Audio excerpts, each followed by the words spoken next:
Book V. The Dead Hand. Chapter 43. This figure hath high price, tea was wrought with love. Ages ago in finest ivory. Not modish in it, pure and noble lines. Of generous womanhood that fits all time. That too is costly ware, majolica. Of deft design, to please a lordly eye. The smile, you see, is perfect, wonderful. As mere faience. A table ornament. To suit the richest mounting. Dorothea seldom left home without her husband, but she did occasionally drive into Middlemarch alone, on little errands of shopping or charity such as occur to every lady of any wealth when she lives within 3 miles of a town. 2 days after that scene in the yew tree walk, she determined to use such an opportunity in order if possible to see Lydgate, and learn from him whether her husband had really felt any depressing change of symptoms which he was concealing from her, and whether he had insisted on knowing the utmost about himself. She felt almost guilty in asking for knowledge about him from another, but the dread of being without it, the dread of that ignorance which would make her unjust or hard, overcame every scruple. That there had been some crisis in her husband's mind she was certain. He had the very next day begun a new method of arranging his notes, and had associated her quite newly in carrying out his plan. Poor Dorothea needed to lay up stores of patience. It was about 4 o'clock when she drove to Lydgate's house in Lowick Gate, wishing, in her immediate doubt of finding him at home, that she had written beforehand. And he was not at home. "Is Mrs. Lydgate at home?" said Dorothea, who had never, that she knew of, seen Rosamond, but now remembered the fact of the marriage. Yes, Mrs. Lydgate was at home. "I will go in and speak to her, if she will allow me." "Will you ask her if she can see me, see Mrs. Casaubon, for a few minutes?" When the servant had gone to deliver that message, Dorothea could hear sounds of music through an open window, a few notes from a man's voice and then a piano bursting into roulades. But the roulades broke off suddenly, and then the servant came back saying that Mrs. Lydgate would be happy to see Mrs. Casaubon. When the drawing-room door opened and Dorothea entered, there was a sort of contrast not infrequent in country life when the habits of the different ranks were less blent than now. Let those who know, tell us exactly what stuff it was that Dorothea wore in those days of mild autumn, that thin white woolen stuff soft to the touch and soft to the eye. It always seemed to have been lately washed, and to smell of the sweet hedges, was always in the shape of a pelisse with sleeves hanging all out of the fashion. Yet if she had entered before a still audience as Imogen or Cato's daughter, the dress might have seemed right enough. The grace and dignity were in her limbs and neck, and about her simply parted hair and candid eyes the large round poke which was then in the fate of women, seemed no more odd as a headdress than the gold trencher we call a halo. By the present audience of 2 persons, no dramatic heroine could have been expected with more interest than Mrs. Casaubon. To Rosamond she was one of those county divinities not mixing with Middlemarch mortality, whose slightest marks of manner or appearance were worthy of her study. Moreover, Rosamond was not without satisfaction that Mrs. Casaubon should have an opportunity of studying her. What is the use of being exquisite if you are not seen by the best judges?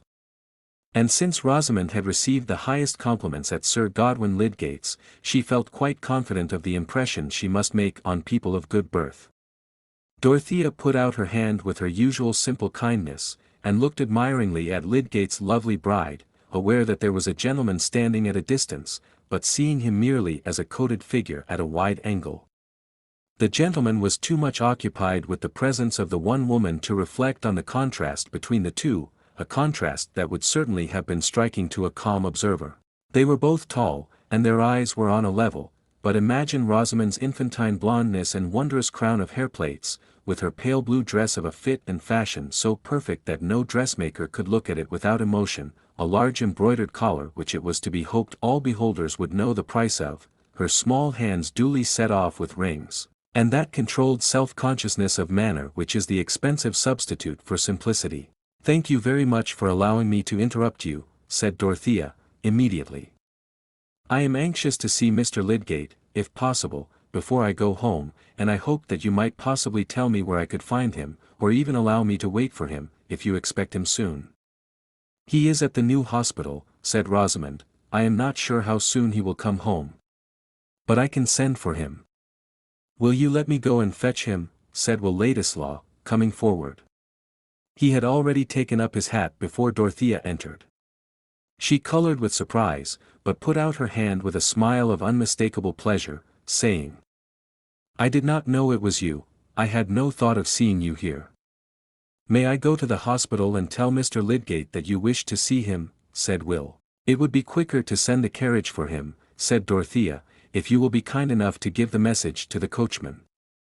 Will was moving to the door when Dorothea, whose mind had flashed in an instant over many connected memories, turned quickly and said, "I will go myself, thank you. I wish to lose no time before getting home again. I will drive to the hospital and see Mr. Lydgate there. Pray excuse me, Mrs. Lydgate. I am very much obliged to you."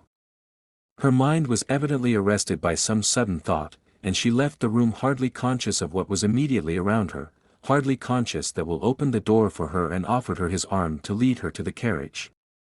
She took the arm but said nothing. Will was feeling rather vexed and miserable, and found nothing to say on his side. He handed her into the carriage in silence, they said good-bye, and Dorothea drove away. In the 5 minutes' drive to the hospital she had time for some reflections that were quite new to her. Her decision to go, and her preoccupation in leaving the room, had come from the sudden sense that there would be a sort of deception in her voluntarily allowing any further intercourse between herself and Will which she was unable to mention to her husband, and already her errand in seeking Lydgate was a matter of concealment. That was all that had been explicitly in her mind, but she had been urged also by a vague discomfort. Now that she was alone in her drive, she heard the notes of the man's voice and the accompanying piano, which she had not noted much at the time, returning on her inward sense, and she found herself thinking with some wonder that Will Ladislaw was passing his time with Mrs. Lydgate in her husband's absence.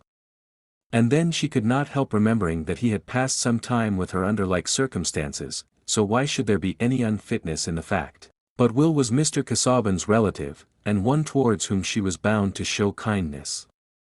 Still there had been signs which perhaps she ought to have understood as implying that Mr. Casaubon did not like his cousin's visits during his own absence. "Perhaps I have been mistaken in many things," said poor Dorothea to herself, while the tears came rolling and she had to dry them quickly. She felt confusedly unhappy, and the image of Will which had been so clear to her before was mysteriously spoiled. But the carriage stopped at the gate of the hospital. She was soon walking round the grass plots with Lydgate, and her feelings recovered the strong bent which had made her seek for this interview. Will Ladislaw, meanwhile, was mortified, and knew the reason of it clearly enough. His chances of meeting Dorothea were rare, and here for the first time there had come a chance which had set him at a disadvantage. It was not only, as it had been hitherto, that she was not supremely occupied with him, but that she had seen him under circumstances in which he might appear not to be supremely occupied with her. He felt thrust to a new distance from her, amongst the circles of Middlemarchers who made no part of her life. But that was not his fault, of course. Since he had taken his lodgings in the town, he had been making as many acquaintances as he could, his position requiring that he should know everybody and everything. Lydgate was really better worth knowing than anyone else in the neighborhood, and he happened to have a wife who was musical and altogether worth calling upon. Here was the whole history of the situation in which Diana had descended too unexpectedly on her worshipper. It was mortifying. Will was conscious that he should not have been at Middlemarch but for Dorothea, and yet his position there was threatening to divide him from her with those barriers of habitual sentiment which are more fatal to the persistence of mutual interest than all the distance between Rome and Britain. Prejudices about rank and status were easy enough to defy in the form of a tyrannical letter from Mr. Casaubon, but prejudices, like odorous bodies, have a double existence, both solid and subtle, solid as the pyramids, subtle as the 20th echo of an echo, or as the memory of hyacinths which once scented the darkness. And Will was of a temperament to feel keenly the presence of subtleties. A man of clumsier perceptions would not have felt, as he did, that for the first time some sense of unfitness in perfect freedom with him had sprung up in Dorothea's mind, and that their silence, as he conducted her to the carriage, had had a chill in it. Perhaps Casaubon, in his hatred and jealousy, had been insisting to Dorothea that Will had slid below her socially. Confound Casaubon! Will re-entered the drawing-room, took up his hat, and looking irritated as he advanced towards Mrs. Lydgate, who had seated herself at her work table, said, "It is always fatal to have music or poetry interrupted. May I come another day and just finish about the rendering of Lunghi dal caro bene?" "I shall be happy to be taught," said Rosamond. "But I am sure you admit that the interruption was a very beautiful one. I quite envy your acquaintance with Mrs. Casaubon. Is she very clever?" "She looks as if she were." "Really, I never thought about it," said Will, sulkily. "That is just the answer Tertius gave me, when I first asked him if she were handsome." "What is it that you gentlemen are thinking of when you are with Mrs. Casaubon?" "Herself," said Will, not indisposed to provoke the charming Mrs. Lydgate. "When one sees a perfect woman, one never thinks of her attributes, one is conscious of her presence." "I shall be jealous when Tertius goes to Lowick," said Rosamond, dimpling, and speaking with airy lightness. "He will come back and think nothing of me." That does not seem to have been the effect on Lydgate hitherto. Mrs. Casaubon is too unlike other women for them to be compared with her. "You are a devout worshipper, I perceive. You often see her, I suppose?" "No," said Will, almost pettishly. "Worship is usually a matter of theory rather than of practice. But I am practicing it to excess just at this moment. I must really tear myself away. Pray come again some evening. Mr. Lydgate will like to hear the music, and I cannot enjoy it so well without him." When her husband was at home again, Rosamond said, standing in front of him and holding his coat collar with both her hands, "Mr. Ladislaw was here singing with me when Mrs. Casaubon came in. He seemed vexed. Do you think he disliked her seeing him at our house? Surely your position is more than equal to his, whatever may be his relation to the Casaubons." "No, no, it must be something else if he were really vexed. Ladislaw is a sort of gypsy, he thinks nothing of leather and prunella. Music apart, he is not always very agreeable. Do you like him?" "Yes, I think he is a good fellow, rather miscellaneous and bric-a-brac, but likable. Do you know, I think he adores Mrs. Casaubon." "Poor devil," said Lydgate, smiling and pinching his wife's ears. Rosamond felt herself beginning to know a great deal of the world, especially in discovering what when she was in her unmarried girlhood had been inconceivable to her except as a dim tragedy in bygone costumes, that women, even after marriage, might make conquests and enslave men. At that time young ladies in the country, even when educated at Mrs. Lemon's, read little French literature later than Racine, and public prints had not cast their present magnificent illumination over the scandals of life. Still, vanity, with a woman's whole mind and day to work in, can construct abundantly on slight hints, especially on such a hint as the possibility of indefinite conquests. How delightful to make captives from the throne of marriage with a husband as crown prince by your side, himself in fact a subject, while the captives look up forever hopeless, losing their rest probably, and if their appetite too, so much the better. But Rosamond's romance turned at present chiefly on her crown prince, and it was enough to enjoy his assured subjection. When he said, "Poor devil," she asked, with playful curiosity, "Why so? Why, what can a man do when he takes to adoring one of you mermaids? He only neglects his work and runs up bills." "I am sure you do not neglect your work. You are always at the hospital, or seeing poor patients, or thinking about some doctor's quarrel, and then at home you always want to pore over your microscope and files. Confess you like those things better than me. Haven't you ambition enough to wish that your husband should be something better than a Middlemarch doctor?" said Lydgate, letting his hands fall onto his wife's shoulders, and looking at her with affectionate gravity. "I shall make you learn my favorite bit from an old poet. Why should our pride make such a stir to be and be forgot? What good is like to this? To do worthy the writing, and to write. Worthy the reading and the world's delight. What I want, Rosie, is to do worthy the writing, and to write out myself what I have done. A man must work, to do that, my pet.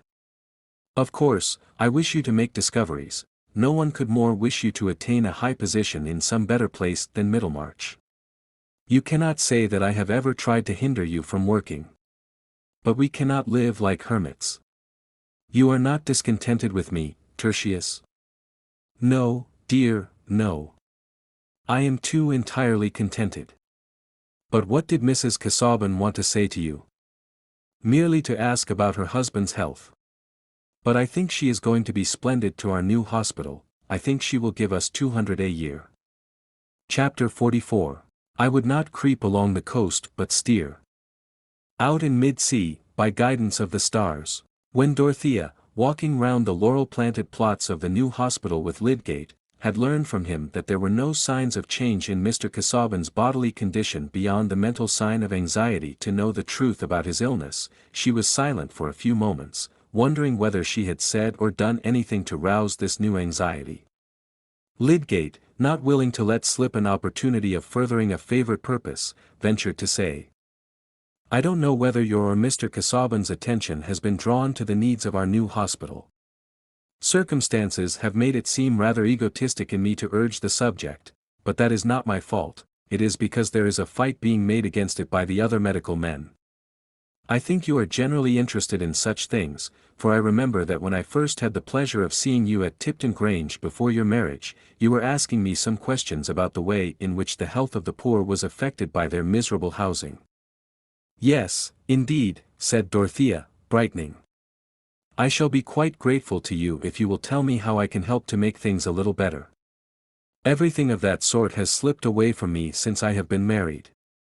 I mean," she said, after a moment's hesitation, "that the people in our village are tolerably comfortable, and my mind has been too much taken up for me to inquire further. But here, in such a place as Middlemarch, there must be a great deal to be done." "There is everything to be done," said Lydgate, with abrupt energy. "And this hospital is a capital piece of work, due entirely to Mr. Bulstrode's exertions, and in a great degree to his money. But one man can't do everything in a scheme of this sort. Of course he looked forward to help. And now there's a mean, petty feud set up against the thing in the town, by certain persons who want to make it a failure." "What can be their reasons?" said Dorothea, with naive surprise. "Chiefly Mr. Bulstrode's unpopularity, to begin with. Half the town would almost take trouble for the sake of thwarting him.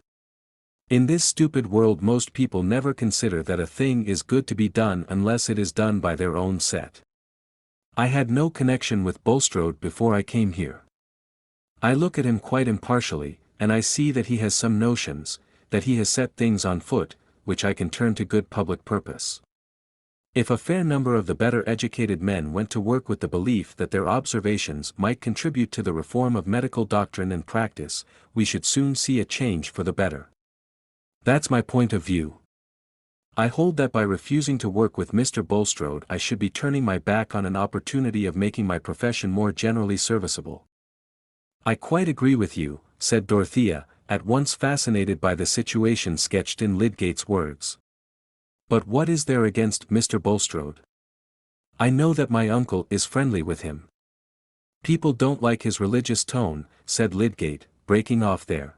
"That is all the stronger reason for despising such an opposition," said Dorothea, looking at the affairs of Middlemarch by the light of the great persecutions. "To put the matter quite fairly, they have other objections to him. He is masterful and rather unsociable, and he is concerned with trade, which has complaints of its own that I know nothing about. But what has that to do with the question whether it would not be a fine thing to establish here a more valuable hospital than any they have in the county? The immediate motive to the opposition, however, is the fact that Bulstrode has put the medical direction into my hands. Of course I am glad of that. It gives me an opportunity of doing some good work, and I am aware that I have to justify his choice of me. But the consequence is, that the whole profession in Middlemarch have set themselves tooth and nail against the hospital, and not only refuse to cooperate themselves, but try to blacken the whole affair and hinder subscriptions." "How very petty," exclaimed Dorothea, indignantly. "I suppose one must expect to fight one's way, there is hardly anything to be done without it. And the ignorance of people about here is stupendous. I don't lay claim to anything else than having used some opportunities which have not come within everybody's reach, but there is no stifling the offense of being young, and a newcomer, and happening to know something more than the old inhabitants. Still, if I believe that I can set going a better method of treatment, if I believe that I can pursue certain observations and inquiries which may be a lasting benefit to medical practice, I should be a base truckler if I allowed any consideration of personal comfort to hinder me. And the course is all the clearer from there being no salary in question to put my persistence in an equivocal light. I am glad you have told me this, Mr. Lydgate, said Dorothea, cordially. I feel sure I can help a little. I have some money, and don't know what to do with it. That is often an uncomfortable thought to me. I am sure I can spare 200 a year for a grand purpose like this. How happy you must be, to know things that you feel sure will do great good. I wish I could awake with that knowledge every morning. There seems to be so much trouble taken that one can hardly see the good of. There was a melancholy cadence in Dorothea's voice as she spoke these last words. But she presently added, more cheerfully, pray come to Lowick and tell us more of this. I will mention the subject to Mr. Casaubon. I must hasten home now. She did mention it that evening, and said that she should like to subscribe 200 a year. She had 700 a year as the equivalent of her own fortune, settled on her at her marriage. Mr. Casaubon made no objection beyond a passing remark that the sum might be disproportionate in relation to other good objects, but when Dorothea in her ignorance resisted that suggestion, he acquiesced. He did not care himself about spending money, and was not reluctant to give it. If he ever felt keenly any question of money, it was through the medium of another passion than the love of material property. Dorothea told him that she had seen Lydgate, and recited the gist of her conversation with him about the hospital. Mr. Casaubon did not question her further, but he felt sure that she had wished to know what had passed between Lydgate and himself. She knows that I know, said the ever-restless voice within, but that increase of tacit knowledge only thrust further off any confidence between them. He distrusted her affection, and what loneliness is more lonely than distrust? Chapter 45. It is the humor of many heads to extol the days of their forefathers, and declaim against the wickedness of times present. Which notwithstanding they cannot handsomely do, without the borrowed help and satire of times past, condemning the vices of their own times, by the expressions of vices in times which they commend, which cannot but argue the community of vice in both. Horace, therefore, Juvenal, and Persius, were no prophets, although their lines did seem to indigitate and point at our times. Sir Thomas Brown, Pseudodoxia Epidemica. That opposition to the new fever hospital which Lydgate had sketched to Dorothea was, like other oppositions, to be viewed in many different lights. He regarded it as a mixture of jealousy and dunderhead prejudice. Mr. Bulstrode saw in it not only medical jealousy but a determination to thwart himself, prompted mainly by a hatred of that vital religion of which he had striven to be an effectual lay representative, a hatred which certainly found pretexts apart from religion such as were only too easy to find in the entanglements of human action. These might be called the ministerial views. But oppositions have the illimitable range of objections at command, which need never stop short at the boundary of knowledge, but can draw forever on the vasts of ignorance. What the opposition in Middlemarch said about the new hospital and its administration had certainly a great deal of echo in it, for heaven has taken care that everybody shall not be an originator, but there were differences which represented every social shade between the polished moderation of Dr. Minchin and the trenchant assertion of Mrs. Dollop, the landlady of the Tankard in Slaughter Lane. Mrs. Dollop became more and more convinced by her own asseveration, that Dr. Lydgate meant to let the people die in the hospital, if not to poison them, for the sake of cutting them up without saying by your leave or with your leave, for it was a known fact that he had wanted to cut up Mrs. Goby, as respectable a woman as any in Parley Street, who had money in trust before her marriage, a poor tale for a doctor, who if he was good for anything should know what was the matter with you before you died, and not want to pry into your inside after you were gone.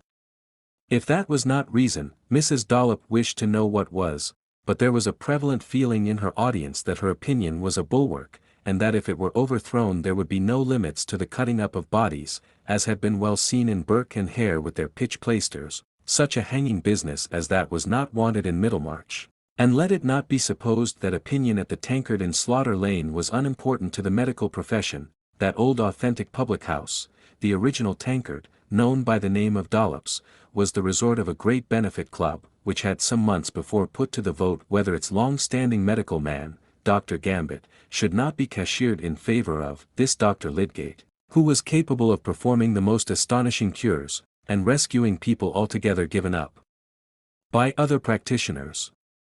But the balance had been turned against Lydgate by two members, who for some private reasons held that this power of resuscitating persons as good as dead was an equivocal recommendation, and might interfere with providential favors. In the course of the year, however, there had been a change in the public sentiment, of which the unanimity at Dollops was an index. A good deal more than a year ago, before anything was known of Lydgate's skill, the judgments on it had naturally been divided, depending on a sense of likelihood, situated perhaps in the pit of the stomach or in the pineal gland, and differing in its verdicts, but not the less valuable as a guide in the total deficit of evidence. Patients who had chronic diseases or whose lives had long been worn threadbare, like old Featherstone's, had been at once inclined to try him. Also, many who did not like paying their doctor's bills, thought agreeably of opening an account with a new doctor and sending for him without stint if the children's temper wanted a dose, occasions when the old practitioners were often crusty, and all persons thus inclined to employ Lydgate held it likely that he was clever. Some considered that he might do more than others, where there was liver, at least there would be no harm in getting a few bottles of stuff from him, since if these proved useless it would still be possible to return to the purifying pills, which kept you alive if they did not remove the yellowness. But these were people of minor importance. Good Middlemarch families were of course not going to change their doctor without reason shown, and everybody who had employed Mr. Peacock did not feel obliged to accept a new man merely in the character of his successor, objecting that he was not likely to be equal to Peacock.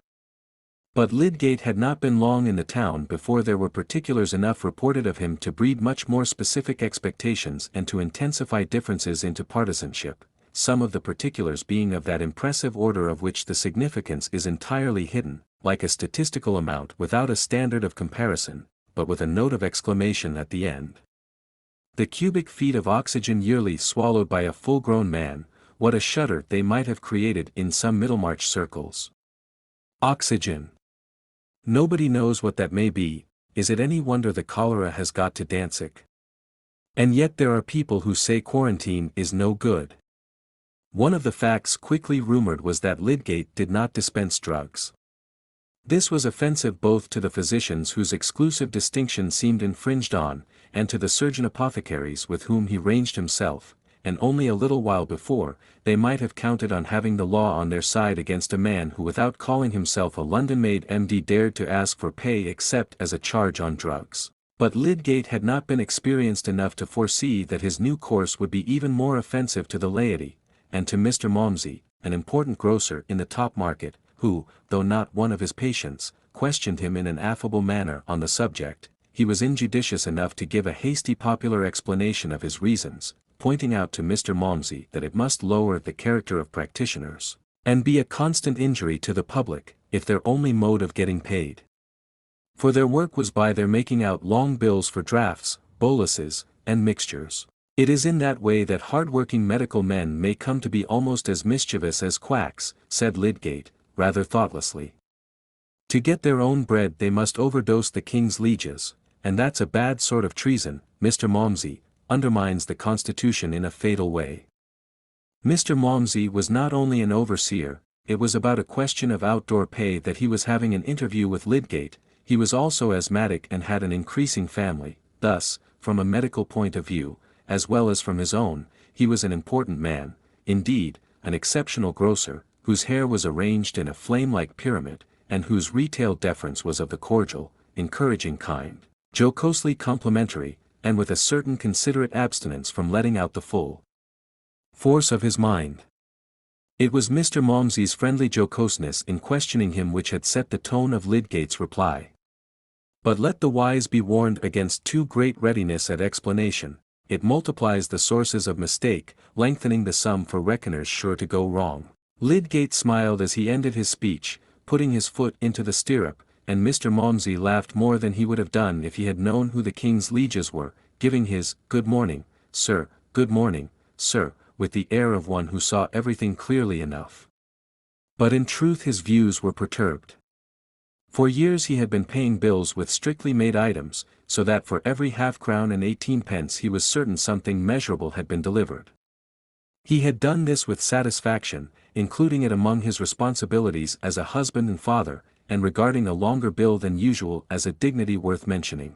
Moreover, in addition to the massive benefit of the drugs to self and family, he had enjoyed the pleasure of forming an acute judgment as to their immediate effects, so as to give an intelligent statement for the guidance of Mr. Gambit, a practitioner just a little lower in status than Wrench or Toller, and especially esteemed as an accoucheur, of whose ability Mr. Malmsey had the poorest opinion on all other points. But in doctoring, he was wont to say in an undertone, he placed Gambit above any of them. Here were deeper reasons than the superficial talk of a new man, which appeared still flimsier in the drawing-room over the shop, when they were recited to Mrs. Malmsey, a woman accustomed to be made much of as a fertile mother, generally under attendance more or less frequent from Mr. Gambit, and occasionally having attacks which required Dr. Minchin. "Does this Mr. Lydgate mean to say there is no use in taking medicine?" said Mrs. Malmsey, who was slightly given to drawling.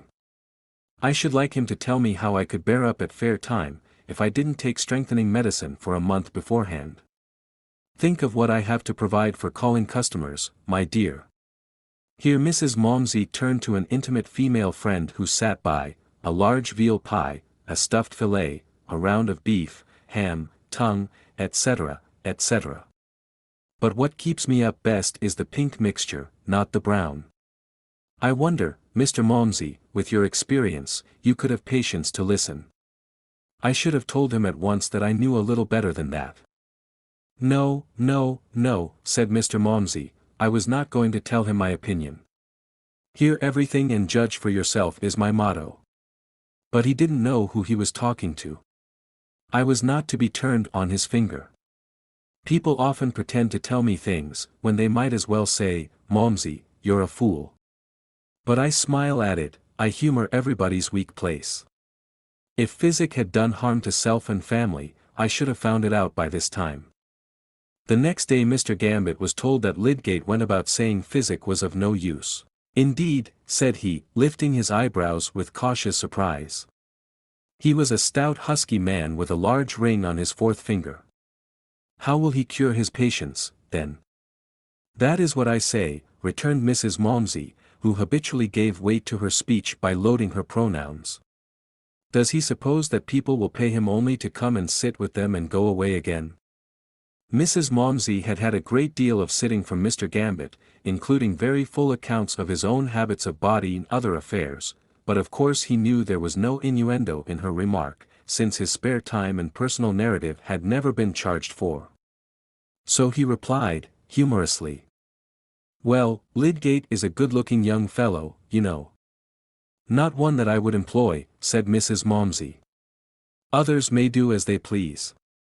Hence Mr. Gambit could go away from the chief grocer's without fear of rivalry, but not without a sense that Lydgate was one of those hypocrites who try to discredit others by advertising their own honesty, and that it might be worth some people's while to show him up. Mr. Gambit, however, had a satisfactory practice, much pervaded by the smells of retail trading which suggested the reduction of cash payments to a balance. And he did not think it worth his while to show Lydgate up until he knew how. He had not indeed great resources of education, and had had to work his own way against a good deal of professional contempt, but he made none the worse a couture for calling the breathing apparatus "longs." Other medical men felt themselves more capable. Mr. Toller shared the highest practice in the town and belonged to an old Middlemarch family. There were Tollers in the law and everything else above the line of retail trade. Unlike our irascible friend Wrench, he had the easiest way in the world of taking things which might be supposed to annoy him, being a well-bred, quietly facetious man, who kept a good house, was very fond of a little sporting when he could get it, very friendly with Mr. Hawley, and hostile to Mr. Bulstrode.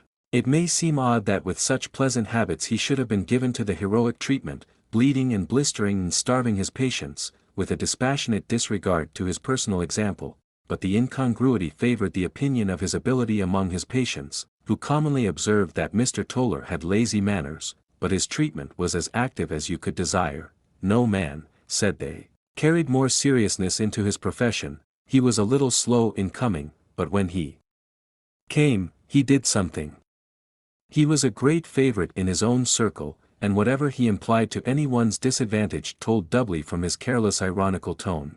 He naturally got tired of smiling and saying, "Ah," when he was told that Mr. Peacock's successor did not mean to dispense medicines, and Mr. Hackbutt one day mentioning it over the wine at a dinner party, Mr. Toller said, laughingly, "Dibbets will get rid of his stale drugs, then." "I'm fond of little Dibbets, I'm glad he's in luck." "I see your meaning, Toller," said Mr. Hackbutt, "and I am entirely of your opinion. I shall take an opportunity of expressing myself to that effect. A medical man should be responsible for the quality of the drugs consumed by his patients.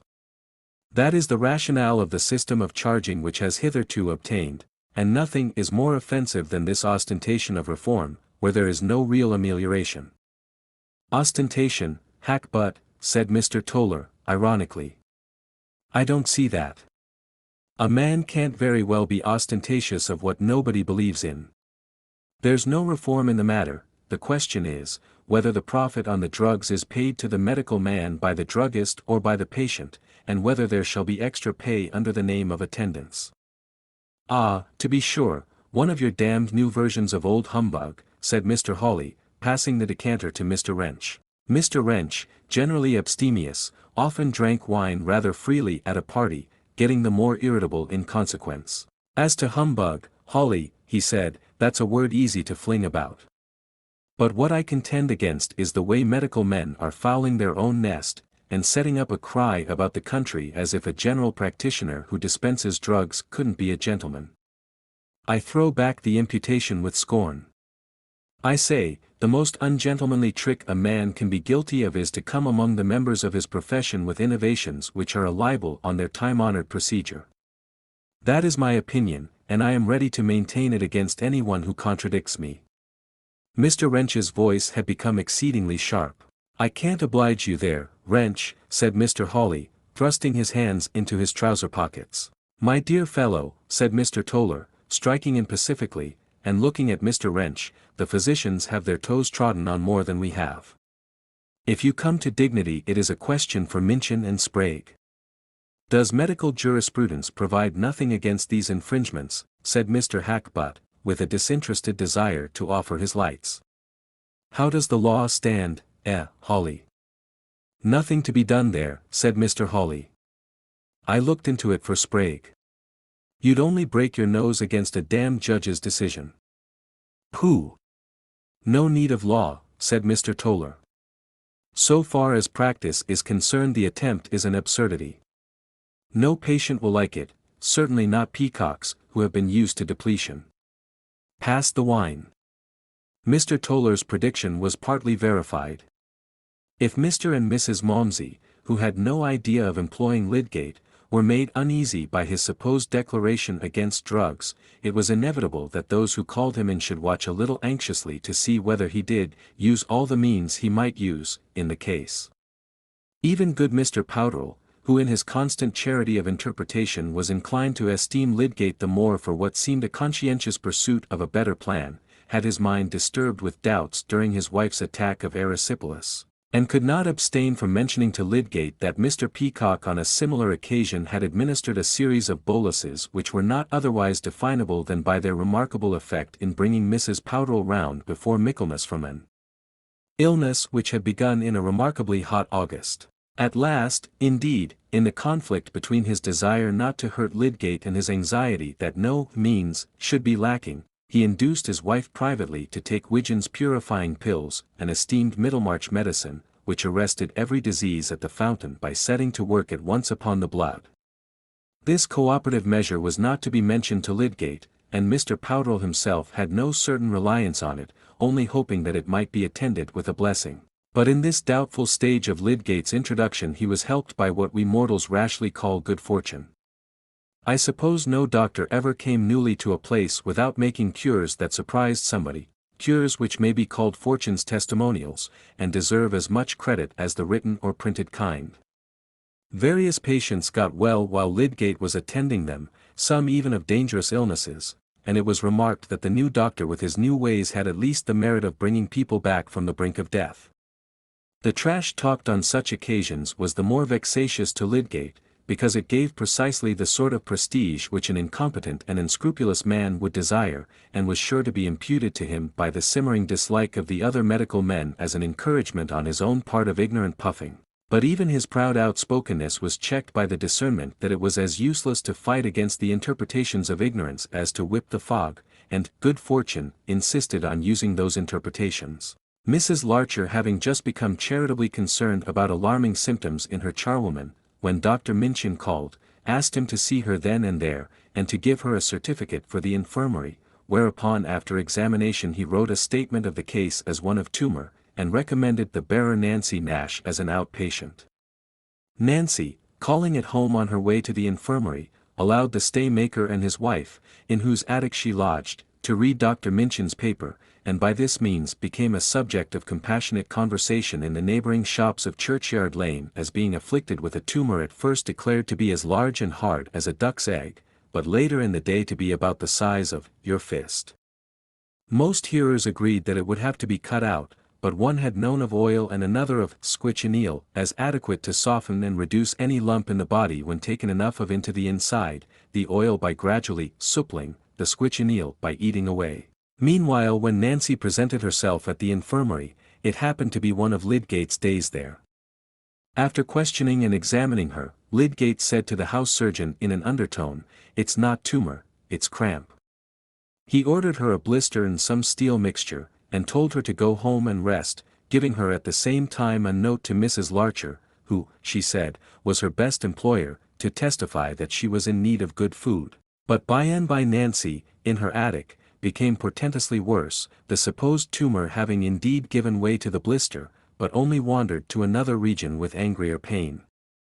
The staymaker's wife went to fetch Lydgate, and he continued for a fortnight to attend Nancy in her own home, until under his treatment she got quite well and went to work again. But the case continued to be described as one of tumor in Churchyard Lane and other streets, nay, by Mrs. Larcher also, for when Lydgate's remarkable cure was mentioned to Dr. Minchin, he naturally did not like to say, the case was not one of tumor, and I was mistaken in describing it as such, but answered, indeed. Ah! I saw it was a surgical case, not of a fatal kind. He had been inwardly annoyed, however, when he had asked at the infirmary about the woman he had recommended 2 days before, to hear from the house surgeon, a youngster who was not sorry to vex Minchin with impunity, exactly what had occurred. He privately pronounced that it was indecent in a general practitioner to contradict a physician's diagnosis in that open manner, and afterwards agreed with Wrench that Lydgate was disagreeably inattentive to etiquette. Lydgate did not make the affair a ground for valuing himself or, very particularly, despising Minchin, such rectification of misjudgments often happening among men of equal qualifications. But report took up this amazing case of tumor, not clearly distinguished from cancer, and considered the more awful for being of the wandering sort, till much prejudice against Lydgate's method as to drugs was overcome by the proof of his marvelous skill in the speedy restoration of Nancy Nash after she had been rolling and rolling in agonies from the presence of a tumor both hard and obstinate, but nevertheless compelled to yield. How could Lydgate help himself? It is offensive to tell a lady when she is expressing her amazement at your skill, that she is altogether mistaken and rather foolish in her amazement. And to have entered into the nature of diseases would only have added to his breaches of medical propriety. Thus he had to wince under a promise of success given by that ignorant praise which misses every valid quality. In the case of a more conspicuous patient, Mr. Borthrop Trumbull, Lydgate was conscious of having shown himself something better than an everyday doctor, though here too it was an equivocal advantage that he won. The eloquent auctioneer was seized with pneumonia, and having been a patient of Mr. Peacock's, sent for Lydgate, whom he had expressed his intention to patronize. Mr. Trumbull was a robust man, a good subject for trying the expectant theory upon, watching the course of an interesting disease when left as much as possible to itself, so that the stages might be noted for future guidance, and from the air with which he described his sensations Lydgate surmised that he would like to be taken into his medical man's confidence, and be represented as a partner in his own cure. The auctioneer heard, without much surprise, that his was a constitution which, always with due watching, might be left to itself, so as to offer a beautiful example of a disease with all its phases seen in clear delineation, and that he probably had the rare strength of mind voluntarily to become the test of a rational procedure, and thus make the disorder of his pulmonary functions a general benefit to society. Mr. Trumbull acquiesced at once, and entered strongly into the view that an illness of his was no ordinary occasion for medical science. "Never fear, sir, you are not speaking to one who is altogether ignorant of the vis medicatrix," said he, with his usual superiority of expression, made rather pathetic by difficulty of breathing. And he went without shrinking through his abstinence from drugs, much sustained by application of the thermometer which implied the importance of his temperature, by the sense that he furnished objects for the microscope, and by learning many new words which seemed suited to the dignity of his secretions. For Lydgate was acute enough to indulge him with a little technical talk. It may be imagined that Mr. Trumbull rose from his couch with a disposition to speak of an illness in which he had manifested the strength of his mind as well as constitution, and he was not backward in awarding credit to the medical man who had discerned the quality of patient he had to deal with. The auctioneer was not an ungenerous man, and liked to give others their due, feeling that he could afford it. He had caught the words, expectant method, and rang chimes on this and other learned phrases to accompany the assurance that Lydgate knew a thing or two more than the rest of the doctors, was far better versed in the secrets of his profession than the majority of his compeers. This had happened before the affair of Fred Vincey's illness had given to Mr. Wrench's enmity towards Lydgate more definite personal ground. The newcomer already threatened to be a nuisance in the shape of rivalry, and was certainly a nuisance in the shape of practical criticism or reflections on his hard-driven elders, who had had something else to do than to busy themselves with untried notions. His practice had spread in 1 or 2 quarters, and from the first the report of his high family had led to his being pretty generally invited, so that the other medical men had to meet him at dinner in the best houses, and having to meet a man whom you dislike is not observed always to end in a mutual attachment. There was hardly ever so much unanimity among them as in the opinion that Lydgate was an arrogant young fellow, and yet ready for the sake of ultimately predominating to show a crawling subservience to Bulstrode. That Mr. Fairbrother, whose name was a chief flag of the anti-Bulstrode party, always defended Lydgate and made a friend of him, was referred to Fairbrother's unaccountable way of fighting on both sides. Here was plenty of preparation for the outburst of professional disgust at the announcement of the laws Mr. Bulstrode was laying down for the direction of the new hospital, which were the more exasperating because there was no present possibility of interfering with his will and pleasure, everybody except Lord Medlicote having refused help towards the building, on the ground that they preferred giving to the old infirmary. Mr. Bulstrode met all the expenses, and had ceased to be sorry that he was purchasing the right to carry out his notions of improvement without hindrance from prejudiced coadjutors, but he had had to spend large sums, and the building had lingered. Caleb Garth had undertaken it, had failed during its progress, and before the interior fittings were begun had retired from the management of the business, and when referring to the hospital he often said that however Bulstrode might ring if you tried him, he liked good solid carpentry and masonry, and had a notion both of drains and chimneys. In fact, the hospital had become an object of intense interest to Bulstrode, and he would willingly have continued to spare a large yearly sum that he might rule it dictatorially without any board, but he had another favorite object which also required money for its accomplishment. He wished to buy some land in the neighborhood of Middlemarch, and therefore he wished to get considerable contributions towards maintaining the hospital. Meanwhile he framed his plan of management.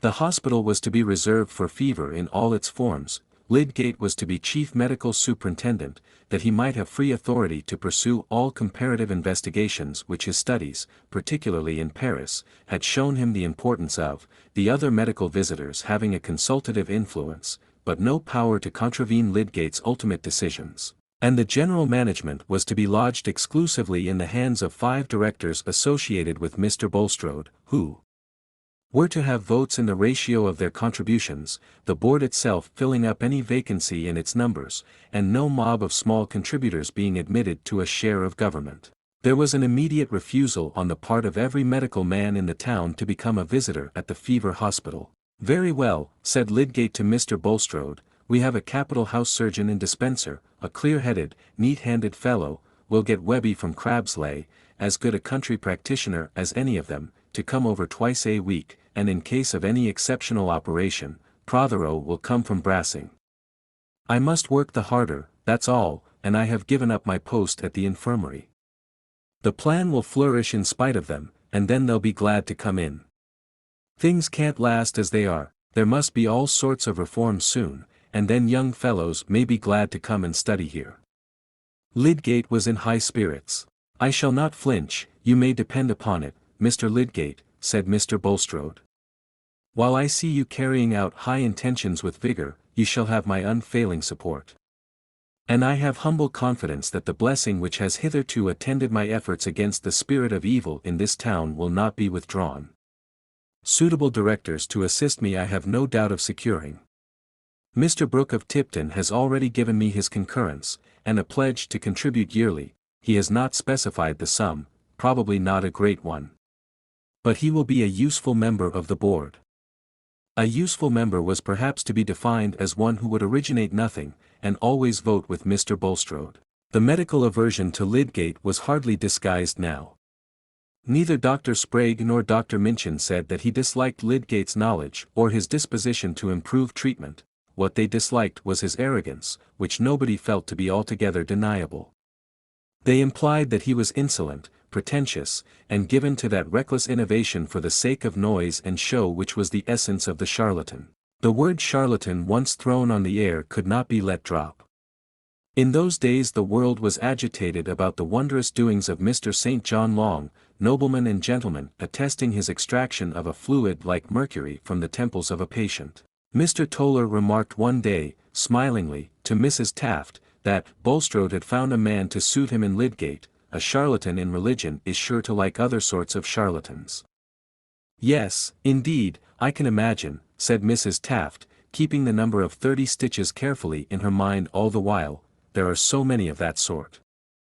I remember Mr. Cheshire, with his irons, trying to make people straight when the Almighty had made them crooked." "No, no," said Mr. Toller, "Cheshire was all right, all fair and above board.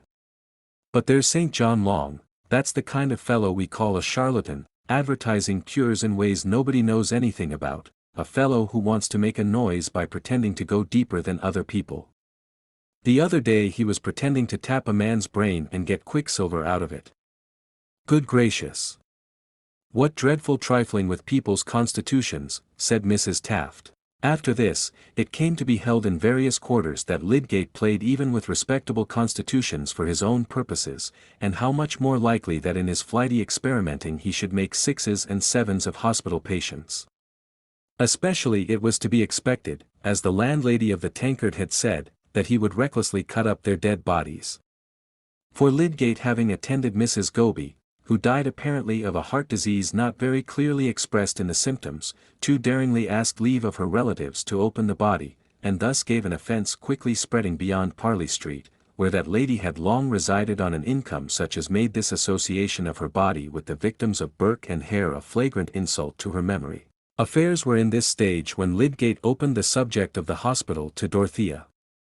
We see that he was bearing enmity and silly misconception with much spirit, aware that they were partly created by his good share of success. "They will not drive me away," he said, talking confidentially in Mr. Fairbrother's study. "I have got a good opportunity here, for the ends I care most about, and I am pretty sure to get income enough for our wants. By and by I shall go on as quietly as possible. I have no seductions now away from home and work. And I am more and more convinced that it will be possible to demonstrate the homogeneous origin of all the tissues. Raspail and others are on the same track, and I have been losing time." "I have no power of prophecy there," said Mr. Fairbrother, who had been puffing at his pipe thoughtfully while Lydgate talked, "but as to the hostility in the town, you'll weather it if you are prudent." "How am I to be prudent?" said Lydgate. "I just do what comes before me to do. I can't help people's ignorance and spite, any more than Vesalius could. It isn't possible to square one's conduct to silly conclusions which nobody can foresee." "Quite true, I didn't mean that.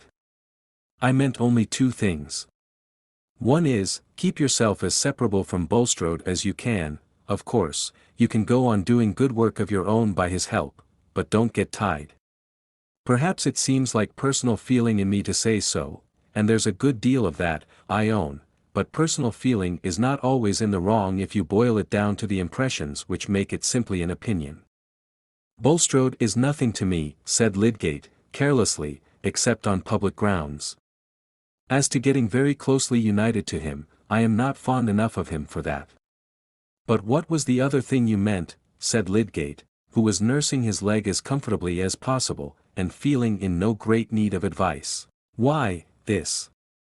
Take care, experto creed, take care not to get hampered about money matters. I know, by a word you let fall one day, that you don't like my playing at cards so much for money. You are right enough there. But try and keep clear of wanting small sums that you haven't got. I am perhaps talking rather superfluously, but a man likes to assume superiority over himself, by holding up his bad example and sermonizing on it. Lydgate took Mr. Fairbrother's hints very cordially, though he would hardly have borne them from another man. He could not help remembering that he had lately made some debts, but these had seemed inevitable, and he had no intention now to do more than keep house in a simple way. The furniture for which he owed would not want renewing, nor even the stock of wine for a long while. Many thoughts cheered him at that time, and justly. A man conscious of enthusiasm for worthy aims is sustained under petty hostilities by the memory of great workers who had to fight their way not without wounds, and who hover in his mind as patron saints, invisibly helping.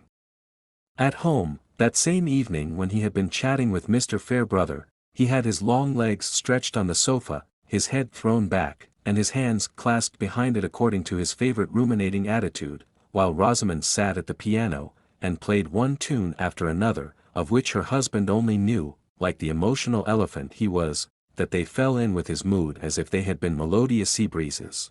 There was something very fine in Lydgate's look just then, and any one might have been encouraged to bet on his achievement.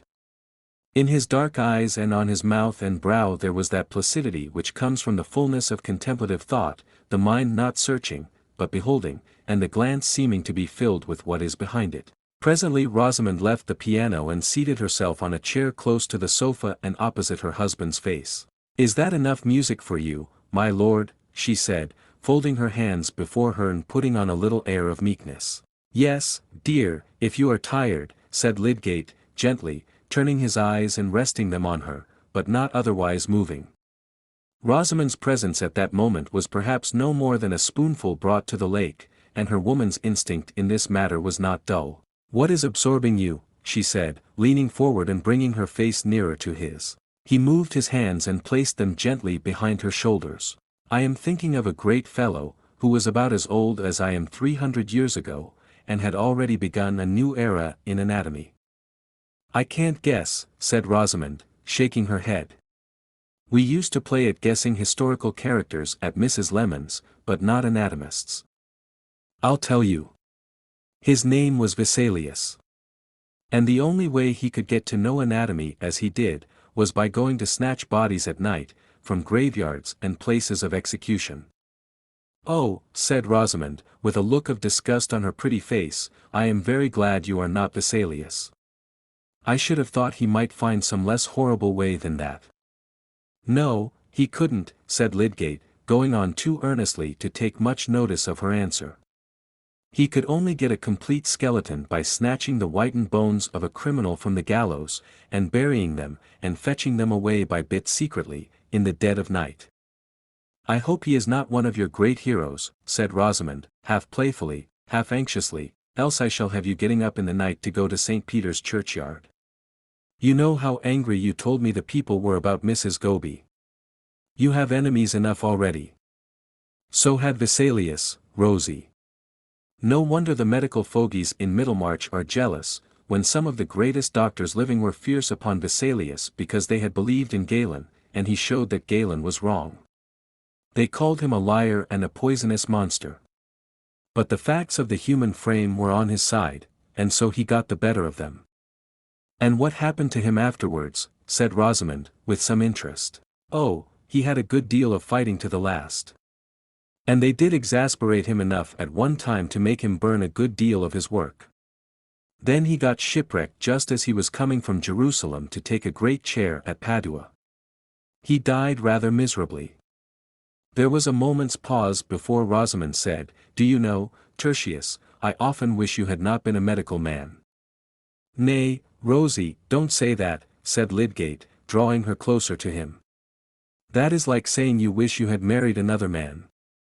Not at all, you are clever enough for anything, you might easily have been something else. And your cousins at Quallingham all think that you have sunk below them in your choice of a profession. The cousins at Quallingham may go to the devil, said Lydgate, with scorn. It was like their impudence if they said anything of the sort to you.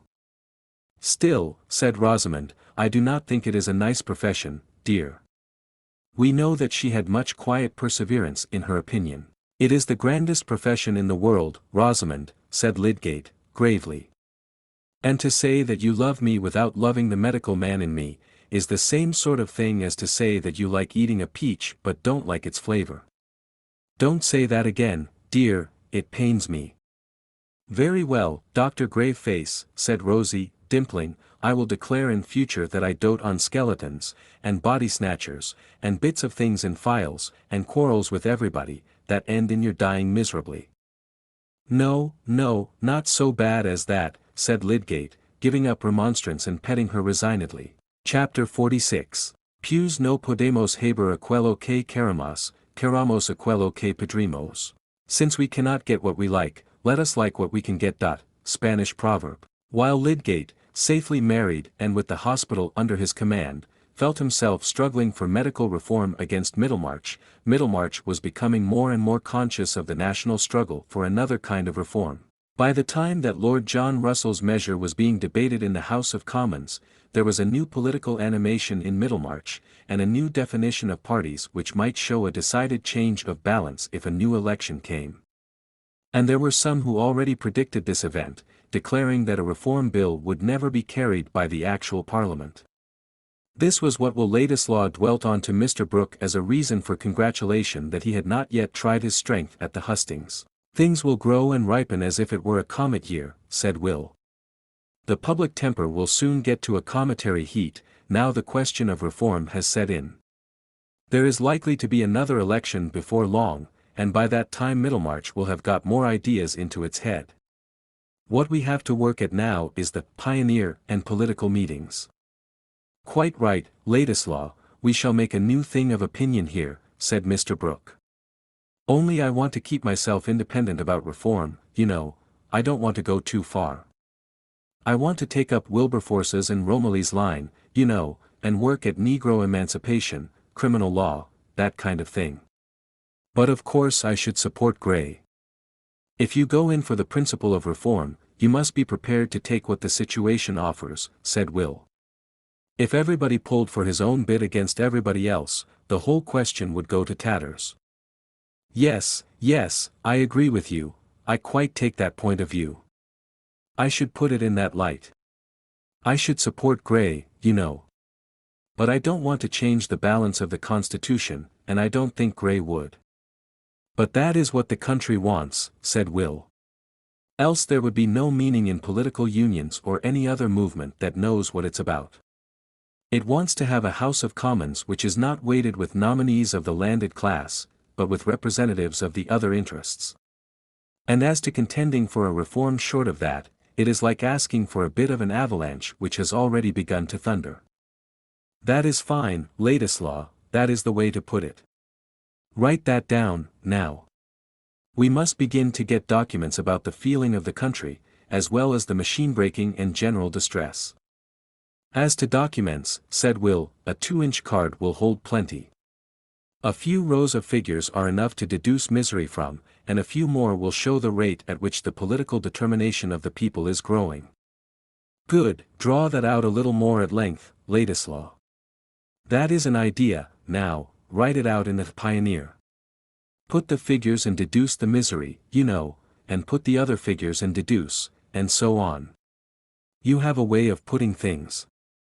Burke, now, when I think of Burke, I can't help wishing somebody had a pocket borough to give you, Ladislaw. You'd never get elected, you know. And we shall always want talent in the House, reform as we will, we shall always want talent. That avalanche and the thunder, now, was really a little like Burke. I want that sort of thing, not ideas, you know, but a way of putting them. Pocket boroughs would be a fine thing, said Ladislaw, if they were always in the right pocket, and there were always a Burke at hand. Will was not displeased with that complimentary comparison, even from Mr. Brooke, for it is a little too trying to human flesh to be conscious of expressing one's self better than others and never to have it noticed, and in the general dearth of admiration for the right thing, even a chance bray of applause falling exactly in time is rather fortifying. Will felt that his literary refinements were usually beyond the limits of Middlemarch perception. Nevertheless, he was beginning thoroughly to like the work of which when he began he had said to himself rather languidly, why not?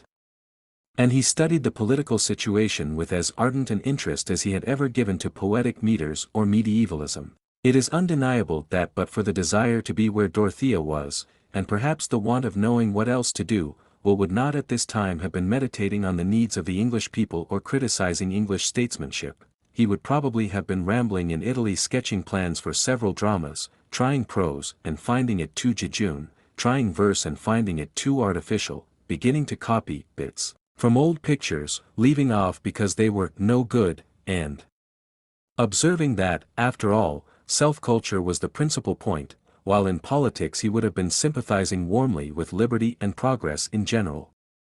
Our sense of duty must often wait for some work which shall take the place of dilettantism and make us feel that the quality of our action is not a matter of indifference. Ladislaw had now accepted his bit of work, though it was not that indeterminate loftiest thing which he had once dreamed of as alone worthy of continuous effort. His nature warmed easily in the presence of subjects which were visibly mixed with life and action, and the easily stirred rebellion in him helped the glow of public spirit. In spite of Mr. Casaubon and the banishment from Lowick, he was rather happy, getting a great deal of fresh knowledge in a vivid way and for practical purposes, and making the Pioneer celebrated as far as Brassing. Never mind the smallness of the area, the writing was not worse than much that reaches the four corners of the earth. Mr. Brooke was occasionally irritating, but Will's impatience was relieved by the division of his time between visits to the Grange and retreats to his Middlemarch lodgings, which gave variety to his life. Shift the pegs a little, he said to himself, and Mr. Brooke might be in the cabinet, while I was under-secretary. That is the common order of things. The little waves make the large ones and are of the same pattern. I am better here than in the sort of life Mr. Casaubon would have trained me for, where the doing would be all laid down by a precedent too rigid for me to react upon. I don't care for prestige or high pay. As Lydgate had said of him, he was a sort of gypsy, rather enjoying the sense of belonging to no class. He had a feeling of romance in his position, and a pleasant consciousness of creating a little surprise wherever he went. That sort of enjoyment had been disturbed when he had felt some new distance between himself and Dorothea in their accidental meeting at Lydgate's, and his irritation had gone out towards Mr. Casaubon, who had declared beforehand that Will would lose caste. I never had any caste, he would have said, if that prophecy had been uttered to him, and the quick blood would have come and gone like breath in his transparent skin. But it is one thing to like defiance, and another thing to like its consequences. Meanwhile, the town opinion about the new editor of the Pioneer was tending to confirm Mr. Casaubon's view. Will's relationship in that distinguished quarter did not, like Lydgate's high connections, serve as an advantageous introduction. If it was rumored that young Ladislaw was Mr. Casaubon's nephew or cousin, it was also rumored that Mr. Casaubon would have nothing to do with him. Brooke has taken him up, said Mr. Hawley, because that is what no man in his senses could have expected. Casaubon has devilish good reasons, you may be sure, for turning the cold shoulder on a young fellow whose bringing up he paid for.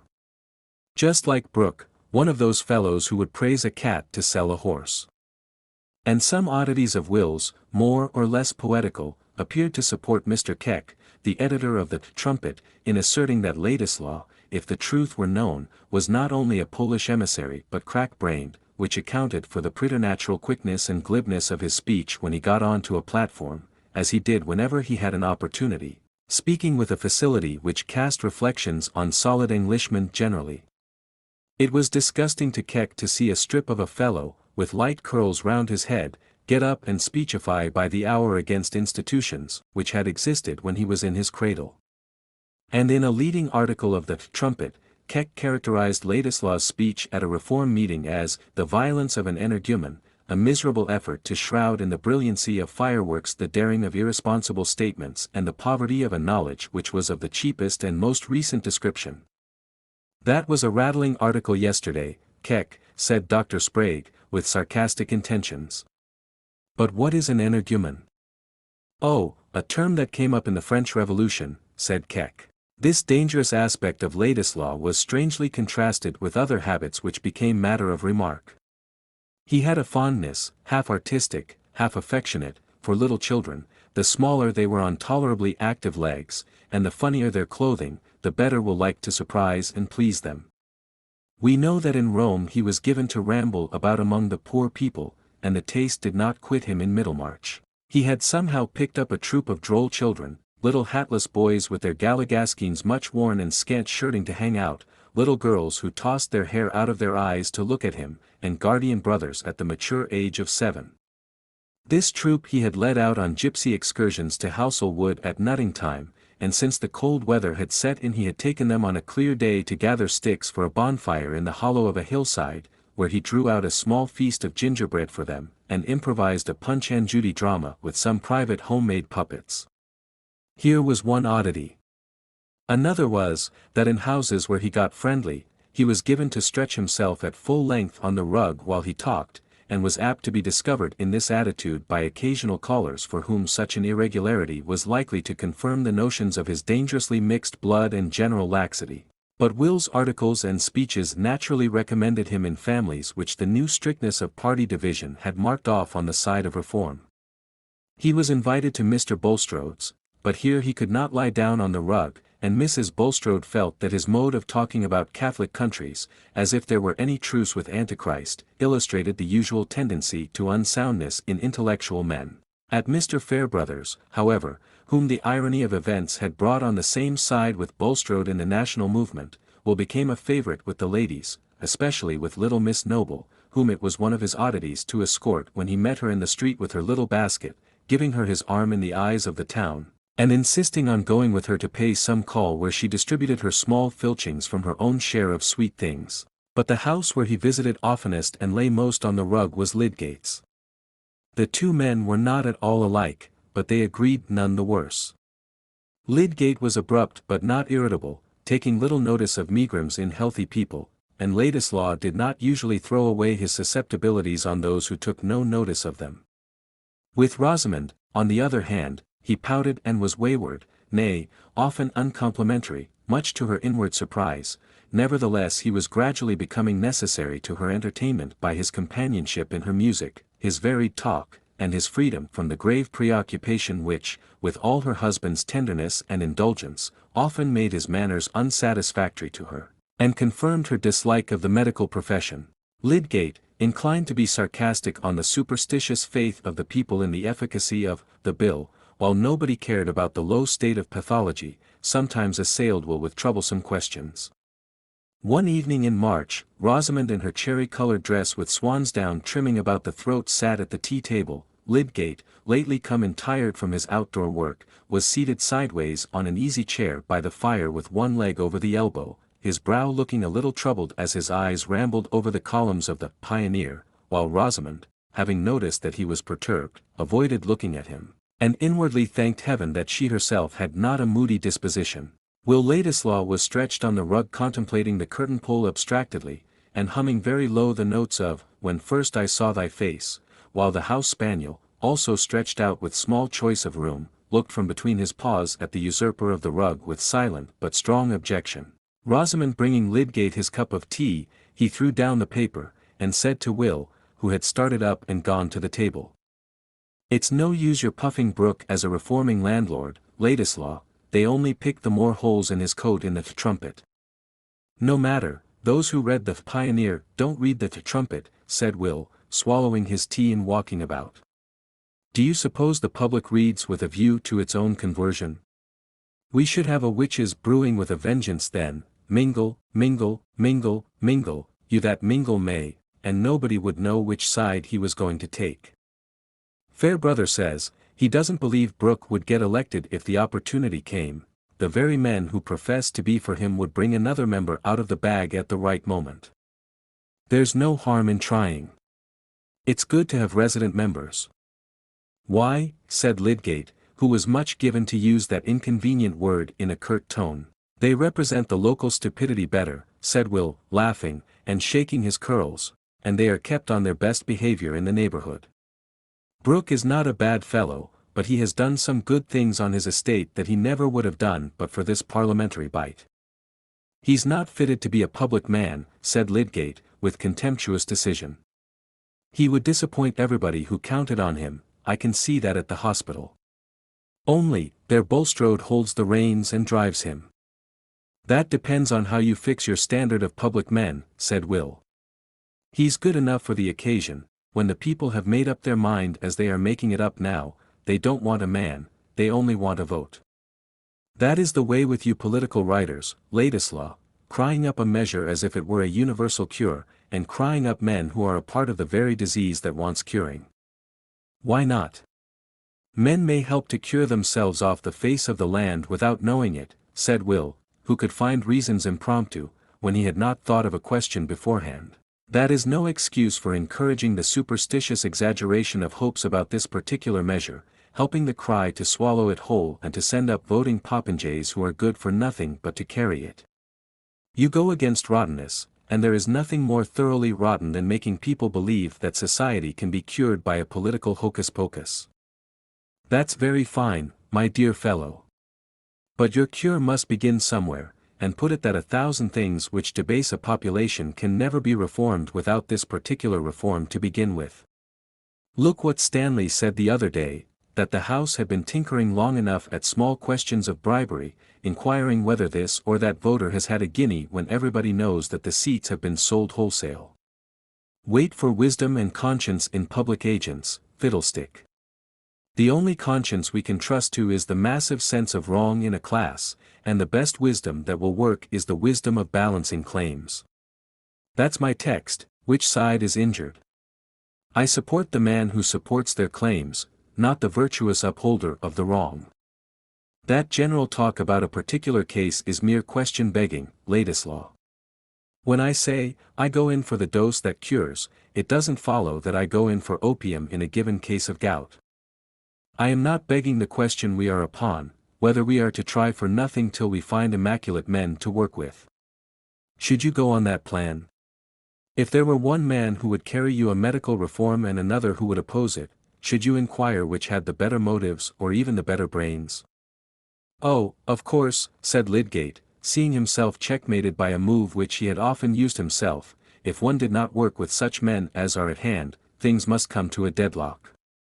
Suppose the worst opinion in the town about Bulstrode were a true one, that would not make it less true that he has the sense and the resolution to do what I think ought to be done in the matters I know and care most about, but that is the only ground on which I go with him, Lydgate added rather proudly, bearing in mind Mr. Fairbrother's remarks. He is nothing to me otherwise, I would not cry him up on any personal ground, I would keep clear of that. Do you mean that I cry up Brooke on any personal ground? Said Will Ladislaw, nettled, and turning sharp round. For the first time he felt offended with Lydgate, not the less so, perhaps, because he would have declined any close inquiry into the growth of his relation to Mr. Brooke. Not at all, said Lydgate, I was simply explaining my own action. I meant that a man may work for a special end with others whose motives and general course are equivocal, if he is quite sure of his personal independence, and that he is not working for his private interest, either place or money. Then, why don't you extend your liberality to others, said Will, still nettled. My personal independence is as important to me as yours is to you.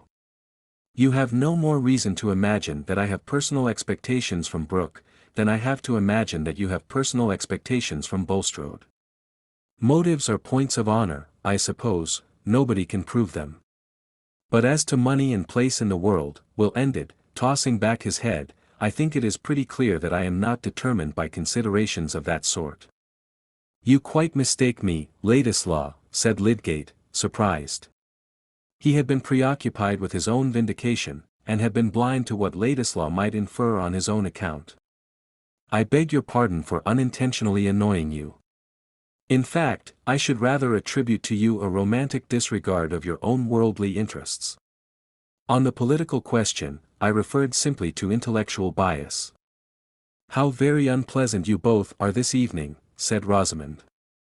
"I cannot conceive why money should have been referred to. Politics and medicine are sufficiently disagreeable to quarrel upon. You can both of you go on quarreling with all the world and with each other on those two topics."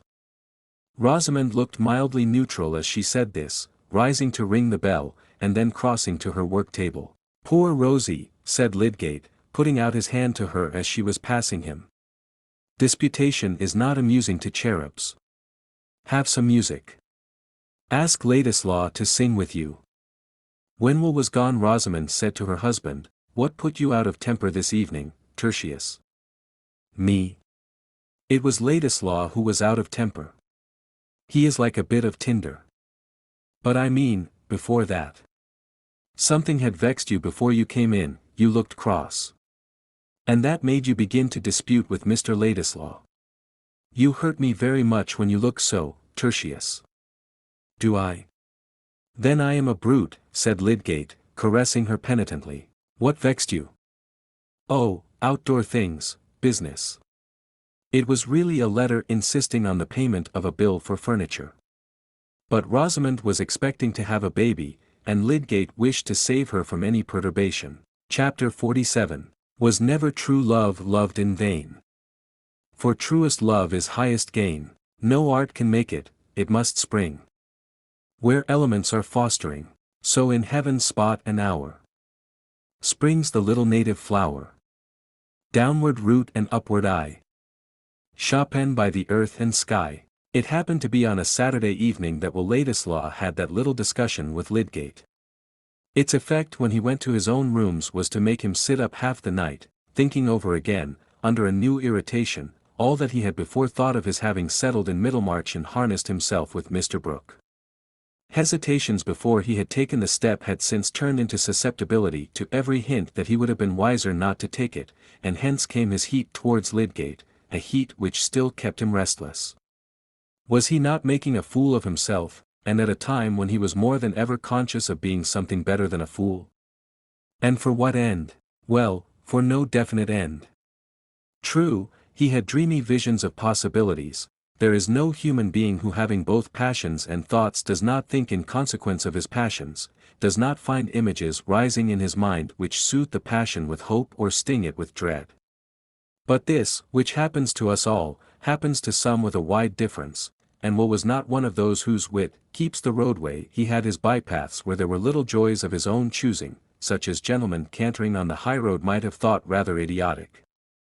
The way in which he made a sort of happiness for himself out of his feeling for Dorothea was an example of this. It may seem strange, but it is the fact, that the ordinary vulgar vision of which Mr. Casaubon suspected him, namely, that Dorothea might become a widow, and that the interest he had established in her mind might turn into acceptance of him as a husband, had no tempting, arresting power over him. He did not live in the scenery of such an event, and follow it out, as we all do with that imagined otherwise, which is our practical heaven.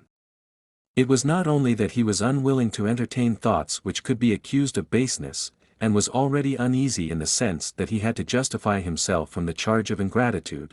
The latent consciousness of many other barriers between himself and Dorothea besides the existence of her husband, had helped to turn away his imagination from speculating on what might befall Mr. Casaubon. And there were yet other reasons.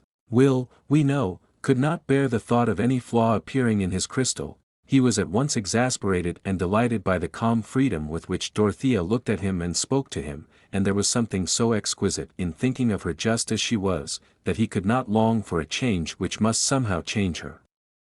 Do we not shun the street version of a fine melody, or shrink from the news that the rarity, some bit of chiseling or engraving perhaps, which we have dwelt on even with exultation in the trouble it has cost us to snatch glimpses of it, is really not an uncommon thing, and may be obtained as an everyday possession? Our good depends on the quality and breadth of our emotion, and to Will, a creature who cared little for what are called the solid things of life and greatly for its subtler influences, to have within him such a feeling as he had towards Dorothea, was like the inheritance of a fortune.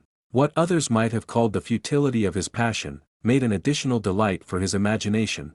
he was conscious of a generous movement, and of verifying in his own experience that higher love poetry which had charmed his fancy. Dorothea, he said to himself, was forever enthroned in his soul. No other woman could sit higher than her footstool, and if he could have written out in immortal syllables the effect she wrought within him, he might have boasted after the example of old Drayton, that queens hereafter might be glad to live upon the alms of her superfluous praise. But this result was questionable. And what else could he do for Dorothea? What was his devotion worth to her? It was impossible to tell. He would not go out of her reach. He saw no creature among her friends to whom he could believe that she spoke with the same simple confidence as to him. She had once said that she would like him to stay, and stay he would, whatever fire-breathing dragons might hiss around her. This had always been the conclusion of Will's hesitations. But he was not without contradictoriness and rebellion even towards his own resolve. He had often got irritated, as he was on this particular night, by some outside demonstration that his public exertions with Mr. Brooke as a chief could not seem as heroic as he would like them to be, and this was always associated with the other ground of irritation, that notwithstanding his sacrifice of dignity for Dorothea's sake, he could hardly ever see her. Whereupon, not being able to contradict these unpleasant facts, he contradicted his own strongest bias and said, "I am a fool." Nevertheless, since the inward debate necessarily turned on Dorothea, he ended, as he had done before, only by getting a livelier sense of what her presence would be to him, and suddenly reflecting that the morrow would be Sunday, he determined to go to Lowick Church and see her.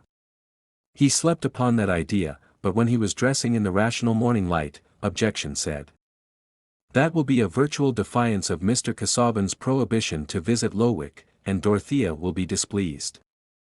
"Nonsense," argued Inclination, "it would be too monstrous for him to hinder me from going out to a pretty country church on a spring morning. And Dorothea will be glad. It will be clear to Mr. Casaubon that you have come either to annoy him or to see Dorothea." "It is not true that I go to annoy him, and why should I not go to see Dorothea? Is he to have everything to himself and be always comfortable? Let him smart a little, as other people are obliged to do. I have always liked the quaintness of the church and congregation. Besides, I know the Tuckers, I shall go into their pew." Having silenced objection by force of unreason, Will walked to Lowick as if he had been on the way to paradise, crossing Housel Common and skirting the wood, where the sunlight fell broadly under the budding boughs, bringing out the beauties of moss and lichen, and fresh green growths piercing the brown. Everything seemed to know that it was Sunday, and to approve of his going to Lowick Church. Will easily felt happy when nothing crossed his humor, and by this time the thought of vexing Mr. Casaubon had become rather amusing to him, making his face break into its merry smile, pleasant to see as the breaking of sunshine on the water, though the occasion was not exemplary. But most of us are apt to settle within ourselves that the man who blocks our way is odious, and not to mind causing him a little of the disgust which his personality excites in ourselves. Will went along with a small book under his arm and a hand in each side pocket, never reading, but chanting a little, as he made scenes of what would happen in church and coming out. He was experimenting in tunes to suit some words of his own, sometimes trying a ready-made melody, sometimes improvising. The words were not exactly a hymn, but they certainly fitted his Sunday experience. O me, what frugal cheer! My love doth feed upon a touch, a ray, that is not here. A shadow that is gone. A dream of breath that might be near. An inly echoed tone. The thought that one may think me dear. The place where one was known. The tremor of a banished fear. An ill that was not done. O me, what frugal cheer! My love doth feed upon. Sometimes, when he took off his hat, shaking his head backward, and showing his delicate throat as he sang, he looked like an incarnation of the spring whose spirit filled the air, a bright creature, abundant in uncertain promises. The bells were still ringing when he got to Lowick, and he went into the curate's pew before any one else arrived there. But he was still left alone in it when the congregation had assembled. The curate's pew was opposite the rector's at the entrance of the small chancel, and Will had time to fear that Dorothea might not come while he looked round at the group of rural faces which made the congregation from year to year within the whitewashed walls and dark old pews, hardly with more change than we see in the boughs of a tree which breaks here and there with age, but yet has young shoots. Mr. Riggs's frog face was something alien and unaccountable, but notwithstanding this shock to the order of things, there were still the walls and the rural stock of the Powderells in their pews side by side. Brother Samuel's cheek had the same purple round as ever, and the 3 generations of decent cottagers came as of old with a sense of duty to their betters generally, the smaller children regarding Mr. Casaubon, who wore the black gown and mounted to the highest box, as probably the chief of all betters, and the one most awful if offended. Even in 1831 Lowick was at peace, not more agitated by reform than by the solemn tenor of the Sunday sermon. The congregation had been used to seeing Will at church in former days, and no one took much note of him except the choir, who expected him to make a figure in the singing.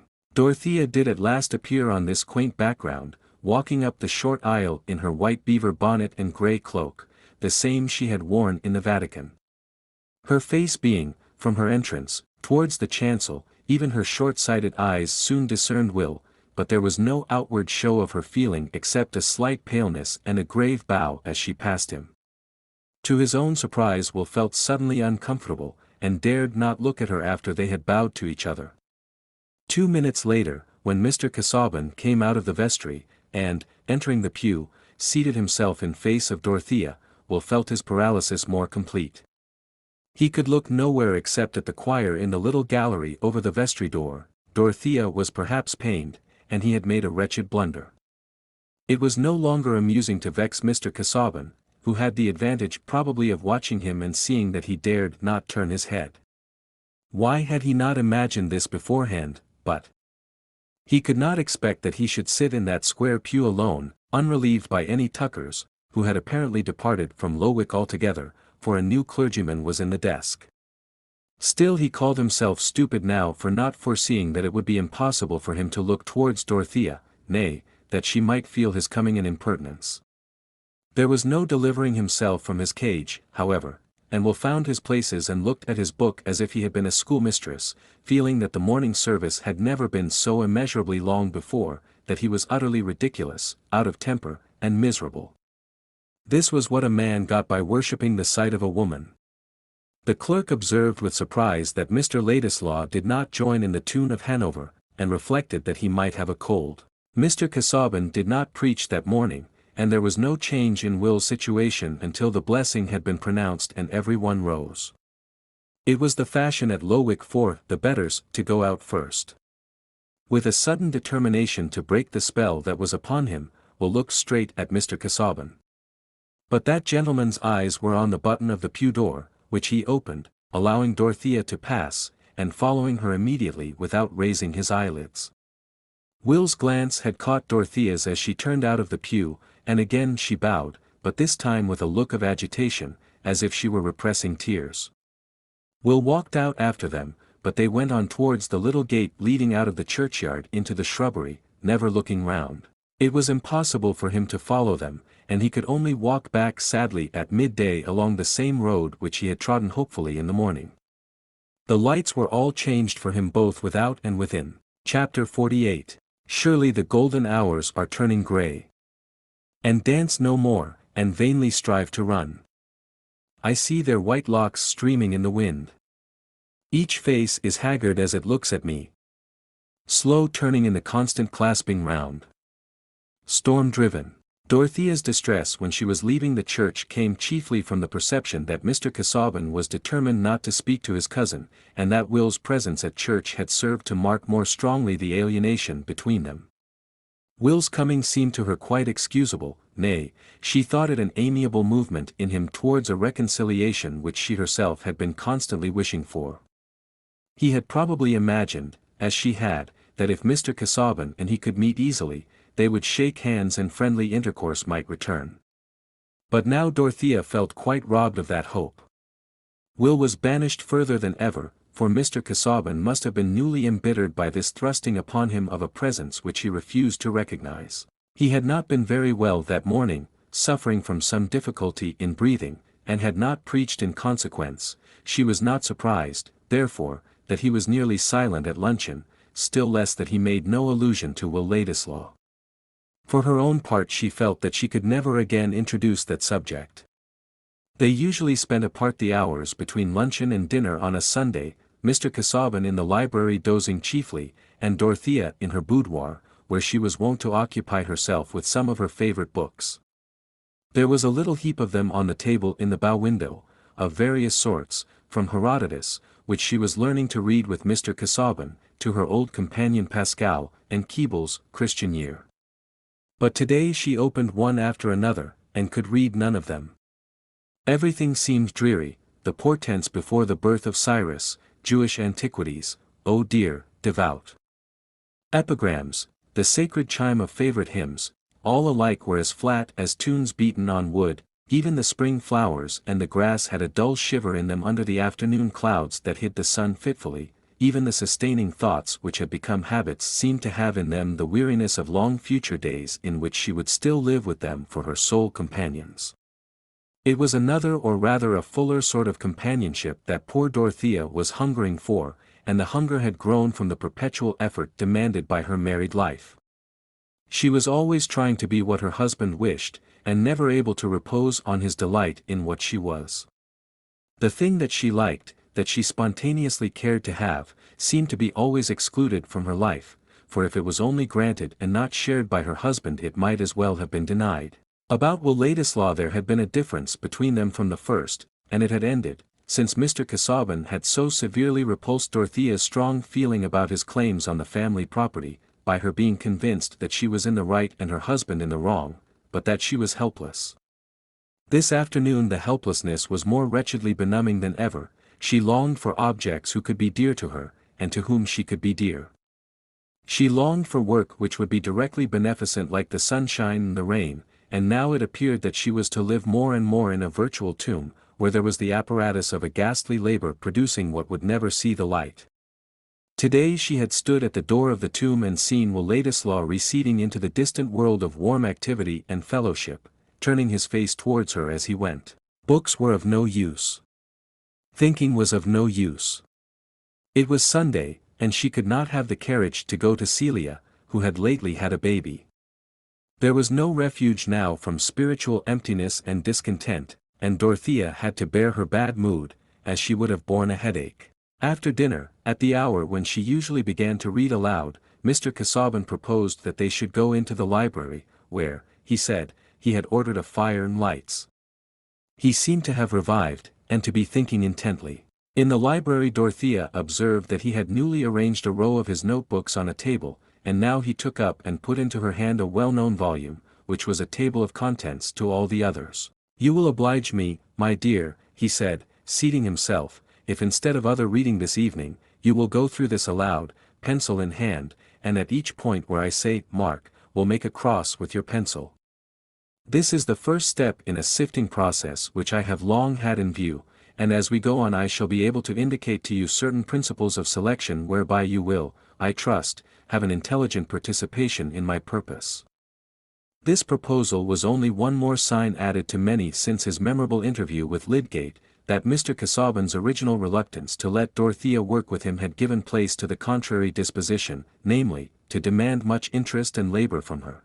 After she had read and marked for 2 hours, he said, "We will take the volume upstairs, and the pencil, if you please, and in case of reading in the night, we can pursue this task. It is not wearisome to you, I trust, Dorothea?" "I prefer always reading what you like best to hear," said Dorothea, who told the simple truth, for what she dreaded was to exert herself in reading or anything else which left him as joyless as ever.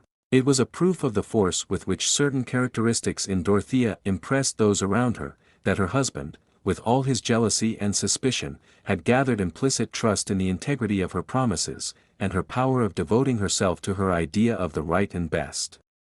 Of late he had begun to feel that these qualities were a peculiar possession for himself, and he wanted to engross them. The reading in the night did come. Dorothea in her young weariness had slept soon and fast. She was awakened by a sense of light, which seemed to her at first like a sudden vision of sunset after she had climbed a steep hill. she opened her eyes and saw her husband wrapped in his warm gown seating himself in the armchair near the fireplace where the embers were still glowing. He had lit 2 candles, expecting that Dorothea would awake, but not liking to rouse her by more direct means. "Are you ill, Edward?" she said, rising immediately. I felt some uneasiness in a reclining posture. "I will sit here for a time." She threw wood on the fire, wrapped herself up, and said, "You would like me to read to you?" "You would oblige me greatly by doing so, Dorothea," said Mr. Casaubon, with a shade more meekness than usual in his polite manner. "I am wakeful, my mind is remarkably lucid." "I fear that the excitement may be too great for you," said Dorothea, remembering Lydgate's cautions. "No, I am not conscious of undue excitement. Thought is easy." Dorothea dared not insist, and she read for an hour or more on the same plan as she had done in the evening, but getting over the pages with more quickness. Mr. Casaubon's mind was more alert, and he seemed to anticipate what was coming after a very slight verbal indication, saying, "That will do, mark that, or, pass on to the next head, I omit the second excursus on Crete." Dorothea was amazed to think of the bird-like speed with which his mind was surveying the ground where it had been creeping for years. At last he said, "Close the book now, my dear. We will resume our work tomorrow. I have deferred it too long, and would gladly see it completed. But you observe that the principle on which my selection is made, is to give adequate, and not disproportionate illustration to each of the theses enumerated in my introduction, as at present sketched. You have perceived that distinctly, Dorothea?" "Yes," said Dorothea, rather tremulously. She felt sick at heart. "And now I think that I can take some repose," said Mr. Casaubon. He laid down again and begged her to put out the lights. When she had lain down too, and there was a darkness only broken by a dull glow on the hearth, he said, "Before I sleep, I have a request to make, Dorothea." "What is it?" said Dorothea, with dread in her mind. "It is that you will let me know, deliberately, whether, in case of my death, you will carry out my wishes, whether you will avoid doing what I should deprecate, and apply yourself to do what I should desire." Dorothea was not taken by surprise. Many incidents had been leading her to the conjecture of some intention on her husband's part which might make a new yoke for her. She did not answer immediately. "You refuse?" said Mr. Casaubon, with more edge in his tone. "No, I do not yet refuse," said Dorothea, in a clear voice, the need of freedom asserting itself within her, "but it is too solemn, I think it is not right, to make a promise when I am ignorant what it will bind me to. Whatever affection prompted I would do without promising. But you would use your own judgment, I ask you to obey mine, you refuse." "No, dear, no," said Dorothea, beseechingly, crushed by opposing fears. "But may I wait and reflect a little while? I desire with my whole soul to do what will comfort you, but I cannot give any pledge suddenly, still less a pledge to do I know not what." "You cannot then confide in the nature of my wishes?" "Grant me till tomorrow," said Dorothea, beseechingly. "Till tomorrow then," said Mr. Casaubon. Soon she could hear that he was sleeping, but there was no more sleep for her. While she constrained herself to lie still lest she should disturb him, her mind was carrying on a conflict in which imagination ranged its forces first on one side and then on the other. She had no presentiment that the power which her husband wished to establish over her future action had relation to anything else than his work. But it was clear enough to her that he would expect her to devote herself to sifting those mixed heaps of material, which were to be the doubtful illustration of principles still more doubtful. The poor child had become altogether unbelieving as to the trustworthiness of that key which had made the ambition and the labor of her husband's life.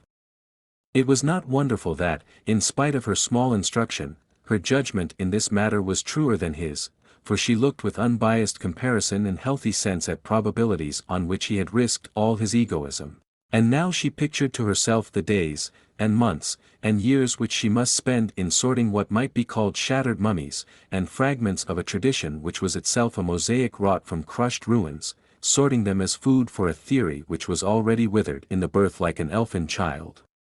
Doubtless a vigorous error vigorously pursued has kept the embryos of truth a-breathing, the quest of gold being at the same time a questioning of substances, the body of chemistry is prepared for its soul, and Lavoisier is born.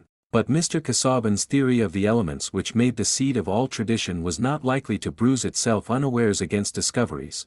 It floated among flexible conjectures no more solid than those etymologies which seemed strong because of likeness in sound until it was shown that likeness in sound made them impossible. It was a method of interpretation which was not tested by the necessity of forming anything which had sharper collisions than an elaborate notion of Gog and Magog. It was as free from interruption as a plan for threading the stars together. And Dorothea had so often had to check her weariness and impatience over this questionable riddle-guessing, as it revealed itself to her instead of the fellowship in high knowledge which was to make life worthier.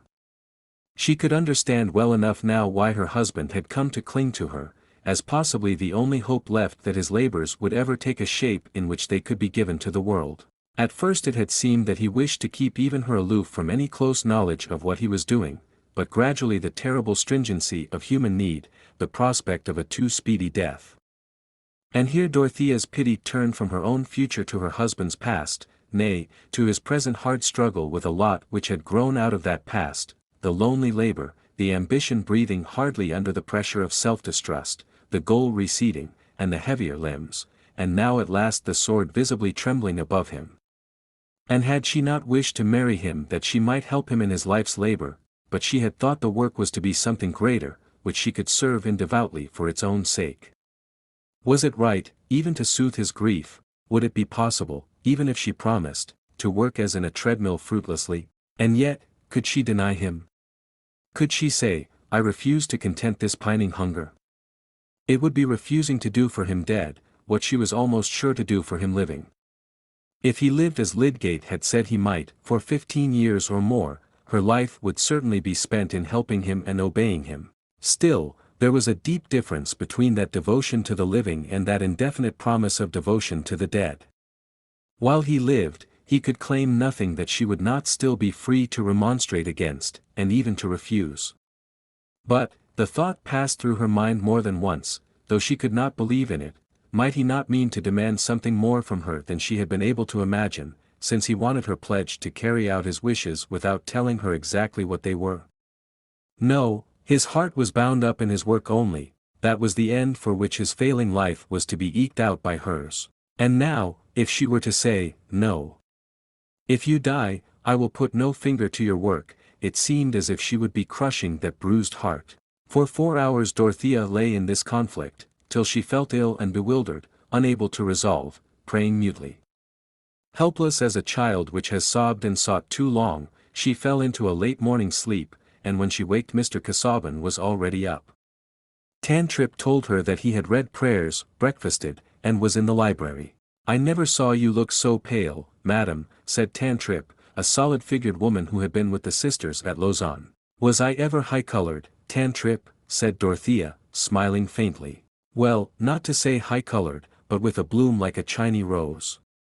But always smelling those leather books, what can be expected? Do rest a little this morning, madam. Let me say you are ill and not able to go into that close library.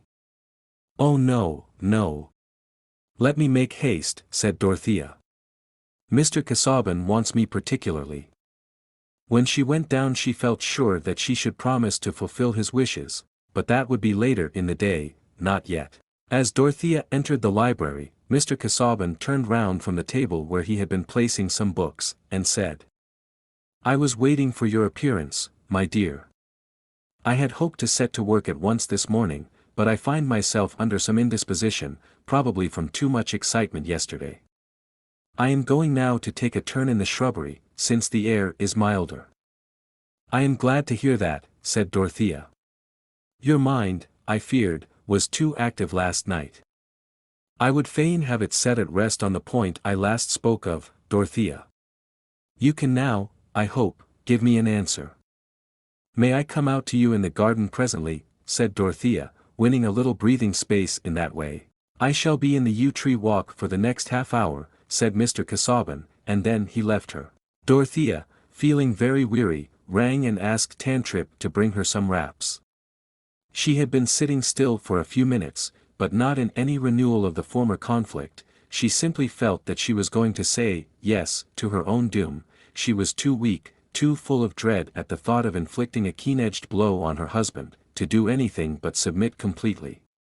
She sat still and let Tantripp put on her bonnet and shawl, a passivity which was unusual with her, for she liked to wait on herself. "God bless you, madam," said Tantripp, with an irrepressible movement of love towards the beautiful, gentle creature for whom she felt unable to do anything more, now that she had finished tying the bonnet. This was too much for Dorothea's highly strung feeling, and she burst into tears, sobbing against Tantripp's arm. But soon she checked herself, dried her eyes, and went out at the glass door into the shrubbery. "I wish every book in that library was built into a catacomb for your master," said Tantripp to Pratt, the butler, finding him in the breakfast room. She had been at Rome, and visited the antiquities, as we know, and she always declined to call Mr. Casaubon anything but "your master," when speaking to the other servants. Pratt laughed. He liked his master very well, but he liked Tantripp better. When Dorothea was out on the gravel walks, she lingered among the nearer clumps of trees, hesitating, as she had done once before, though from a different cause. Then she had feared lest her effort at fellowship should be unwelcome. Now she dreaded going to the spot where she foresaw that she must bind herself to a fellowship from which she shrank. Neither law nor the world's opinion compelled her to this, only her husband's nature and her own compassion, only the ideal and not the real yoke of marriage. She saw clearly enough the whole situation, yet she was fettered. She could not smite the stricken soul that entreated hers. If that were weakness, Dorothea was weak. But the half-hour was passing, and she must not delay longer. When she entered the yew tree walk she could not see her husband, but the walk had bends, and she went, expecting to catch sight of his figure wrapped in a blue cloak, which, with a warm velvet cap, was his outer garment on chill days for the garden. It occurred to her that he might be resting in the summer house, towards which the path diverged a little. Turning the angle, she could see him seated on the bench, close to a stone table. His arms were resting on the table, and his brow was bowed down on them, the blue cloak being dragged forward and screening his face on each side. "He exhausted himself last night," Dorothea said to herself, thinking at first that he was asleep, and that the summer house was too damp a place to rest in. But then she remembered that of late she had seen him take that attitude when she was reading to him, as if he found it easier than any other, and that he would sometimes speak, as well as listen, with his face down in that way. She went into the summer house and said, "I am come, Edward, I am ready." He took no notice, and she thought that he must be fast asleep. She laid her hand on his shoulder, and repeated, "I am ready." Still he was motionless, and with a sudden confused fear, she leaned down to him, took off his velvet cap, and leaned her cheek close to his head, crying in a distressed tone. "Wake, dear, wake. Listen to me. I am come to answer." But Dorothea never gave her answer. Later in the day, Lydgate was seated by her bedside, and she was talking deliriously, thinking aloud, and recalling what had gone through her mind the night before. She knew him, and called him by his name, but appeared to think it right that she should explain everything to him, and again, begged him to explain everything to her husband. "Tell him I shall go to him soon, I am ready to promise. Only, thinking about it was so dreadful, it has made me ill. Not very ill. I shall soon be better. Go and tell him." But the silence in her husband's ear was never more to be broken. Chapter 49. A task too strong for wizard spells. This squire had brought about. Tea is easy dropping stones in wells. But who shall get them out? "I wish to God we could hinder Dorothea from knowing this," said Sir James Chettam, with a little frown on his brow, and an expression of intense disgust about his mouth. He was standing on the hearthrug in the library at Lowick Grange, and speaking to Mr. Brooke. It was the day after Mr. Casaubon had been buried, and Dorothea was not yet able to leave her room. "That would be difficult, you know, Chettam, as she is an executrix, and she likes to go into these things, property, land, that kind of thing.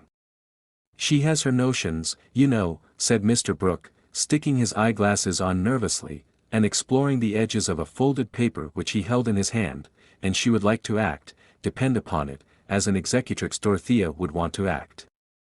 And she was 21 last December, you know. I can hinder nothing.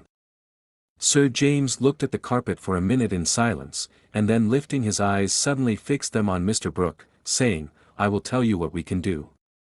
Until Dorothea is well, all business must be kept from her, and as soon as she is able to be moved she must come to us.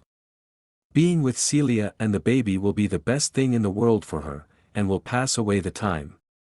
And meanwhile you must get rid of Ladislaw, you must send him out of the country. Here Sir James's look of disgust returned in all its intensity. Mr. Brooke put his hands behind him, walked to the window and straightened his back with a little shake before he replied. That is easily said, Chettam, easily said, you know.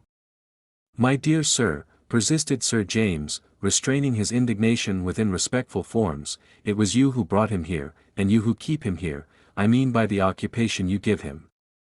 Yes, but I can't dismiss him in an instant without assigning reasons, my dear Chettam.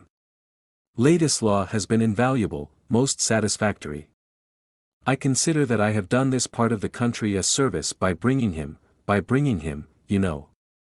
Mr. Brooke ended with a nod, turning round to give it. It's a pity this part of the country didn't do without him, that's all I have to say about it.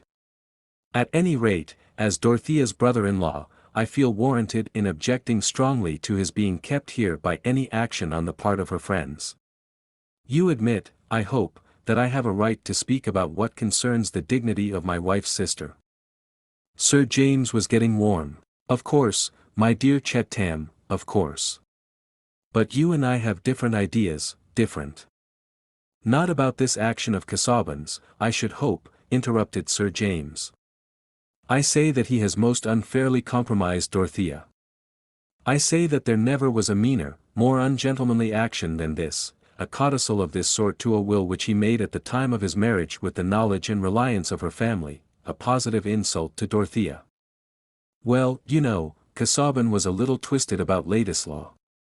Ladislaw has told me the reason, dislike of the bent he took, you know, Ladislaw didn't think much of Casaubon's notions, Thoth and Dagon, that sort of thing, and I fancy that Casaubon didn't like the independent position Ladislaw had taken up. I saw the letters between them, you know.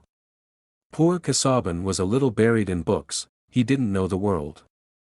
It's all very well for Ladislaw to put that color on it, said Sir James.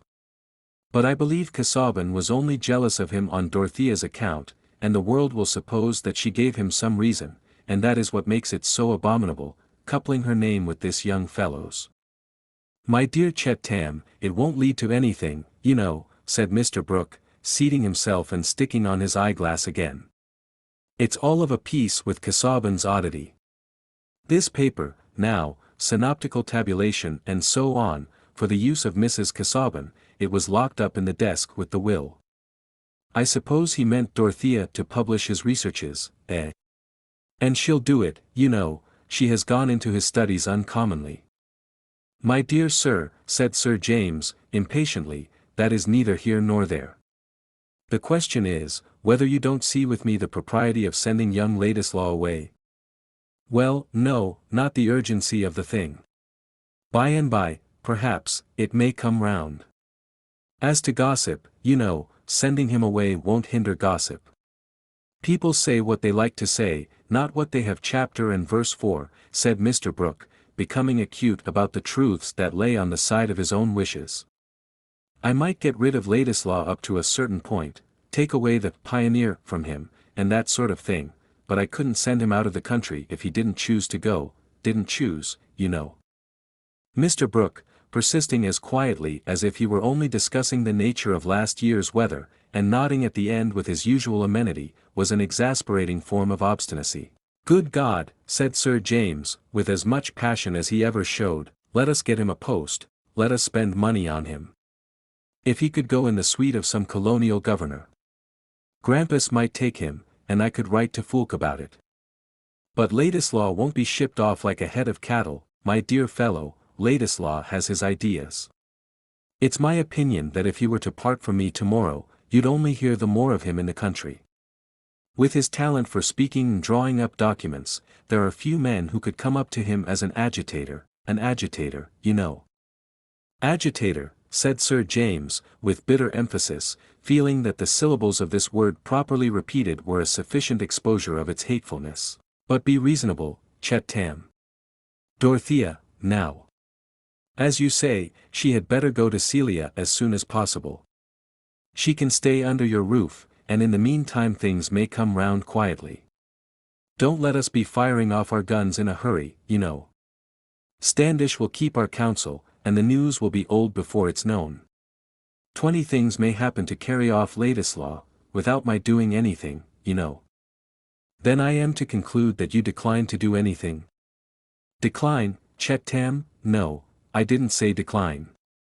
But I really don't see what I could do. Ladislaw is a gentleman. I am glad to hear it, said Sir James, his irritation making him forget himself a little. I am sure Casaubon was not. Well, it would have been worse if he had made the codicil to hinder her from marrying again at all, you know.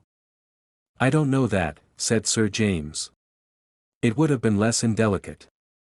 One of poor Casaubon's freaks. That attack upset his brain a little.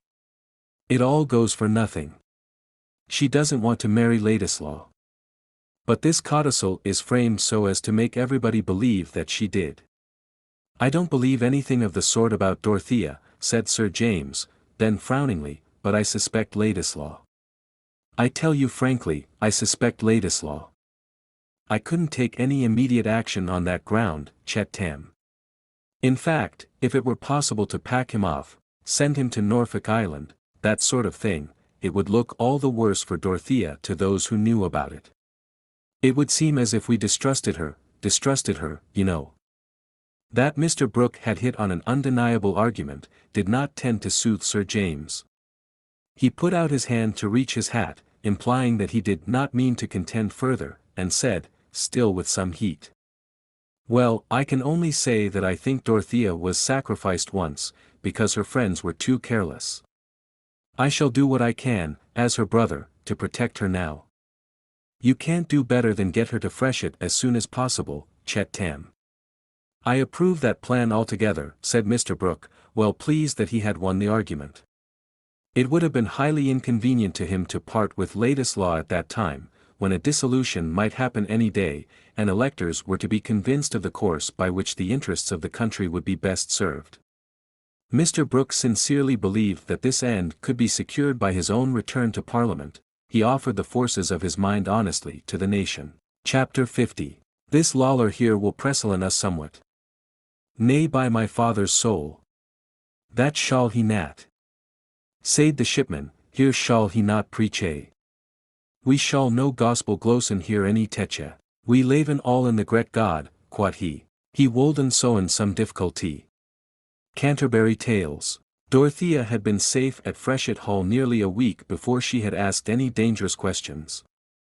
Every morning now she sat with Celia in the prettiest of upstairs sitting rooms, opening into a small conservatory, Celia all in white and lavender like a bunch of mixed violets, watching the remarkable acts of the baby, which were so dubious to her inexperienced mind that all conversation was interrupted by appeals for their interpretation made to the oracular nurse.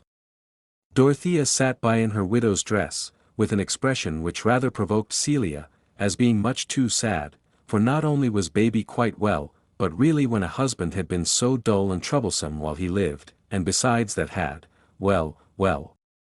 Sir James, of course, had told Celia everything, with a strong representation how important it was that Dorothea should not know it sooner than was inevitable.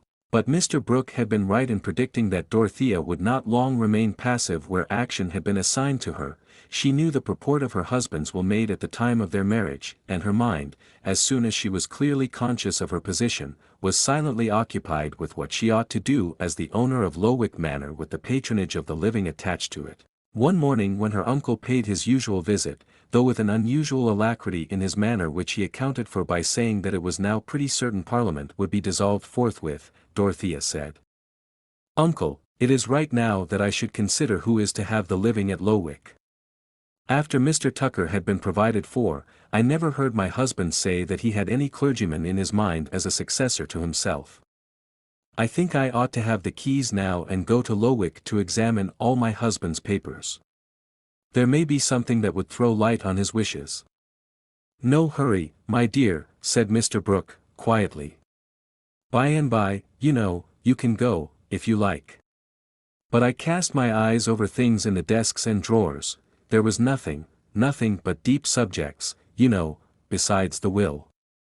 Everything can be done by and by. As to the living, I have had an application for interest already, I should say rather good. Mr. Tyke has been strongly recommended to me. I had something to do with getting him an appointment before. An apostolic man, I believe, the sort of thing that would suit you, my dear. I should like to have fuller knowledge about him, uncle, and judge for myself, if Mr. Casaubon has not left any expression of his wishes. He has perhaps made some addition to his will. There may be some instructions for me, said Dorothea, who had all the while had this conjecture in her mind with relation to her husband's work. Nothing about the rectory, my dear, nothing, said Mr. Brooke, rising to go away, and putting out his hand to his nieces, nor about his researches, Nothing in the will. Dorothea's lip quivered. Come, you must not think of these things yet, my dear. By and by, I am quite well now, uncle, I wish to exert myself. Well, we shall see. But I must run away now, I have no end of work now, it's a crisis, a political crisis, And here is Celia and her little man, you are an aunt, now, and I am a sort of grandfather, said Mr. Brooke, with placid hurry, anxious to get away and tell Chet Tam that it would not be his, Mr. Brooke's, fault if Dorothea insisted on looking into everything. Dorothea sank back in her chair when her uncle had left the room, and cast her eyes down meditatively on her crossed hands. Look, Dodo. Look at him. Did you ever see anything like that? Said Celia, in her comfortable staccato. What, Kitty? Said Dorothea, lifting her eyes rather absently. What? Why, his upper lip, see how he is drawing it down, as if he meant to make a face. Isn't it wonderful? He may have his little thoughts. I wish nurse were here. Do look at him. A large tear which had been for some time gathering, rolled down Dorothea's cheek as she looked up and tried to smile. Don't be sad, Dodo, kiss baby. What are you brooding over so? I am sure you did everything, and a great deal too much. You should be happy now. I wonder if Sir James would drive me to Lowick. I want to look over everything, to see if there were any words written for me. You are not to go till Mr. Lydgate says you may go. And he has not said so yet. Here you are, nurse, take baby and walk up and down the gallery. Besides, you have got a wrong notion in your head as usual, Dodo, I can see that, it vexes me. Where am I wrong, Kitty? Said Dorothea, quite meekly. She was almost ready now to think Celia wiser than herself, and was really wondering with some fear what her wrong notion was. Celia felt her advantage, and was determined to use it. None of them knew Dodo as well as she did, or knew how to manage her. Since Celia's baby was born, she had had a new sense of her mental solidity and calm wisdom. It seemed clear that where there was a baby, things were right enough, and that error, in general, was a mere lack of that central poising force. I can see what you are thinking of as well as can be, Dodo, said Celia. You are wanting to find out if there is anything uncomfortable for you to do now, only because Mr. Casaubon wished it. As if you had not been uncomfortable enough before. And he doesn't deserve it, and you will find that out. He has behaved very badly. James is as angry with him as can be. And I had better tell you, to prepare you. Celia, said Dorothea, entreatingly, you distress me. Tell me at once what you mean. It glanced through her mind that Mr. Casaubon had left the property away from her, which would not be so very distressing. Why, he has made a codicil to his will, to say the property was all to go away from you if you married, I mean. That is of no consequence, said Dorothea, breaking in impetuously. But if you married Mr. Ladislaw, not anybody else, Celia went on with persevering quietude. Of course that is of no consequence in one way, you never would marry Mr. Ladislaw, but that only makes it worse of Mr. Casaubon. The blood rushed to Dorothea's face and neck painfully. But Celia was administering what she thought a sobering dose of fact. It was taking up notions that had done Dodo's health so much harm. So she went on in her neutral tone, as if she had been remarking on baby's robes. James says so. He says it is abominable, and not like a gentleman. And there never was a better judge than James. It is as if Mr. Casaubon wanted to make people believe that you would wish to marry Mr. Ladislaw, which is ridiculous. Only James says it was to hinder Mr. Ladislaw from wanting to marry you for your money, just as if he ever would think of making you an offer. Mrs. Cadwallader said you might as well marry an Italian with white mice. But I must just go and look at baby, Celia added, without the least change of tone, throwing a light shawl over her, and tripping away. Dorothea by this time had turned cold again, and now threw herself back helplessly in her chair. She might have compared her experience at that moment to the vague, alarmed consciousness that her life was taking on a new form, that she was undergoing a metamorphosis in which memory would not adjust itself to the stirring of new organs. Everything was changing its aspect, her husband's conduct, her own duteous feeling towards him, every struggle between them, and yet more, her whole relation to Will Ladislaw. Her world was in a state of convulsive change. The only thing she could say distinctly to herself was, that she must wait and think anew. One change terrified her as if it had been a sin. It was a violent shock of repulsion from her departed husband, who had hidden thoughts, perhaps perverting everything she said and did. Then again she was conscious of another change which also made her tremulous. It was a sudden strange yearning of heart towards Will Ladislaw. It had never before entered her mind that he could, under any circumstances, be her lover. Conceive the effect of the sudden revelation that another had thought of him in that light, that perhaps he himself had been conscious of such a possibility, and this with the hurrying, crowding vision of unfitting conditions, and questions not soon to be solved. It seemed a long while, she did not know how long, before she heard Celia saying, "That will do, nurse, he will be quiet on my lap now. You can go to lunch, and let Garrett stay in the next room." "What I think, Dodo," Celia went on, observing nothing more than that Dorothea was leaning back in her chair, and likely to be passive, "is that Mr. Casaubon was spiteful. I never did like him, and James never did. I think the corners of his mouth were dreadfully spiteful. And now he has behaved in this way. I am sure religion does not require you to make yourself uncomfortable about him. If he has been taken away, that is a mercy, and you ought to be grateful.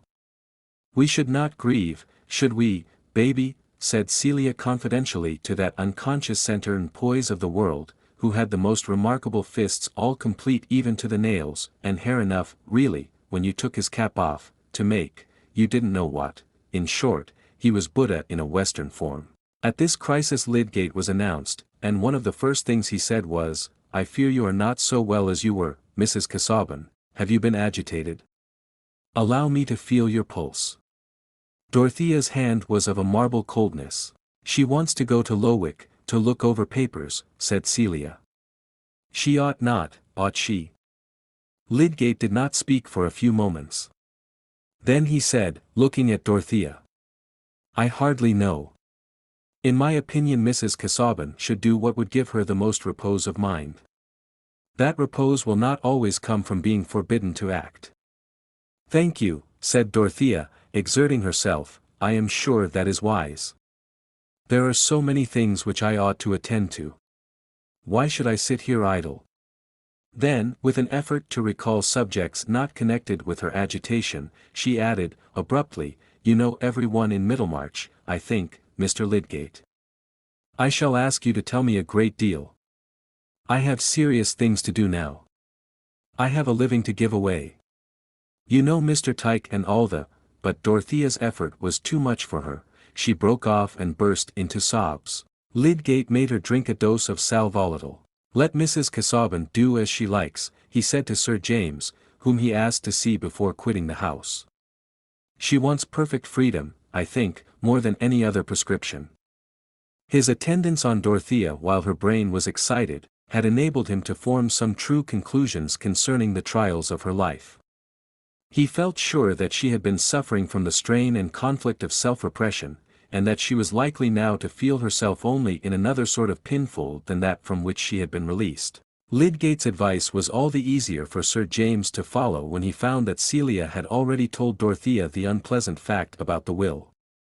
There was no help for it now, no reason for any further delay in the execution of necessary business. And the next day Sir James complied at once with her request that he would drive her to Lowick. "I have no wish to stay there at present," said Dorothea, "I could hardly bear it. I am much happier at Freshitt with Celia. I shall be able to think better about what should be done at Lowick by looking at it from a distance. And I should like to be at the Grange a little while with my uncle, and go about in all the old walks and among the people in the village." "Not yet, I think. Your uncle is having political company, and you are better out of the way of such doings," said Sir James, who at that moment thought of the Grange chiefly as a haunt of young Ladislaws. But no word passed between him and Dorothea about the objectionable part of the will. Indeed, both of them felt that the mention of it between them would be impossible. Sir James was shy, even with men, about disagreeable subjects, and the one thing that Dorothea would have chosen to say, if she had spoken on the matter at all, was forbidden to her at present because it seemed to be a further exposure of her husband's injustice. Yet she did wish that Sir James could know what had passed between her and her husband about Will Ladislaw's moral claim on the property. It would then, she thought, be apparent to him as it was to her, that her husband's strange indelicate proviso had been chiefly urged by his bitter resistance to that idea of claim, and not merely by personal feelings more difficult to talk about. Also, it must be admitted, Dorothea wished that this could be known for Will's sake, since her friend seemed to think of him as simply an object of Mr. Casaubon's charity. Why should he be compared with an Italian carrying white mice? That word quoted from Mrs. Cadwallader seemed like a mocking travesty wrought in the dark by an impish finger. At Lowick Dorothea searched desk and drawer, searched all her husband's places of deposit for private writing, but found no paper addressed especially to her, except that synoptical tabulation, which was probably only the beginning of many intended directions for her guidance. In carrying out this bequest of labor to Dorothea, as in all else, Mr. Casaubon had been slow and hesitating, oppressed in the plan of transmitting his work, as he had been in executing it, by the sense of moving heavily in a dim and clogging medium. Distrust of Dorothea's competence to arrange what he had prepared was subdued only by distrust of any other redactor. But he had come at last to create a trust for himself out of Dorothea's nature. She could do what she resolved to do, and he willingly imagined her toiling under the fetters of a promise to erect a tomb with his name upon it. Not that Mr. Casaubon called the future volumes a tomb, he called them the key to all mythologies. But the months gained on him and left his plans belated. He had only had time to ask for that promise by which he sought to keep his cold grasp on Dorothea's life. The grasp had slipped away. Bound by a pledge given from the depths of her pity, she would have been capable of undertaking a toil which her judgment whispered was vain for all uses except that consecration of faithfulness which is a supreme use. But now her judgment, instead of being controlled by duteous devotion, was made active by the embittering discovery that in her past union there had lurked the hidden alienation of secrecy and suspicion. The living, suffering man was no longer before her to awaken her pity. There remained only the retrospect of painful subjection to a husband whose thoughts had been lower than she had believed, whose exorbitant claims for himself had even blinded his scrupulous care for his own character, and made him defeat his own pride by shocking men of ordinary honor. As for the property which was the sign of that broken tie, she would have been glad to be free from it and have nothing more than her original fortune which had been settled on her, if there had not been duties attached to ownership, which she ought not to flinch from. About this property many troublous questions insisted on rising. Had she not been right in thinking that the half of it ought to go to Will Ladislaw, but was it not impossible now for her to do that act of justice? Mr. Casaubon had taken a cruelly effective means of hindering her, even with indignation against him in her heart. Any act that seemed a triumphant eluding of his purpose revolted her. After collecting papers of business which she wished to examine, she locked up again the desks and drawers, all empty of personal words for her, empty of any sign that in her husband's lonely brooding his heart had gone out to her in excuse or explanation, and she went back to Freshitt with the sense that around his last hard demand and his last injurious assertion of his power, the silence was unbroken. Dorothea tried now to turn her thoughts towards immediate duties, and one of these was of a kind which others were determined to remind her of. Lydgate's ear had caught eagerly her mention of the living, and as soon as he could, he reopened the subject, seeing here a possibility of making amends for the casting vote he had once given with an ill-satisfied conscience. "Instead of telling you anything about Mr. Tyke," he said, "I should like to speak of another man, Mr. Fairbrother, the vicar of St. Botolph's. His living is a poor one, and gives him a stinted provision for himself and his family. His mother, aunt, and sister all live with him, and depend upon him. I believe he has never married because of them. I never heard such good preaching as his, such plain, easy eloquence. He would have done to preach at St. Paul's Cross after old Latimer. His talk is just as good about all subjects, original, simple, clear. I think him a remarkable fellow. He ought to have done more than he has done." "Why has he not done more?" said Dorothea, interested now in all who had slipped below their own intention. "That's a hard question," said Lydgate. "I find myself that it's uncommonly difficult to make the right thing work, there are so many strings pulling at once. Fairbrother often hints that he has got into the wrong profession, he wants a wider range than that of a poor clergyman, and I suppose he has no interest to help him on. He is very fond of natural history and various scientific matters, and he is hampered in reconciling these tastes with his position. He has no money to spare, hardly enough to use, and that has led him into card playing. Middlemarch is a great place for whist. He does play for money, and he wins a good deal. Of course that takes him into company a little beneath him, and makes him slack about some things, and yet, with all that, looking at him as a whole, I think he is one of the most blameless men I ever knew. He has neither venom nor doubleness in him, and those often go with a more correct outside. I wonder whether he suffers in his conscience because of that habit," said Dorothea. "I wonder whether he wishes he could leave it off." "I have no doubt he would leave it off, if he were transplanted into plenty, he would be glad of the time for other things. My uncle says that Mr. Tyke is spoken of as an apostolic man," said Dorothea, meditatively. She was wishing it were possible to restore the times of primitive zeal, and yet thinking of Mr. Fairbrother with a strong desire to rescue him from his chance-gotten money. "I don't pretend to say that Fairbrother is apostolic," said Lydgate. "His position is not quite like that of the apostles, he is only a parson among parishioners whose lives he has to try and make better. Practically I find that what is called being apostolic now, is an impatience of everything in which the parson doesn't cut the principal figure. I see something of that in Mr. Tyke at the hospital. A good deal of his doctrine is a sort of pinching hard to make people uncomfortably aware of him. Besides, an apostolic man at Lowick, he ought to think, as St. Francis did, that it is needful to preach to the birds." "True," said Dorothea. "It is hard to imagine what sort of notions our farmers and laborers get from their teaching. I have been looking into a volume of sermons by Mr. Tyke. Such sermons would be of no use at Lowick, I mean, about imputed righteousness and the prophecies in the Apocalypse. I have always been thinking of the different ways in which Christianity is taught, and whenever I find one way that makes it a wider blessing than any other, I cling to that as the truest, I mean that which takes in the most good of all kinds, and brings in the most people as sharers in it. It is surely better to pardon too much, than to condemn too much. But I should like to see Mr. Fairbrother and hear him preach." "Do," said Lydgate, "I trust to the effect of that. He is very much beloved, but he has his enemies too. There are always people who can't forgive an able man for differing from them. And that money-winning business is really a blot. You don't, of course, see many Middlemarch people, but Mr. Ladislaw, who is constantly seeing Mr. Brooke, is a great friend of Mr. Fairbrother's old ladies, and would be glad to sing the vicar's praises. One of the old ladies, Miss Noble, the aunt, is a wonderfully quaint picture of self-forgetful goodness, and Ladislaw gallants her about sometimes. I met them one day in a back street. You know Ladislaw's look, a sort of doffness in coat and waistcoat, and this little old maid reaching up to his arm. They looked like a couple dropped out of a romantic comedy. But the best evidence about Fairbrother is to see him and hear him. Happily Dorothea was in her private sitting room when this conversation occurred, and there was no one present to make Lydgate's innocent introduction of Ladislaw painful to her.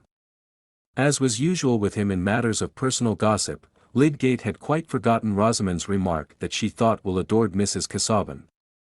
At that moment he was only caring for what would recommend the Fairbrother family, and he had purposely given emphasis to the worst that could be said about the vicar, in order to forestall objections.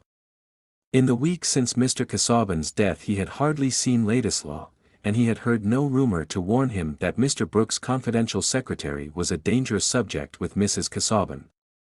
When he was gone, his picture of Ladislaw lingered in her mind and disputed the ground with that question of the Lowick living. What was Will Ladislaw thinking about her? Would he hear of that fact which made her cheeks burn as they never used to do, and how would he feel when he heard it? But she could see as well as possible how he smiled down at the little old maid. An Italian with white mice, on the contrary, he was a creature who entered into every one's feelings, and could take the pressure of their thought instead of urging his own with iron resistance. Chapter 51. Party is nature too, and you shall see, by force of logic, how they both agree. The many in the one in many. All is not some, nor some the same as any. Genus holds species, both are great or small. One genus highest, one not high at all. Each species has its differentia too. This is not that, and he was never you. Though this and that are ayes, and you and he are like as 1 to 1, or 3 to 3. No gossip about Mr. Casaubon's will had yet reached Ladislaw. The air seemed to be filled with the dissolution of Parliament and the coming election, as the old wakes and fairs were filled with the rival clatter of itinerant shows, and more private noises were taken little notice of. The famous dry election was at hand, in which the depths of public feeling might be measured by the low flood mark of drink. Will Ladislaw was one of the busiest at this time, and though Dorothea's widowhood was continually in his thought, he was so far from wishing to be spoken to on the subject, that when Lydgate sought him out to tell him what had passed about the Lowick living, he answered rather waspishly. "Why should you bring me into the matter? I never see Mrs. Casaubon, and am not likely to see her, since she is at Freshitt. I never go there. It is Tory ground, where I and the pioneer are no more welcome than a poacher and his gun." The fact was that Will had been made the more susceptible by observing that Mr. Brooke, instead of wishing him, as before, to come to the Grange oftener than was quite agreeable to himself, seemed now to contrive that he should go there as little as possible. This was a shuffling concession of Mr. Brooke's to Sir James Chetham's indignant remonstrance, and Will, awake to the slightest hint in this direction, concluded that he was to be kept away from the Grange on Dorothea's account. Her friends, then, regarded him with some suspicion. Their fears were quite superfluous. They were very much mistaken if they imagined that he would put himself forward as a needy adventurer trying to win the favor of a rich woman. Until now Will had never fully seen the chasm between himself and Dorothea, until now that he was come to the brink of it, and saw her on the other side. He began, not without some inward rage, to think of going away from the neighborhood. It would be impossible for him to show any further interest in Dorothea without subjecting himself to disagreeable imputations, perhaps even in her mind, which others might try to poison. "We are forever divided," said Will. "I might as well be at Rome, she would be no farther from me. But what we call our despair is often only the painful eagerness of unfed hope." There were plenty of reasons why he should not go, public reasons why he should not quit his post at this crisis, leaving Mr. Brooke in the lurch when he needed coaching for the election, and when there was so much canvassing, direct and indirect, to be carried on. Will could not like to leave his own chessmen in the heat of a game, and any candidate on the right side, even if his brain and marrow had been as soft as was consistent with a gentlemanly bearing, might help to turn a majority. To coach Mr. Brooke and keep him steadily to the idea that he must pledge himself to vote for the actual Reform Bill, instead of insisting on his independence and power of pulling up in time, was not an easy task. Mr. Fairbrother's prophecy of a fourth candidate, in the bag, had not yet been fulfilled, neither the Parliamentary Candidate Society nor any other power on the watch to secure a reforming majority seeing a worthy notice for interference while there was a second reforming candidate like Mr. Brooke, who might be returned at his own expense, and the fight lay entirely between Pinkerton the old Tory member, Bagster the new Whig member returned at the last election, and Brooke the future independent member, who was to fetter himself for this occasion only. Mr. Hawley and his party would bend all their forces to the return of Pinkerton, and Mr. Brooke's success must depend either on plumpers which would leave Bagster in the rear, or on the new minting of Tory votes into reforming votes. The latter means, of course, would be preferable. This prospect of converting votes was a dangerous distraction to Mr. Brooke, his impression that waverers were likely to be allured by wavering statements, and also the liability of his mind to stick afresh at opposing arguments as they turned up in his memory, gave Will Ladislaw much trouble. "You know there are tactics in these things," said Mr. Brooke, meeting people halfway, tempering your ideas, saying, "Well now, there's something in that," and so on. "I agree with you that this is a peculiar occasion, the country with a will of its own, political unions, that sort of thing, but we sometimes cut with rather too sharp a knife, Ladislaw. These £10 householders, now, why 10? Draw the line somewhere, yes, but why just at 10? That's a difficult question, now, if you go into it." "Of course it is," said Will, impatiently. "But if you are to wait till we get a logical bill, you must put yourself forward as a revolutionist, and then Middlemarch would not elect you, I fancy. As for trimming, this is not a time for trimming." Mr. Brooke always ended by agreeing with Ladislaw, who still appeared to him a sort of Burke with a leaven of Shelley, but after an interval the wisdom of his own methods reasserted itself, and he was again drawn into using them with much hopefulness.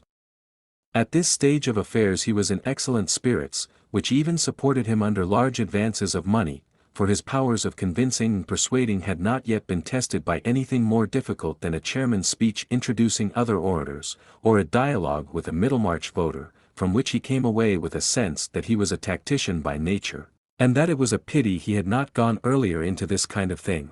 He was a little conscious of defeat, however, with Mr. Malmsey, a chief representative in Middlemarch of that great social power, the retail trader, and naturally one of the most doubtful voters in the borough, willing for his own part to supply an equal quantity of teas and sugars to reformer and anti-reformer, as well as to agree impartially with both, and feeling like the burgesses of old that this necessity of electing members was a great burthen to a town, for even if there were no danger in holding out hopes to all parties beforehand, there would be the painful necessity at last of disappointing respectable people whose names were on his books. He was accustomed to receive large orders from Mr. Brooke of Tipton, but then, there were many of Pinkerton's committee whose opinions had a great weight of grocery on their side. Mr. Malmsey, thinking that Mr. Brooke, as not too clever in his intellects, was the more likely to forgive a grocer who gave a hostile vote under pressure, had become confidential in his back parlour. "As to reform, sir, put it in a family light," he said, rattling the small silver in his pocket and smiling affably. "Will it support Mrs. Malmsey, and enable her to bring up 6 children when I am no more?" I put the question fictiously, knowing what must be the answer. "Very well, sir.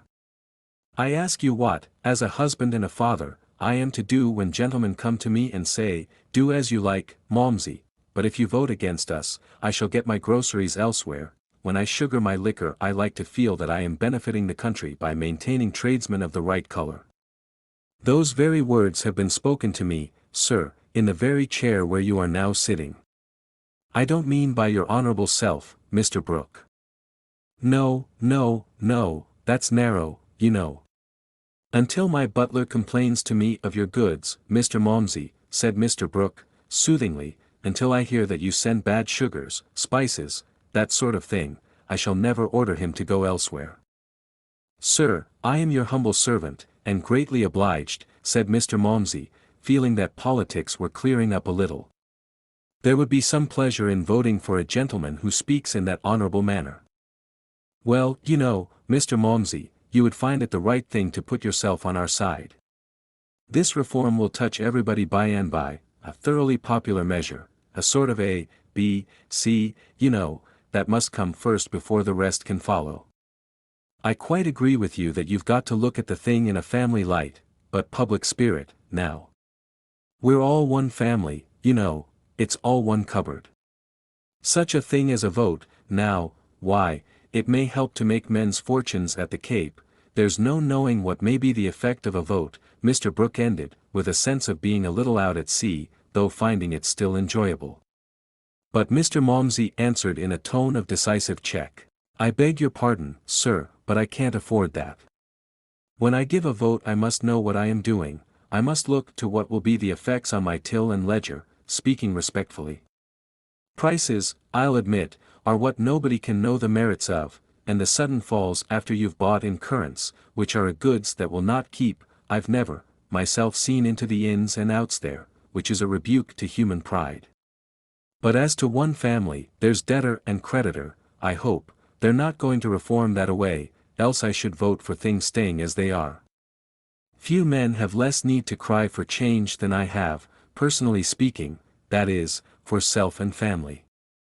I am not one of those who have nothing to lose, I mean as to respectability both in parish and private business, and no waste in respect of your honourable self and custom, which you was good enough to say you would not withdraw from me, vote or no vote, while the article sent in was satisfactory." After this conversation Mr. Malmsey went up and boasted to his wife that he had been rather too many for Brooke of Tipton, and that he didn't mind so much now about going to the poll. Mr. Brooke on this occasion abstained from boasting of his tactics to Ladislaw, who for his part was glad enough to persuade himself that he had no concern with any canvassing except the purely argumentative sort, and that he worked no meaner engine than knowledge. Mr. Brooke, necessarily, had his agents, who understood the nature of the Middlemarch voter and the means of enlisting his ignorance on the side of the bill, which were remarkably similar to the means of enlisting it on the side against the bill. Will stopped his ears. Occasionally Parliament, like the rest of our lives, even to our eating and apparel, could hardly go on if our imaginations were too active about processes.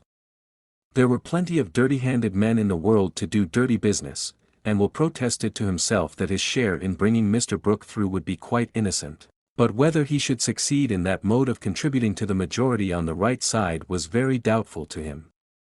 He had written out various speeches and memoranda for speeches, but he had begun to perceive that Mr. Brooke's mind, if it had the burthen of remembering any train of thought, would let it drop, run away in search of it, and not easily come back again. To collect documents is one mode of serving your country, and to remember the contents of a document is another. No. The only way in which Mr. Brooke could be coerced into thinking of the right arguments at the right time was to be well plied with them till they took up all the room in his brain. But here there was the difficulty of finding room, so many things having been taken in beforehand. Mr. Brooke himself observed that his ideas stood rather in his way when he was speaking. However, Ladislaw's coaching was forthwith to be put to the test, for before the day of nomination Mr. Brooke was to explain himself to the worthy electors of Middlemarch from the balcony of the White Hart, which looked out advantageously at an angle of the marketplace, commanding a large area in front and two converging streets. It was a fine May morning, and everything seemed hopeful. There was some prospect of an understanding between Bagster's committee and Brooke's, to which Mr. Bulstrode, Mr. Standish as a liberal lawyer, and such manufacturers as Mr. Plymdale and Mr. Vincey, gave a solidity which almost counterbalanced Mr. Hawley and his associates who sat for Pinkerton at the Green Dragon. Mr. Brooke, conscious of having weakened the blasts of the trumpet against him, by his reforms as a landlord in the last half-year, and hearing himself cheered a little as he drove into the town, felt his heart tolerably light under his buff-coloured waistcoat. But with regard to critical occasions, it often happens that all moments seem comfortably remote until the last. "This looks well, said Mr. Brooke as the crowd gathered. "I shall have a good audience, at any rate. I like this, now, this kind of public made up of one's own neighbours, you know." The weavers and tanners of Middlemarch, unlike Mr. Malmsey, had never thought of Mr. Brooke as a neighbour, and were not more attached to him than if he had been sent in a box from London. But they listened without much disturbance to the speakers who introduced the candidate, one of them, a political personage from Brassing, who came to tell Middlemarch its duty, spoke so fully, that it was alarming to think what the candidate could find to say after him. Meanwhile the crowd became denser, and as the political personage neared the end of his speech, Mr. Brooke felt a remarkable change in his sensations while he still handled his eyeglass, trifled with documents before him, and exchanged remarks with his committee, as a man to whom the moment of summons was indifferent. "I'll take another glass of sherry, Ladislaw," he said, with an easy air, to Will, who was close behind him, and presently handed him the supposed fortifier. It was ill chosen, for Mr. Brooke was an abstemious man, and to drink a second glass of sherry quickly at no great interval from the first was a surprise to his system which tended to scatter his energies instead of collecting them. Pray pity him, so many English gentlemen make themselves miserable by speechifying on entirely private grounds. Whereas Mr. Brooke wished to serve his country by standing for Parliament, which, indeed, may also be done on private grounds, but being once undertaken does absolutely demand some speechifying. It was not about the beginning of his speech that Mr. Brooke was at all anxious. This, he felt sure, would be all right. He should have it quite pat, cut out as neatly as a set of couplets from Pope. Embarking would be easy, but the vision of open sea that might come after was alarming. "And questions, now," hinted the demon just waking up in his stomach, "somebody may put questions about the schedules. Ladislaw," he continued, aloud, "just hand me the memorandum of the schedules." When Mr. Brooke presented himself on the balcony, the cheers were quite loud enough to counterbalance the yells, groans, brayings, and other expressions of adverse theory, which were so moderate that Mr. Standish, decidedly an old bird, observed in the ear next to him, "This looks dangerous, by God. Hawley has got some deeper plan than this." Still, the cheers were exhilarating, and no candidate could look more amiable than Mr. Brooke, with the memorandum in his breast pocket, his left hand on the rail of the balcony, and his right trifling with his eyeglass. The striking points in his appearance were his buff waistcoat, short-clipped blonde hair, and neutral physiognomy. He began with some confidence. "Gentlemen, electors of Middlemarch." This was so much the right thing that a little pause after it seemed natural. "I'm uncommonly glad to be here. I was never so proud and happy in my life, never so happy, you know." This was a bold figure of speech, but not exactly the right thing, for, unhappily, the pat opening had slipped away. Even couplets from Pope may be but fallings from us, vanishings, when fear clutches us, and a glass of sherry is hurrying like smoke among our ideas. Ladislaw, who stood at the window behind the speaker, thought, "It's all up now. The only chance is that, since the best thing won't always do, floundering may answer for once." Mr. Brooke, meanwhile, having lost other clues, fell back on himself and his qualifications, always an appropriate graceful subject for a candidate. "I am a close neighbor of yours, my good friends. You've known me on the bench a good while. I've always gone a good deal into public questions, machinery, now, and machine breaking. You're many of you concerned with machinery, and I've been going into that lately. It won't do, you know, breaking machines. Everything must go on, trade, manufactures, commerce, interchange of staples, that kind of thing, since Adam Smith, that must go on. We must look all over the globe, observation with extensive view, must look everywhere, from China to Peru, as somebody says, Johnson, I think, the Rambler, you know.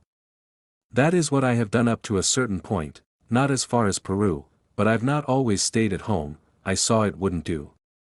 I've been in the Levant, where some of your Middlemarch goods go, and then, again, in the Baltic.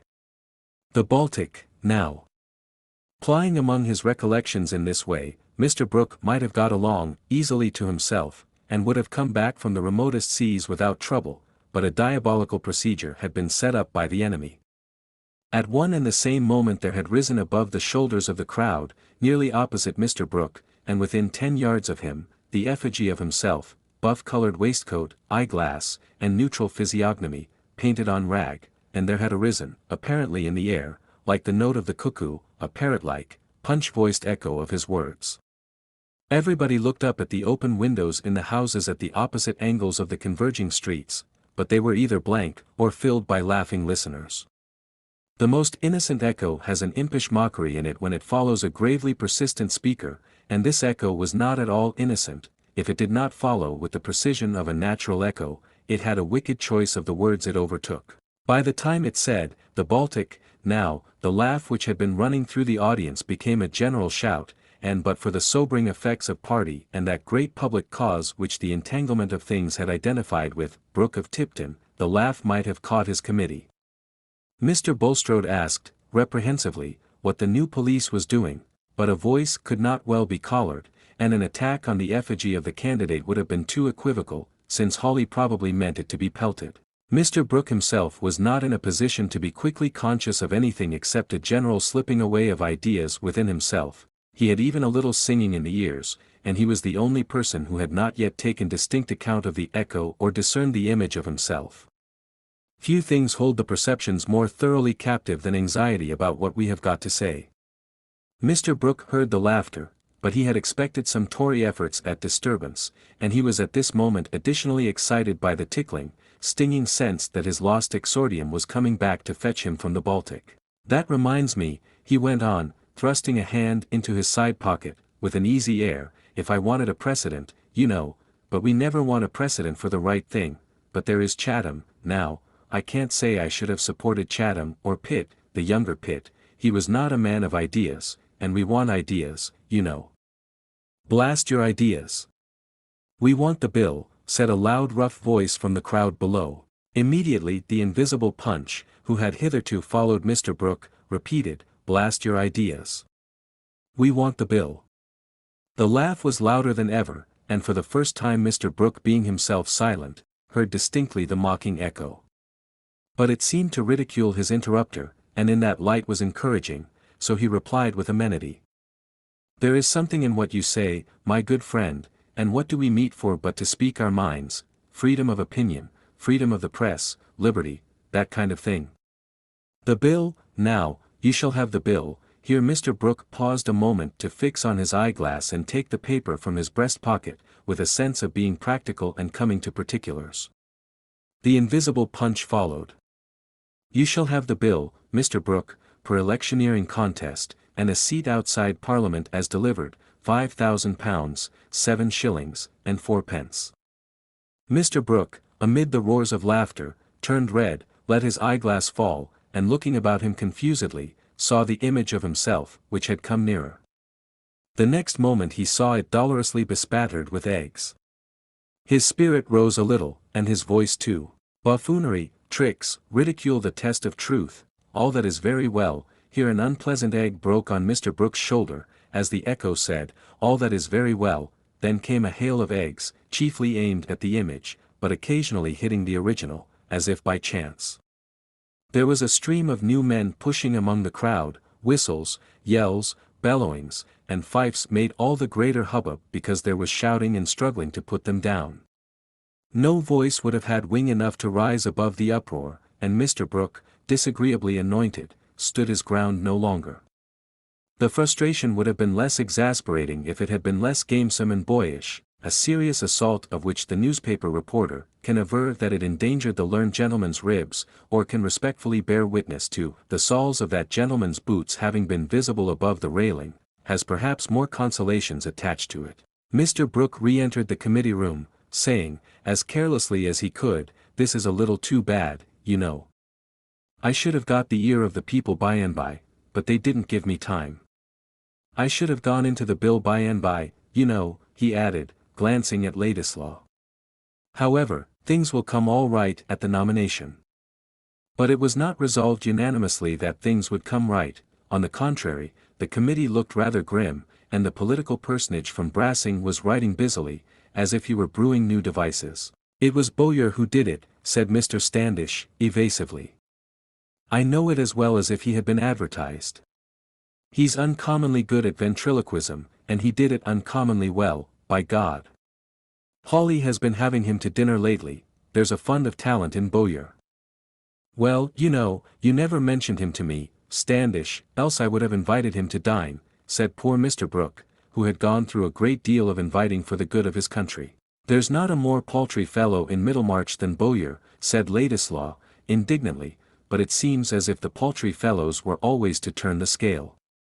Will was thoroughly out of temper with himself as well as with his principal, and he went to shut himself in his rooms with a half-formed resolve to throw up the Pioneer and Mr. Brooke together. Why should he stay? If the impassable gulf between himself and Dorothea were ever to be filled up, it must rather be by his going away and getting into a thoroughly different position than by staying here and slipping into deserved contempt as an understrapper of Brooks.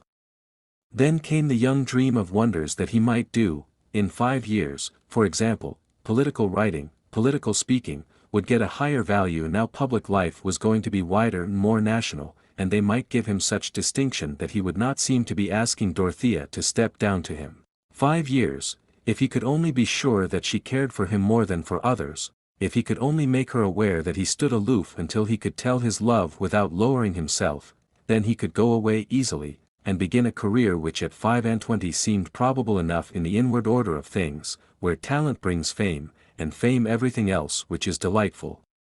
He could speak and he could write, he could master any subject if he chose, and he meant always to take the side of reason and justice, on which he would carry all his ardor. Why should he not one day be lifted above the shoulders of the crowd, and feel that he had won that eminence well? Without doubt he would leave Middlemarch, go to town, and make himself fit for celebrity by eating his dinners. But not immediately, not until some kind of sign had passed between him and Dorothea.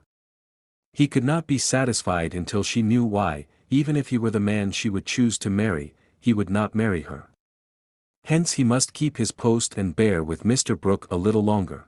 But he soon had reason to suspect that Mr. Brooke had anticipated him in the wish to break up their connection. Deputations without and voices within had concurred in inducing that philanthropist to take a stronger measure than usual for the good of mankind, namely, to withdraw in favor of another candidate, to whom he left the advantages of his canvassing machinery. He himself called this a strong measure, but observed that his health was less capable of sustaining excitement than he had imagined. "I have felt uneasy about the chest, it won't do to carry that too far," he said to Ladislaw in explaining the affair. "I must pull up. Poor Casaubon was a warning, you know. I've made some heavy advances, but I've dug a channel. It's rather coarse work, this electioneering, Ladislaw. Dare say you are tired of it. However, we have dug a channel with the Pioneer, put things in a track, and so on. A more ordinary man than you might carry it on now, more ordinary, you know." "Do you wish me to give it up?" said Will, the quick color coming in his face, as he rose from the writing table, and took a turn of 3 steps with his hands in his pockets. "I am ready to do so whenever you wish it. As to wishing, my dear Ladislaw, I have the highest opinion of your powers, you know. But about the Pioneer, I have been consulting a little with some of the men on our side, and they are inclined to take it into their hands, indemnify me to a certain extent, carry it on, in fact. And under the circumstances, you might like to give up, might find a better field. These people might not take that high view of you which I have always taken, as an alter ego, a right hand, though I always looked forward to your doing something else. I think of having a run into France. But I'll write you any letters, you know, to Althorpe and people of that kind. I've met Althorpe." "I am exceedingly obliged to you," said Ladislaw, proudly. "Since you are going to part with the Pioneer, I need not trouble you about the steps I shall take. I may choose to continue here for the present." After Mr. Brooke had left him, Will said to himself, "The rest of the family have been urging him to get rid of me, and he doesn't care now about my going. I shall stay as long as I like. I shall go of my own movements and not because they are afraid of me." Chapter 52. His Heart. "The lowliest duties on itself did lay." Wordsworth. On that June evening when Mr. Fairbrother knew that he was to have the Lowick living, there was joy in the old-fashioned parlor, and even the portraits of the great lawyers seemed to look on with satisfaction. His mother left her tea and toast untouched, but sat with her usual pretty primness, only showing her emotion by that flush in the cheeks and brightness in the eyes which give an old woman a touching momentary identity with her far-off youthful self, and saying decisively, "The greatest comfort, Camden, is that you have deserved it. When a man gets a good berth, mother, half the deserving must come after," said the son, brimful of pleasure, and not trying to conceal it. The gladness in his face was of that active kind which seems to have energy enough not only to flash outwardly, but to light up busy vision within. One seemed to see thoughts, as well as delight, in his glances. "Now, aunt," he went on, rubbing his hands and looking at Miss Noble, who was making tender little beaver-like noises, "there shall be sugar candy always on the table for you to steal and give to the children, and you shall have a great many new stockings to make presents of, and you shall darn your own more than ever." Miss Noble nodded at her nephew with a subdued half-frightened laugh, conscious of having already dropped an additional lump of sugar into her basket on the strength of the new preferment. "As for you, Winnie," the vicar went on, "I shall make no difficulty about your marrying any Lowick bachelor, Mr. Solomon Featherstone, for example, as soon as I find you are in love with him." Miss Winifred, who had been looking at her brother all the while and crying heartily, which was her way of rejoicing, smiled through her tears and said, "You must set me the example, Cam, you must marry now." "With all my heart. But who is in love with me?" "I am a seedy old fellow," said the vicar, rising, pushing his chair away and looking down at himself. "What do you say, mother?" "You are a handsome man, Camden, though not so fine a figure of a man as your father," said the old lady. "I wish you would marry Miss Garth, brother," said Miss Winifred. "She would make us so lively at Lowick." "Very fine. You talk as if young women were tied up to be chosen, like poultry at market, as if I had only to ask and everybody would have me," said the vicar, not caring to specify. "We don't want everybody," said Miss Winifred. "But you would like Miss Garth, mother, shouldn't you?" "My son's choice shall be mine," said Mrs. Fairbrother, with majestic discretion, "and a wife would be most welcome, Camden. You will want your whist at home when we go to Lowick, and Henrietta Noble never was a whist player." Mrs. Fairbrother always called her tiny old sister by that magnificent name. "I shall do without whist now, mother." "Why so, Camden?" "In my time whist was thought an undeniable amusement for a good churchman," said Mrs. Fairbrother, innocent of the meaning that whist had for her son, and speaking rather sharply, as at some dangerous countenancing of new doctrine.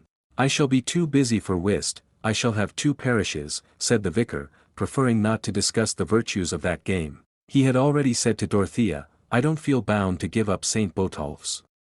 It is protest enough against the pluralism they want to reform if I give somebody else most of the money. The stronger thing is not to give up power, but to use it well." "I have thought of that," said Dorothea. "So far as self is concerned, I think it would be easier to give up power and money than to keep them. It seems very unfitting that I should have this patronage, yet I felt that I ought not to let it be used by someone else instead of me." "It is I who am bound to act so that you will not regret your power," said Mr. Fairbrother. His was one of the natures in which conscience gets the more active when the yoke of life ceases to gall them. He made no display of humility on the subject, but in his heart he felt rather ashamed that his conduct had shown laches which others who did not get benefices were free from. "I used often to wish I had been something else than a clergyman," he said to Lydgate, "but perhaps it will be better to try and make as good a clergyman out of myself as I can. That is the well-beneficed point of view, you perceive, from which difficulties are much simplified," he ended, smiling. The vicar did feel then as if his share of duties would be easy. But duty has a trick of behaving unexpectedly, something like a heavy friend whom we have amiably asked to visit us, and who breaks his leg within our gates. Hardly a week later, duty presented itself in his study under the disguise of Fred Vincy, now returned from Omnibus College with his bachelor's degree. "I am ashamed to trouble you, Mr. Fairbrother," said Fred, whose fair open face was propitiating, "but you are the only friend I can consult. I told you everything once before, and you were so good that I can't help coming to you again." "Sit down, Fred, I'm ready to hear and do anything I can," said the vicar, who was busy packing some small objects for removal, and went on with his work. "I wanted to tell you," Fred hesitated an instant and then went on plungingly, "I might go into the church now, and really, look where I may, I can't see anything else to do. I don't like it, but I know it's uncommonly hard on my father to say so, after he has spent a good deal of money in educating me for it." Fred paused again an instant, and then repeated, "And I can't see anything else to do." "I did talk to your father about it, Fred, but I made little way with him. He said it was too late. But you have got over one bridge now. What are your other difficulties?" "Merely that I don't like it. I don't like divinity, and preaching, and feeling obliged to look serious. I like riding across country, and doing as other men do. I don't mean that I want to be a bad fellow in any way, but I've no taste for the sort of thing people expect of a clergyman. And yet what else am I to do? My father can't spare me any capital, else I might go into farming. And he has no room for me in his trade. And of course I can't begin to study for law or physic now, when my father wants me to earn something. It's all very well to say I'm wrong to go into the church, but those who say so might as well tell me to go into the backwoods. Fred's voice had taken a tone of grumbling remonstrance, and Mr. Fairbrother might have been inclined to smile if his mind had not been too busy in imagining more than Fred told him. "Have you any difficulties about doctrines, about the articles?" he said, trying hard to think of the question simply for Fred's sake. "No, I suppose the articles are right. I am not prepared with any arguments to disprove them, and much better, cleverer fellows than I am go in for them entirely. I think it would be rather ridiculous in me to urge scruples of that sort, as if I were a judge," said Fred, quite simply. "I suppose, then, it has occurred to you that you might be a fair parish priest without being much of a divine? Of course, if I am obliged to be a clergyman, I shall try and do my duty, though I mayn't like it. Do you think anybody ought to blame me for going into the church under the circumstances? That depends on your conscience, Fred, how far you have counted the cost and seen what your position will require of you. I can only tell you about myself, that I have always been too lax, and have been uneasy in consequence." "But there is another hindrance," said Fred, coloring. "I did not tell you before, though perhaps I may have said things that made you guess it. There is somebody I am very fond of, I have loved her ever since we were children." "Miss Garth, I suppose," said the vicar, examining some labels very closely. "Yes. I shouldn't mind anything if she would have me. And I know I could be a good fellow then." "And you think she returns the feeling?" "She never will say so, and a good while ago she made me promise not to speak to her about it again. And she has set her mind especially against my being a clergyman, I know that. But I can't give her up. I do think she cares about me. I saw Mrs. Garth last night, and she said that Mary was staying at Lowick Rectory with Miss Fairbrother." "Yes, she is very kindly helping my sister. Do you wish to go there?" "No, I want to ask a great favor of you. I am ashamed to bother you in this way, but Mary might listen to what you said, if you mentioned the subject to her, I mean about my going into the church. That is rather a delicate task, my dear Fred. I shall have to presuppose your attachment to her, and to enter on the subject as you wish me to do, will be asking her to tell me whether she returns it." "That is what I want her to tell you," said Fred, bluntly. "I don't know what to do, unless I can get at her feeling." "You mean that you would be guided by that as to your going into the church? If Mary said she would never have me, I might as well go wrong in one way as another." "That is nonsense, Fred. Men outlive their love, but they don't outlive the consequences of their recklessness. Not my sort of love, I have never been without loving Mary. If I had to give her up, it would be like beginning to live on wooden legs. Will she not be hurt at my intrusion?" "No, I feel sure she will not. She respects you more than anyone, and she would not put you off with fun as she does me. Of course I could not have told anyone else, or asked anyone else to speak to her, but you. There is no one else who could be such a friend to both of us." Fred paused a moment, and then said, rather complainingly, "And she ought to acknowledge that I have worked in order to pass. She ought to believe that I would exert myself for her sake." There was a moment's silence before Mr. Fairbrother laid down his work, and putting out his hand to Fred said, "Very well, my boy. I will do what you wish." That very day Mr. Fairbrother went to Lowick Parsonage on the nag which he had just set up. "Decidedly I am an old stock," he thought, "the young growths are pushing me aside." He found Mary in the garden gathering roses and sprinkling the petals on a sheet. The sun was low, and tall trees sent their shadows across the grassy walks where Mary was moving without bonnet or parasol. She did not observe Mr. Fairbrother's approach along the grass, and had just stooped down to lecture a small black and tan terrier, which would persist in walking on the sheet and smelling at the rose leaves as Mary sprinkled them. She took his forepaws in one hand, and lifted up the forefinger of the other, while the dog wrinkled his brows and looked embarrassed. "Fly, fly, I am ashamed of you," Mary was saying in a grave contralto. "This is not becoming in a sensible dog, anybody would think you were a silly young gentleman." "You are unmerciful to young gentlemen, Miss Garth," said the vicar, within 2 yards of her.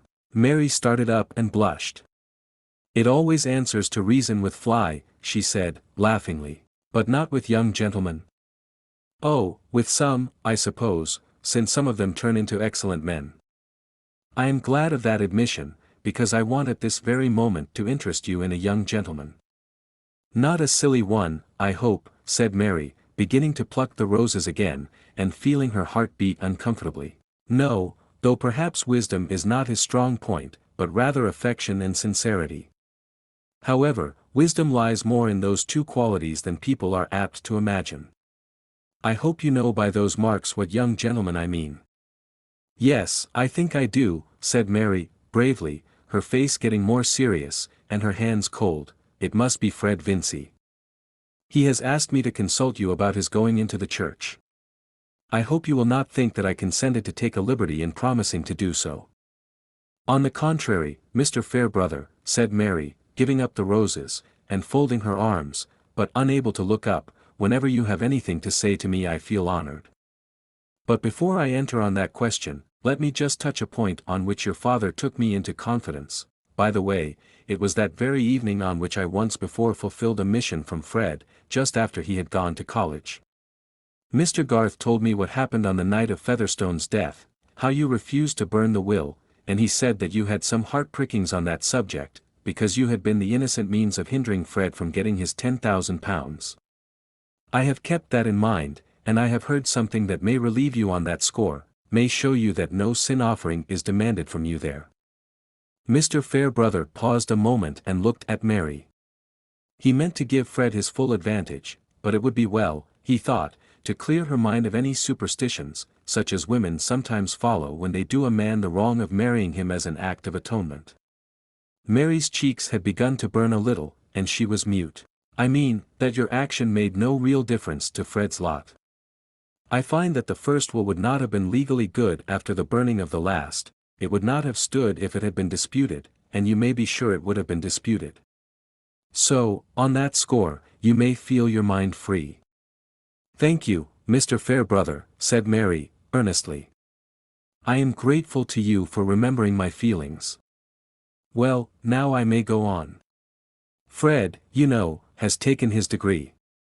He has worked his way so far, and now the question is, what is he to do? That question is so difficult that he is inclined to follow his father's wishes and enter the church, though you know better than I do that he was quite set against that formerly. I have questioned him on the subject, and I confess I see no insuperable objection to his being a clergyman, as things go. He says that he could turn his mind to doing his best in that vocation, on one condition. If that condition were fulfilled I would do my utmost in helping Fred on. After a time, not, of course, at first, he might be with me as my curate, and he would have so much to do that his stipend would be nearly what I used to get as vicar. But I repeat that there is a condition without which all this good cannot come to pass. He has opened his heart to me, Miss Garth, and asked me to plead for him. The condition lies entirely in your feeling." Mary looked so much moved, that he said after a moment, "Let us walk a little," and when they were walking he added, "To speak quite plainly, Fred will not take any course which would lessen the chance that you would consent to be his wife, but with that prospect, he will try his best at anything you approve. I cannot possibly say that I will ever be his wife, Mr. Fairbrother, but I certainly never will be his wife if he becomes a clergyman. What you say is most generous and kind. I don't mean for a moment to correct your judgment. It is only that I have my girlish, mocking way of looking at things," said Mary, with a returning sparkle of playfulness in her answer which only made its modesty more charming. "He wishes me to report exactly what you think," said Mr. Fairbrother. "I could not love a man who is ridiculous," said Mary, not choosing to go deeper. "Fred has sense and knowledge enough to make him respectable, if he likes, in some good worldly business, but I can never imagine him preaching and exhorting, and pronouncing blessings, and praying by the sick, without feeling as if I were looking at a caricature. His being a clergyman would be only for gentility's sake, and I think there is nothing more contemptible than such imbecile gentility. I used to think that of Mr. Krause, with his empty face and neat umbrella, and mincing little speeches. What right have such men to represent Christianity, as if it were an institution for getting up idiots genteelly, as if, Mary checked herself. She had been carried along as if she had been speaking to Fred instead of Mr. Fairbrother. Young women are severe, they don't feel the stress of action as men do, though perhaps I ought to make you an exception there. But you don't put Fred Vincy on so low a level as that. No, indeed, he has plenty of sense, but I think he would not show it as a clergyman. He would be a piece of professional affectation. Then the answer is quite decided. As a clergyman he could have no hope. Mary shook her head. But if he braved all the difficulties of getting his bread in some other way, will you give him the support of hope? May he count on winning you? I think Fred ought not to need telling again what I have already said to him, Mary answered, with a slight resentment in her manner. I mean that he ought not to put such questions until he has done something worthy, instead of saying that he could do it. Mr. Fairbrother was silent for a minute or more, and then, as they turned and paused under the shadow of a maple at the end of a grassy walk, said, I understand that you resist any attempt to fetter you, but either your feeling for Fred Vincy excludes your entertaining another attachment, or it does not. Either he may count on your remaining single until he shall have earned your hand, or he may in any case be disappointed.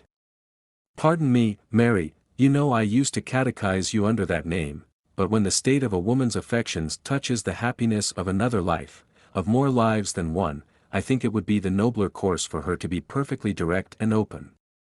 Mary in her turn was silent, wondering not at Mr. Fairbrother's manner but at his tone, which had a grave restrained emotion in it. When the strange idea flashed across her that his words had reference to himself, she was incredulous, and ashamed of entertaining it. She had never thought that any man could love her except Fred, who had espoused her with the umbrella ring, when she wore socks and little strapped shoes, still less that she could be of any importance to Mr. Fairbrother, the cleverest man in her narrow circle. She had only time to feel that all this was hazy and perhaps illusory, but one thing was clear and determined, her answer. Since you think it my duty, Mr. Fairbrother, I will tell you that I have too strong a feeling for Fred to give him up for any one else. I should never be quite happy if I thought he was unhappy for the loss of me. It has taken such deep root in me, my gratitude to him for always loving me best, and minding so much if I hurt myself, from the time when we were very little.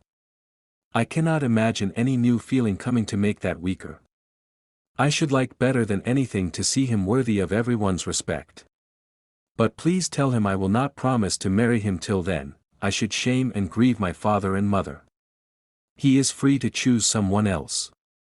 Then I have fulfilled my commission thoroughly, said Mr. Fairbrother, putting out his hand to Mary, and I shall ride back to Middlemarch forthwith. With this prospect before him, we shall get Fred into the right niche somehow, and I hope I shall live to join your hands. God bless you. Oh, please stay, and let me give you some tea, said Mary. Her eyes filled with tears, for something indefinable, something like the resolute suppression of a pain in Mr. Fairbrother's manner, made her feel suddenly miserable, as she had once felt when she saw her father's hands trembling in a moment of trouble. No, my dear, no. I must get back. In 3 minutes the vicar was on horseback again, having gone magnanimously through a duty much harder than the renunciation of whist, or even than the writing of penitential meditations. Chapter 53. It is but a shallow haste which concludeth insincerity from what outsiders call inconsistency, putting a dead mechanism of ifs and therefores for the living myriad of hidden suckers whereby the belief and the conduct are wrought into mutual sustainment. Mr. Bulstrode, when he was hoping to acquire a new interest in Lowick, had naturally had an especial wish that the new clergyman should be one whom he thoroughly approved, and he believed it to be a chastisement and admonition directed to his own shortcomings and those of the nation at large, that just about the time when he came in possession of the deeds which made him the proprietor of Stone Court, Mr. Fairbrother read himself into the quaint little church and preached his first sermon to the congregation of farmers, laborers, and village artisans. It was not that Mr. Bulstrode intended to frequent Lowick Church or to reside at Stone Court for a good while to come. He had bought the excellent farm and fine homestead simply as a retreat which he might gradually enlarge as to the land and beautify as to the dwelling, until it should be conducive to the divine glory that he should enter on it as a residence, partially withdrawing from his present exertions in the administration of business, and throwing more conspicuously on the side of gospel truth the weight of local landed proprietorship, which Providence might increase by unforeseen occasions of purchase. A strong leading in this direction seemed to have been given in the surprising facility of getting Stone Court, when every one had expected that Mr. Rig Featherstone would have clung to it as the Garden of Eden. That was what poor old Peter himself had expected, having often, in imagination, looked up through the sods above him, and, unobstructed by perspective, seen his frog-faced legatee enjoying the fine old place to the perpetual surprise and disappointment of other survivors. But how little we know what would make paradise for our neighbors. We judge from our own desires, and our neighbors themselves are not always open enough even to throw out a hint of theirs. The cool and judicious Joshua Rigg had not allowed his parent to perceive that Stone Court was anything less than the chief good in his estimation, and he had certainly wished to call it his own. But as Warren Hastings looked at gold and thought of buying Daylesford, so Joshua Rigg looked at Stone Court and thought of buying gold. He had a very distinct and intense vision of his chief good, the vigorous greed which he had inherited having taken a special form by dint of circumstance, and his chief good was to be a money changer. From his earliest employment as an errand boy in a seaport, he had looked through the windows of the money changers as other boys look through the windows of the pastry cooks. The fascination had wrought itself gradually into a deep special passion. He meant, when he had property, to do many things, one of them being to marry a genteel young person, but these were all accidents and joys that imagination could dispense with. The one joy after which his soul thirsted was to have a money changer's shop on a much frequented quay, to have locks all round him of which he held the keys, and to look sublimely cool as he handled the breeding coins of all nations, while helpless cupidity looked at him enviously from the other side of an iron lattice. The strength of that passion had been a power enabling him to master all the knowledge necessary to gratify it. And when others were thinking that he had settled at Stone Court for life, Joshua himself was thinking that the moment now was not far off when he should settle on the North Quay with the best appointments in safes and locks. Enough. We are concerned with looking at Joshua Rigg's sale of his land from Mr. Bulstrode's point of view, and he interpreted it as a cheering dispensation conveying perhaps a sanction to a purpose which he had for some time entertained without external encouragement. He interpreted it thus, but not too confidently, offering up his thanksgiving in guarded phraseology.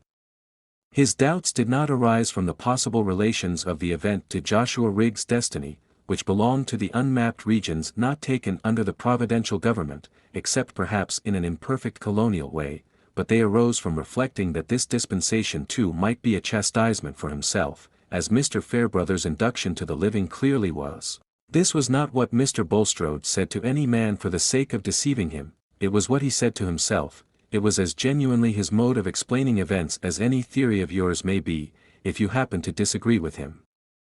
For the egoism which enters into our theories does not affect their sincerity, rather, the more our egoism is satisfied, the more robust is our belief. However, whether for sanction or for chastisement, Mr. Bulstrode, hardly 15 months after the death of Peter Featherstone, had become the proprietor of Stone Court, and what Peter would say, if he were worthy to know, had become an inexhaustible and consolatory subject of conversation to his disappointed relatives.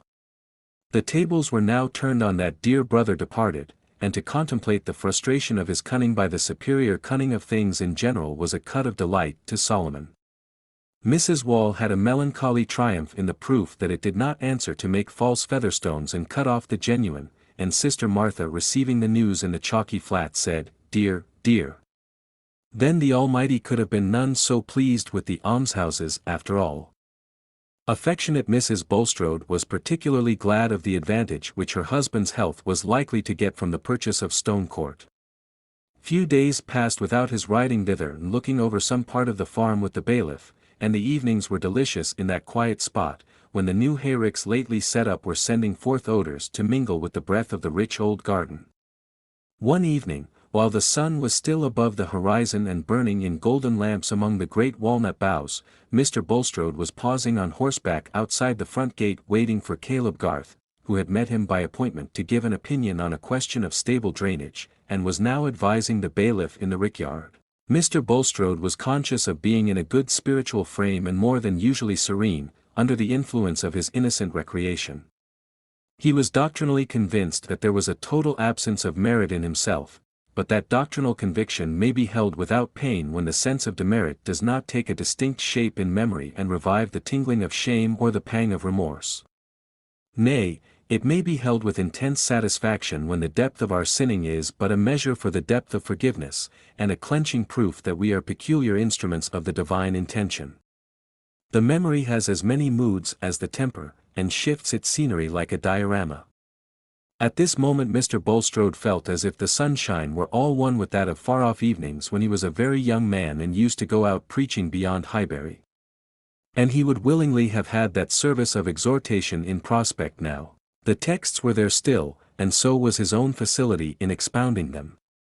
His brief reverie was interrupted by the return of Caleb Garth, who also was on horseback, and was just shaking his bridle before starting, when he exclaimed, "Bless my heart! What's this fellow in black coming along the lane? He's like one of those men one sees about after the races." Mr. Bulstrode turned his horse and looked along the lane, but made no reply. The comer was our slight acquaintance Mr. Raffles, whose appearance presented no other change than such as was due to a suit of black and a crape hatband.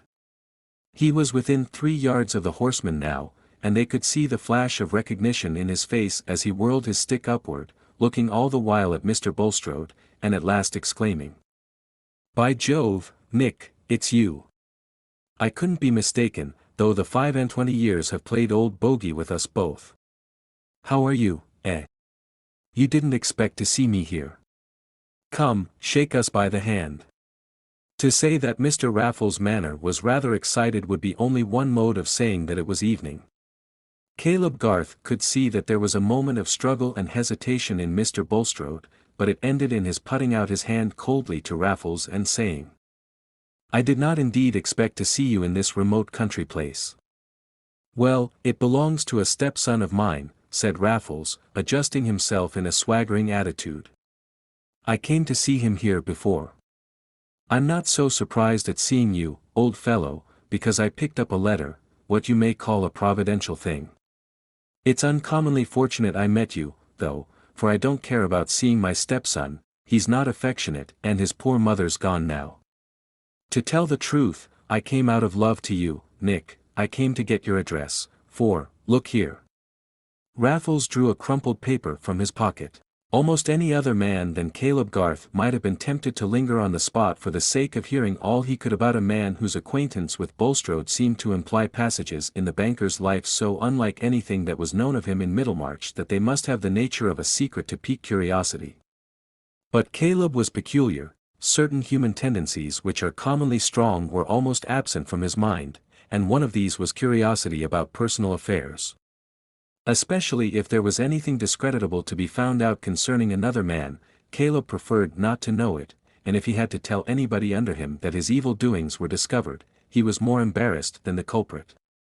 He now spurred his horse, and saying, "I wish you good evening, Mr. Bulstrode, I must be getting home," set off at a trot. "You didn't put your full address to this letter," Raffles continued. "That was not like the first-rate man of business you used to be.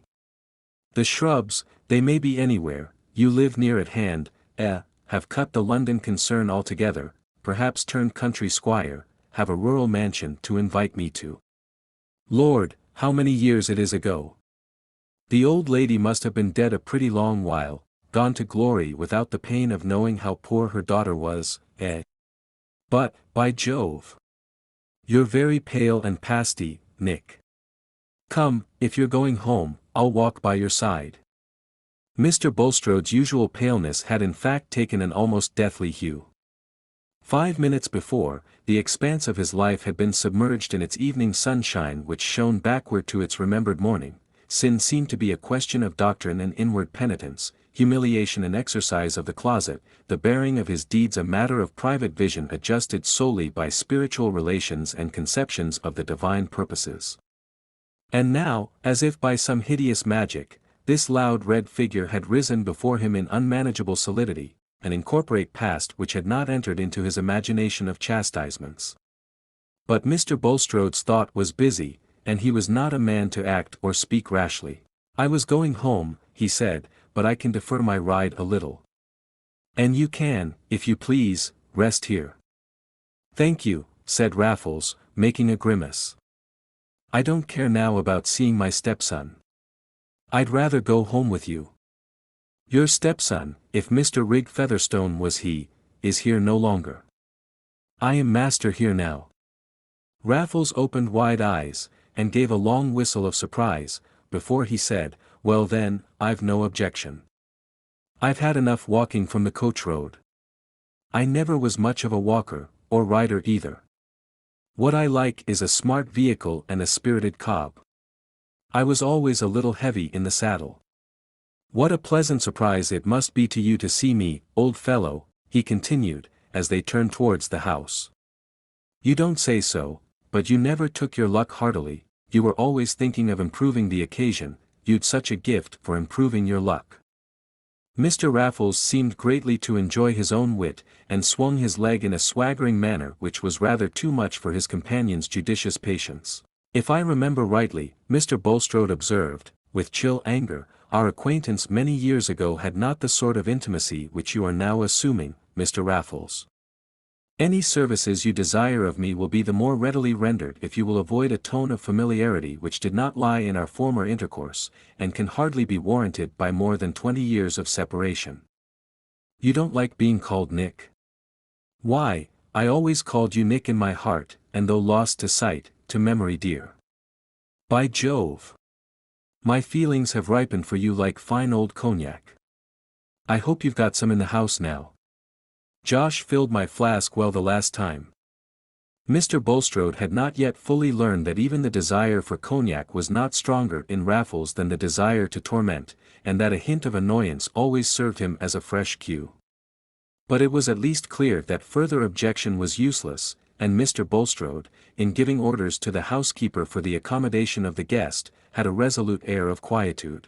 There was the comfort of thinking that this housekeeper had been in the service of Rig also, and might accept the idea that Mr. Bulstrode entertained Raffles merely as a friend of her former master. When there was food and drink spread before his visitor in the wainscoted parlor, and no witness in the room, Mr. Bulstrode said, "Your habits and mine are so different, Mr. Raffles, that we can hardly enjoy each other's society. The wisest plan for both of us will therefore be to part as soon as possible. Since you say that you wish to meet me, you probably considered that you had some business to transact with me. But under the circumstances I will invite you to remain here for the night, and I will myself ride over here early tomorrow morning, before breakfast, in fact, when I can receive any communication you have to make to me." "With all my heart," said Raffles, "this is a comfortable place, a little dull for a continuance, but I can put up with it for a night, with this good liquor and the prospect of seeing you again in the morning.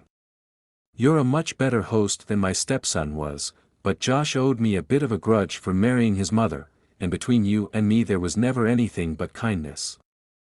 Mr. Bulstrode, hoping that the peculiar mixture of joviality and sneering in Raffles' manner was a good deal the effect of drink, had determined to wait till he was quite sober before he spent more words upon him. But he rode home with a terribly lucid vision of the difficulty there would be in arranging any result that could be permanently counted on with this man. It was inevitable that he should wish to get rid of John Raffles, though his reappearance could not be regarded as lying outside the divine plan.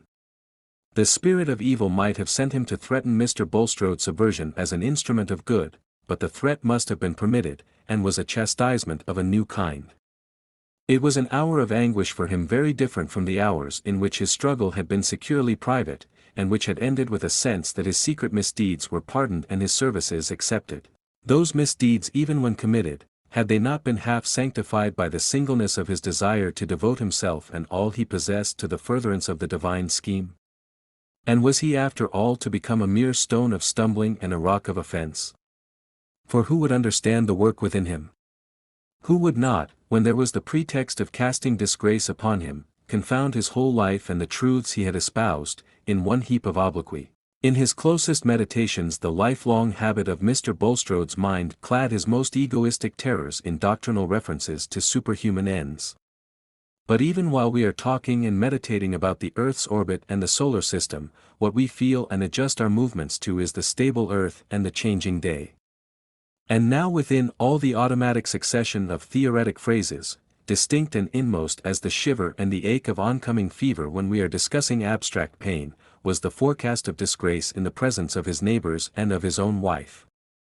For the pain, as well as the public estimate of disgrace, depends on the amount of previous profession.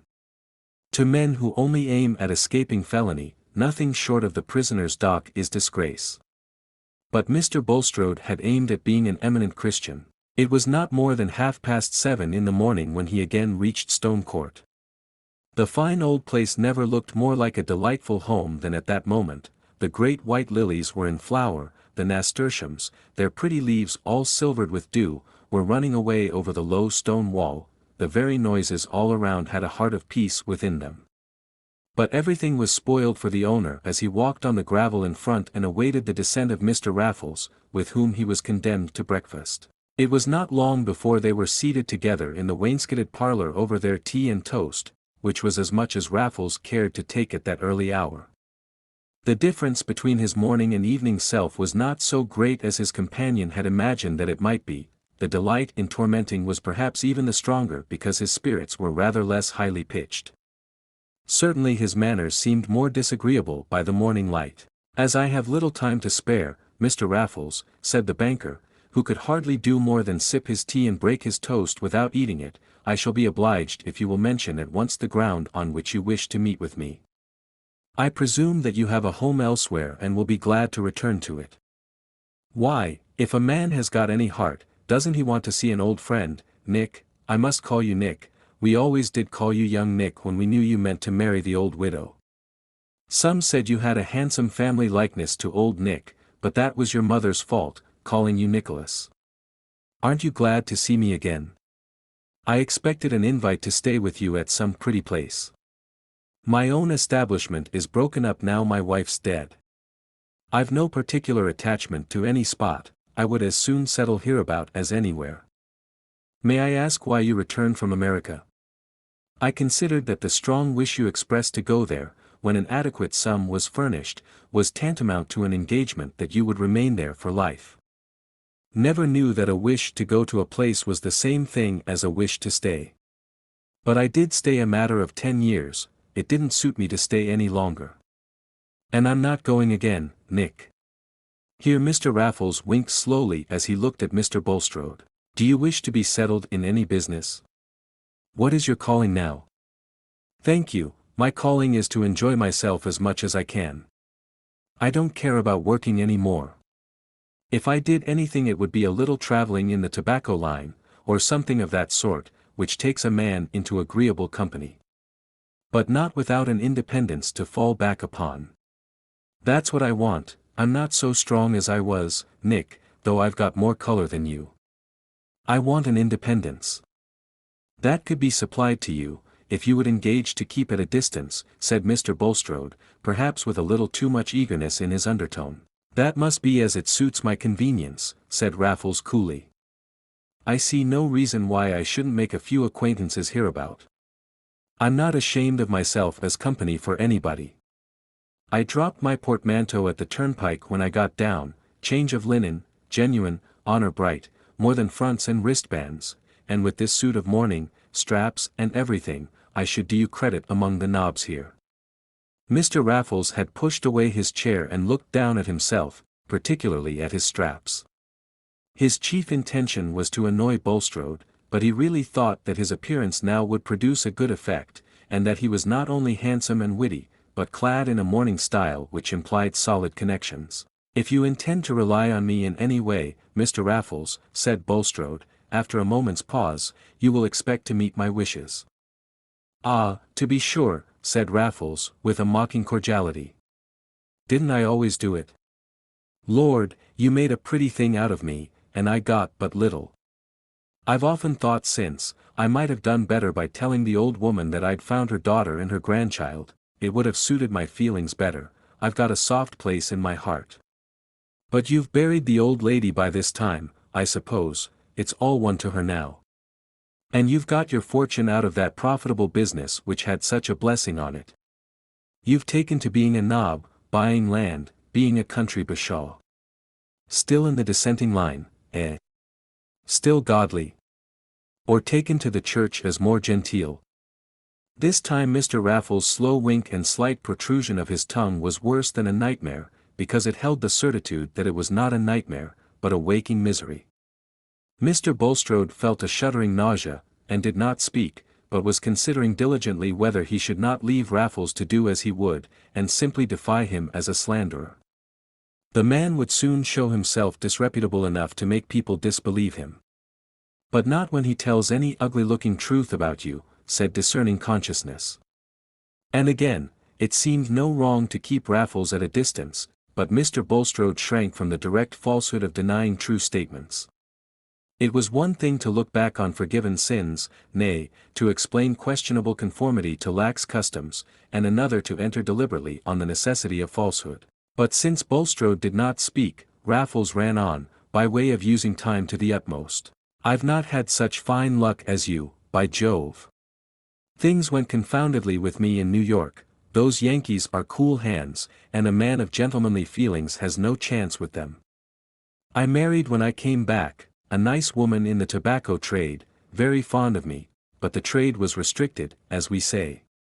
She had been settled there a good many years by a friend, but there was a son too much in the case. Josh and I never hit it off. However, I made the most of the position, and I've always taken my glass in good company. It's been all on the square with me, I'm as open as the day. You won't take it ill of me that I didn't look you up before. I've got a complaint that makes me a little dilatory. I thought you were trading and praying away in London still, and didn't find you there. But you see I was sent to you, Nick, perhaps for a blessing to both of us. Mr. Raffles ended with a jocose snuffle. No man felt his intellect more superior to religious cant. And if the cunning which calculates on the meanest feelings in men could be called intellect, he had his share, for under the blurting rallying tone with which he spoke to Bulstrode, there was an evident selection of statements, as if they had been so many moves at chess. Meanwhile Bulstrode had determined on his move, and he said, with gathered resolution, "You will do well to reflect, Mr. Raffles, that it is possible for a man to overreach himself in the effort to secure undue advantage. Although I am not in any way bound to you, I am willing to supply you with a regular annuity, in quarterly payments, so long as you fulfill a promise to remain at a distance from this neighborhood. It is in your power to choose. If you insist on remaining here, even for a short time, you will get nothing from me. I shall decline to know you." "Ha, ha," said Raffles, with an affected explosion, "that reminds me of a droll dog of a thief who declined to know the constable." "Your illusions are lost on me, sir," said Bulstrode, with white heat, "the law has no hold on me either through your agency or any other. You can't understand a joke, my good fellow. I only meant that I should never decline to know you. But let us be serious. Your quarterly payment won't quite suit me. I like my freedom." Here Raffles rose and stalked once or twice up and down the room, swinging his leg, and assuming an air of masterly meditation. At last he stopped opposite Bulstrode, and said, "I'll tell you what. Give us a couple of hundreds, come, that's modest, and I'll go away, honor bright, pick up my portmanteau and go away. But I shall not give up my liberty for a dirty annuity. I shall come and go where I like. Perhaps it may suit me to stay away, and correspond with a friend, perhaps not. Have you the money with you?" "No, I have 100, said Bulstrode, feeling the immediate riddance too great a relief to be rejected on the ground of future uncertainties. "I will forward you the other if you will mention an address." "No, I'll wait here till you bring it," said Raffles. "I'll take a stroll and have a snack, and you'll be back by that time." Mr. Bulstrode's sickly body, shattered by the agitations he had gone through since the last evening, made him feel abjectly in the power of this loud and vulnerable man. At that moment he snatched at a temporary repose to be won on any terms. He was rising to do what Raffles suggested, when the latter said, lifting up his finger as if with a sudden recollection. "I did have another look after Sarah again, though I didn't tell you. I'd a tender conscience about that pretty young woman. I didn't find her, but I found out her husband's name, and I made a note of it. But hang it, I lost my pocketbook. However, if I heard it, I should know it again. I've got my faculties as if I was in my prime, but names wear out, by Jove. Sometimes I'm no better than a confounded tax paper before the names are filled in. However, if I hear of her and her family, you shall know, Nick. You'd like to do something for her, now she's your stepdaughter." "Doubtless," said Mr. Bulstrode, with the usual steady look of his light grey eyes, "though that might reduce my power of assisting you." As he walked out of the room, Raffles winked slowly at his back, and then turned towards the window to watch the banker riding away, virtually at his command. His lips first curled with a smile and then opened with a short triumphant laugh. "But what the deuce was the name?" he presently said, half aloud, scratching his head, and wrinkling his brows horizontally. He had not really cared or thought about this point of forgetfulness until it occurred to him in his invention of annoyances for Bulstrode. "It began with L, it was almost all L's I fancy," he went on, with a sense that he was getting hold of the slippery name.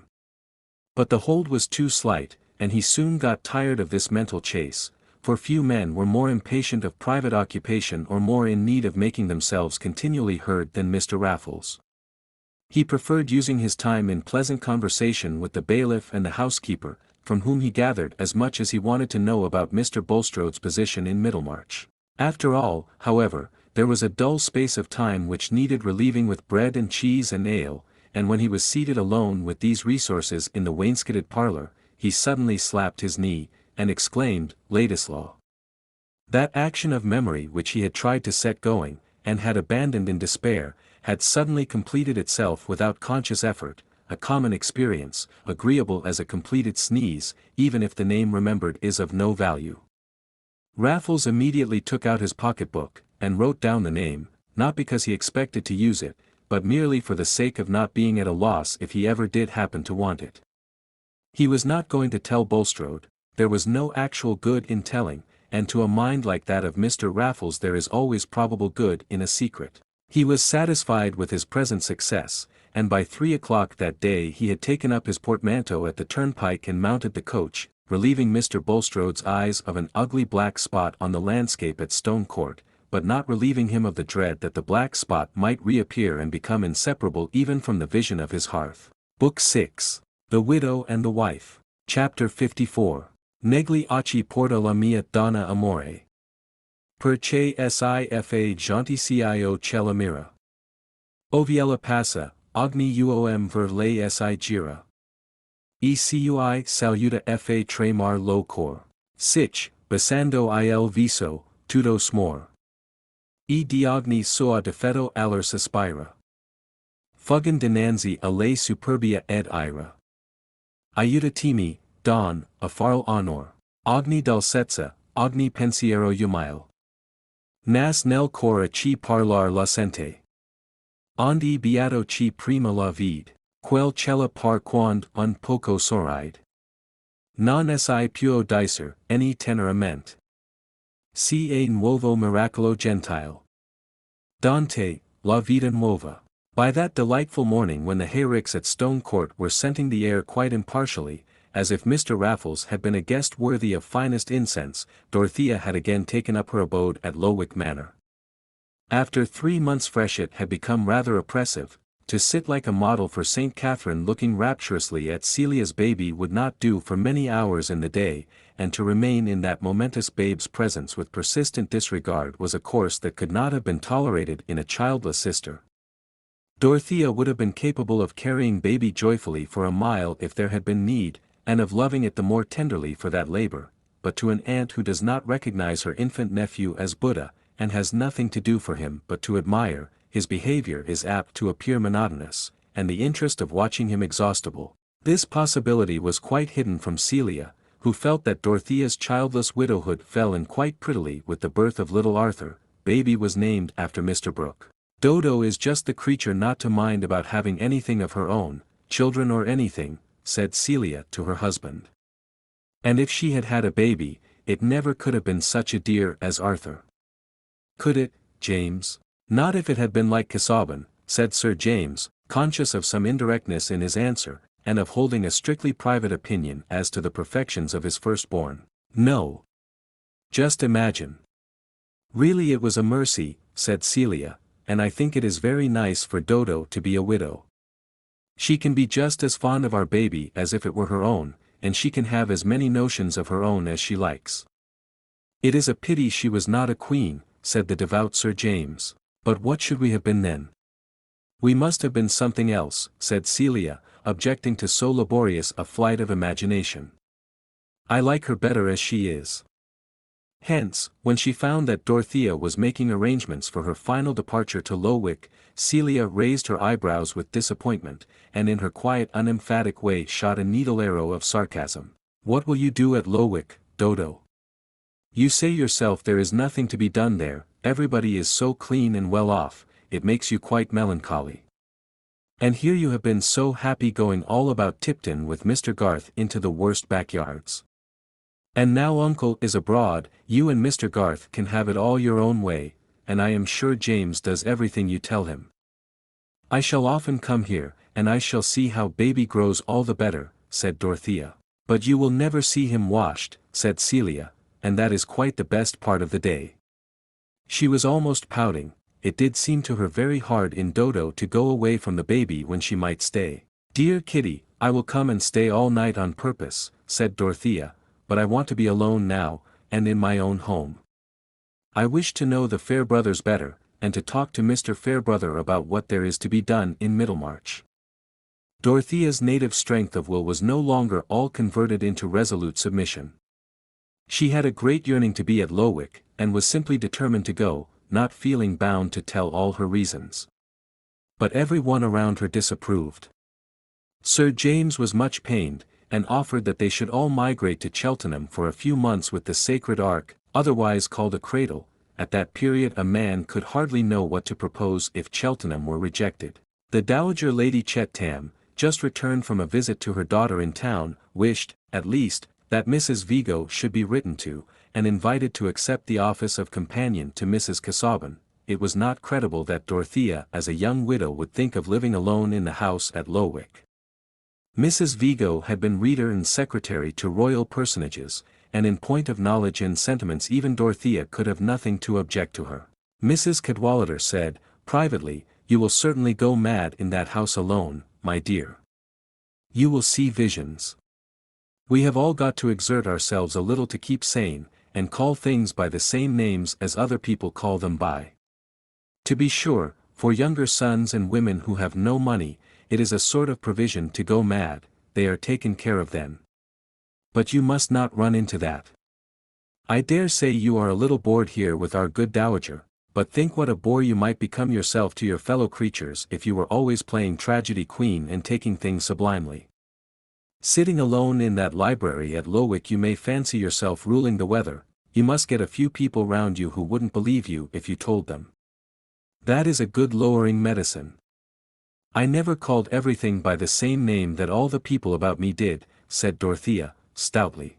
But I suppose you have found out your mistake, my dear, said Mrs. Cadwallader, and that is a proof of sanity.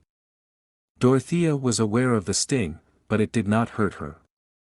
No, she said, I still think that the greater part of the world is mistaken about many things. Surely one may be sane and yet think so, since the greater part of the world has often had to come round from its opinion. Mrs. Cadwallader said no more on that point to Dorothea, but to her husband she remarked, it will be well for her to marry again as soon as it is proper, if one could get her among the right people. Of course the Chetams would not wish it. But I see clearly a husband is the best thing to keep her in order. If we were not so poor I would invite Lord Triton. He will be Marquis some day, and there is no denying that she would make a good Marchioness. She looks handsomer than ever in her mourning. My dear Eleanor, do let the poor woman alone. Such contrivances are of no use, said the easy rector. No use? How are matches made, except by bringing men and women together? And it is a shame that her uncle should have run away and shut up the Grange just now. There ought to be plenty of eligible matches invited to Freshitt and the Grange. Lord Triton is precisely the man, full of plans for making the people happy in a soft-headed sort of way. That would just suit Mrs. Casaubon. Let Mrs. Casaubon choose for herself, Eleanor. That is the nonsense you wise men talk. How can she choose if she has no variety to choose from? A woman's choice usually means taking the only man she can get. Mark my words, Humphrey. If her friends don't exert themselves, there will be a worse business than the Casaubon business yet. For heaven's sake, don't touch on that topic, Eleanor. It is a very sore point with Sir James. He would be deeply offended if you entered on it to him unnecessarily. I have never entered on it, said Mrs. Cadwallader, opening her hands. Celia told me all about the will at the beginning, without any asking of mine. Yes, but they want the thing hushed up, and I understand that the young fellow is going out of the neighborhood. Mrs. Cadwallader said nothing, but gave her husband 3 significant nods, with a very sarcastic expression in her dark eyes. Dorothea quietly persisted in spite of remonstrance and persuasion. So by the end of June the shutters were all opened at Lowick Manor, and the morning gazed calmly into the library, shining on the rows of notebooks as it shines on the weary waste planted with huge stones, the mute memorial of a forgotten faith, and the evening laden with roses entered silently into the blue-green boudoir where Dorothea chose oftenest to sit.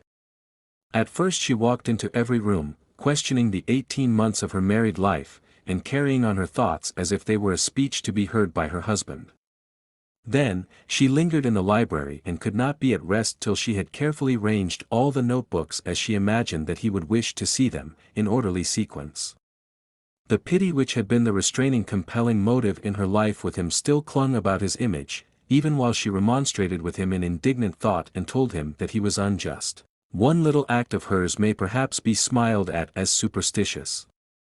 The synoptical tabulation for the use of Mrs. Casaubon, she carefully enclosed and sealed, writing within the envelope, "I could not use it. Do you not see now that I could not submit my soul to yours, by working hopelessly at what I have no belief in, Dorothea?" Then she deposited the paper in her own desk. That silent colloquy was perhaps only the more earnest because underneath and through it all there was always the deep longing which had really determined her to come to Lowick. The longing was to see Will Ladislaw. She did not know any good that could come of their meeting, she was helpless, her hands had been tied from making up to him for any unfairness in his lot. But her soul thirsted to see him. How could it be otherwise? If a princess in the days of enchantment had seen a 4-footed creature from among those which live in herds come to her once and again with a human gaze which rested upon her with choice and beseeching, what would she think of in her journeying, what would she look for when the herds passed her? Surely for the gaze which had found her, and which she would know again. Life would be no better than candlelight tinsel and daylight rubbish if our spirits were not touched by what has been, to issues of longing and constancy. It was true that Dorothea wanted to know the Fairbrothers better, and especially to talk to the new rector, but also true that remembering what Lydgate had told her about Will Ladislaw and little Miss Noble, she counted on Will's coming to Lowick to see the Fairbrother family. The very first Sunday, before she entered the church, she saw him as she had seen him the last time she was there, alone in the clergyman's pew, but when she entered his figure was gone. In the weekdays when she went to see the ladies at the rectory, she listened in vain for some word that they might let fall about Will, but it seemed to her that Mrs. Fairbrother talked of every one else in the neighborhood and out of it. Probably some of Mr. Fairbrother's Middlemarch hearers may follow him to Lowick sometimes. "Do you not think so?" said Dorothea, rather despising herself for having a secret motive in asking the question. "If they are wise they will, Mrs. Casaubon," said the old lady. "I see that you set a right value on my son's preaching. His grandfather on my side was an excellent clergyman, but his father was in the law, most exemplary and honest nevertheless, which is a reason for our never being rich. They say fortune is a woman and capricious. But sometimes she is a good woman and gives to those who merit, which has been the case with you, Mrs. Casaubon, who have given a living to my son." Mrs. Fairbrother recurred to her knitting with a dignified satisfaction in her neat little effort at oratory, but this was not what Dorothea wanted to hear. Poor thing! She did not even know whether Will Ladislaw was still at Middlemarch, and there was no one whom she dared to ask, unless it were Lydgate. But just now she could not see Lydgate without sending for him or going to seek him. Perhaps Will Ladislaw, having heard of that strange ban against him left by Mr. Casaubon, had felt it better that he and she should not meet again, and perhaps she was wrong to wish for a meeting that others might find many good reasons against. "Still, I do wish it," came at the end of those wise reflections as naturally as a sob after holding the breath.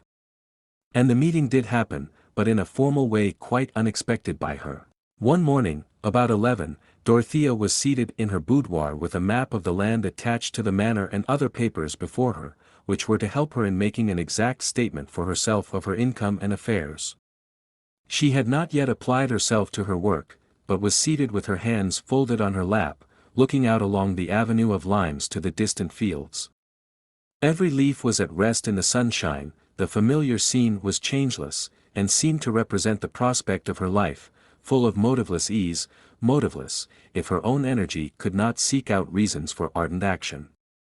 The widow's cap of those times made an oval frame for the face, and had a crown standing up. The dress was an experiment in the utmost laying on of crape, but this heavy solemnity of clothing made her face look all the younger, with its recovered bloom, and the sweet, inquiring candor of her eyes. Her reverie was broken by Tantripp, who came to say that Mr. Ladislaw was below, and begged permission to see Madam if it were not too early. "I will see him," said Dorothea, rising immediately. "Let him be shown into the drawing-room." The drawing-room was the most neutral room in the house to her, the one least associated with the trials of her married life. The damask matched the woodwork, which was all white and gold. There were 2 tall mirrors and tables with nothing on them. In brief, it was a room where you had no reason for sitting in one place rather than in another. It was below the boudoir, and had also a bow window looking out on the avenue. But when Pratt showed Will Ladislaw into it, the window was open, and a winged visitor, buzzing in and out now and then without minding the furniture, made the room look less formal and uninhabited. "Glad to see you here again, sir," said Pratt, lingering to adjust a blind. "I am only come to say good-bye, Pratt," said Will, who wished even the butler to know that he was too proud to hang about Mrs. Casaubon now she was a rich widow. "Very sorry to hear it, sir," said Pratt, retiring. Of course, as a servant who was to be told nothing, he knew the fact of which Ladislaw was still ignorant, and had drawn his inferences, indeed, had not differed from his betrothed Tantripp when she said, "Your master was as jealous as a fiend, and no reason. Madam would look higher than Mr. Ladislaw, else I don't know her. Mrs. Cadwallader's maid says there's a lord coming who is to marry her when the morning's over." There were not many moments for Will to walk about with his hat in his hand before Dorothea entered. The meeting was very different from that first meeting in Rome when Will had been embarrassed and Dorothea calm. This time he felt miserable but determined, while she was in a state of agitation which could not be hidden.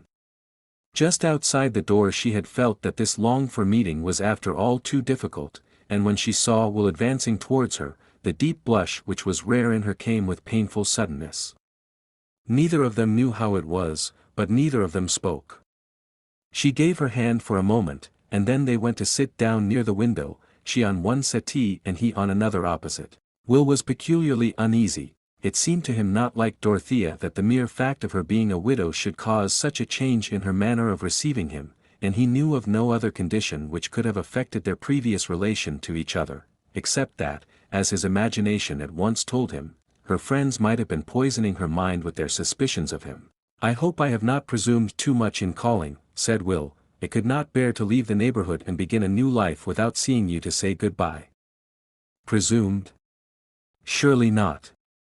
I should have thought it unkind if you had not wished to see me," said Dorothea, her habit of speaking with perfect genuineness asserting itself through all her uncertainty and agitation. "Are you going away immediately?" "Very soon, I think. I intend to go to town and eat my dinners as a barrister, since, they say, that is the preparation for all public business." There will be a great deal of political work to be done by and by, and I mean to try and do some of it. Other men have managed to win an honorable position for themselves without family or money. And that will make it all the more honorable, said Dorothea, ardently. Besides, you have so many talents. I have heard from my uncle how well you speak in public, so that everyone is sorry when you leave off, and how clearly you can explain things. And you care that justice should be done to everyone. I am so glad. When we were in Rome, I thought you only cared for poetry and art, and the things that adorn life for us who are well off. But now I know you think about the rest of the world. While she was speaking, Dorothea had lost her personal embarrassment, and had become like her former self. She looked at Will with a direct glance, full of delighted confidence. You approve of my going away for years, then, and never coming here again till I have made myself of some mark in the world, said Will, trying hard to reconcile the utmost pride with the utmost effort to get an expression of strong feeling from Dorothea. She was not aware how long it was before she answered. She had turned her head and was looking out of the window on the rose bushes, which seemed to have in them the summers of all the years when Will would be away. This was not judicious behavior. But Dorothea never thought of studying her manners, she thought only of bowing to a sad necessity which divided her from Will. Those first words of his about his intentions had seemed to make everything clear to her. He knew, she supposed, all about Mr. Casaubon's final conduct in relation to him, and it had come to him with the same sort of shock as to herself. He had never felt more than friendship for her, had never had anything in his mind to justify what she felt to be her husband's outrage on the feelings of both, and that friendship he still felt. Something which may be called an inward silent sob had gone on in Dorothea before she said with a pure voice, just trembling in the last words as if only from its liquid flexibility. Yes, it must be right for you to do as you say. I shall be very happy when I hear that you have made your value felt. But you must have patience. It will perhaps be a long while. Will never quite knew how it was that he saved himself from falling down at her feet, when the long while came forth with its gentle tremor. He used to say that the horrible hue and surface of her crepe dress was most likely the sufficient controlling force. He sat still, however, and only said, I shall never hear from you. And you will forget all about me. No, said Dorothea, I shall never forget you. I have never forgotten anyone whom I once knew. My life has never been crowded, and seems not likely to be so. And I have a great deal of space for memory at Lowick, haven't I? She smiled. Good God! Will burst out passionately, rising, with his hat still in his hand, and walking away to a marble table, where he suddenly turned and leaned his back against it. The blood had mounted to his face and neck, and he looked almost angry. It had seemed to him as if they were like two creatures slowly turning to marble in each other's presence, while their hearts were conscious and their eyes were yearning. But there was no help for it. It should never be true of him that in this meeting to which he had come with bitter resolution he had ended by a confession which might be interpreted into asking for her fortune. Moreover, it was actually true that he was fearful of the effect which such confessions might have on Dorothea herself. She looked at him from that distance in some trouble, imagining that there might have been an offense in her words. But all the while there was a current of thought in her about his probable want of money, and the impossibility of her helping him. If her uncle had been at home, something might have been done through him. It was this preoccupation with the hardship of Will's wanting money, while she had what ought to have been his share, which led her to say, seeing that he remained silent and looked away from her. I wonder whether you would like to have that miniature which hangs upstairs, I mean that beautiful miniature of your grandmother. I think it is not right for me to keep it, if you would wish to have it. It is wonderfully like you. You are very good, said Will, irritably. No, I don't mind about it. It is not very consoling to have one's own likeness. It would be more consoling if others wanted to have it. I thought you would like to cherish her memory, I thought. Dorothea broke off an instant, her imagination suddenly warning her away from Aunt Julia's history. You would surely like to have the miniature as a family memorial. Why should I have that, when I have nothing else? A man with only a portmanteau for his stowage must keep his memorials in his head.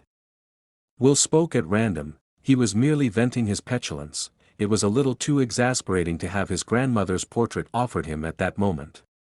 But to Dorothea's feeling his words had a peculiar sting.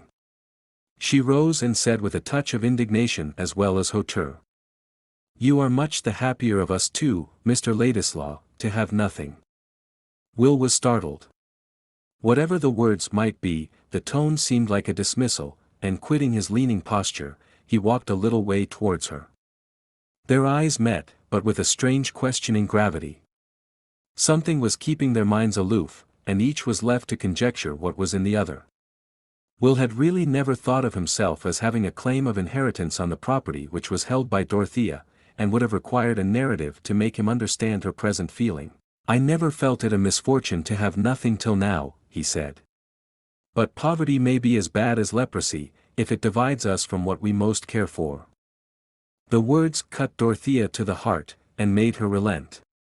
She answered in a tone of sad fellowship, "Sorrow comes in so many ways.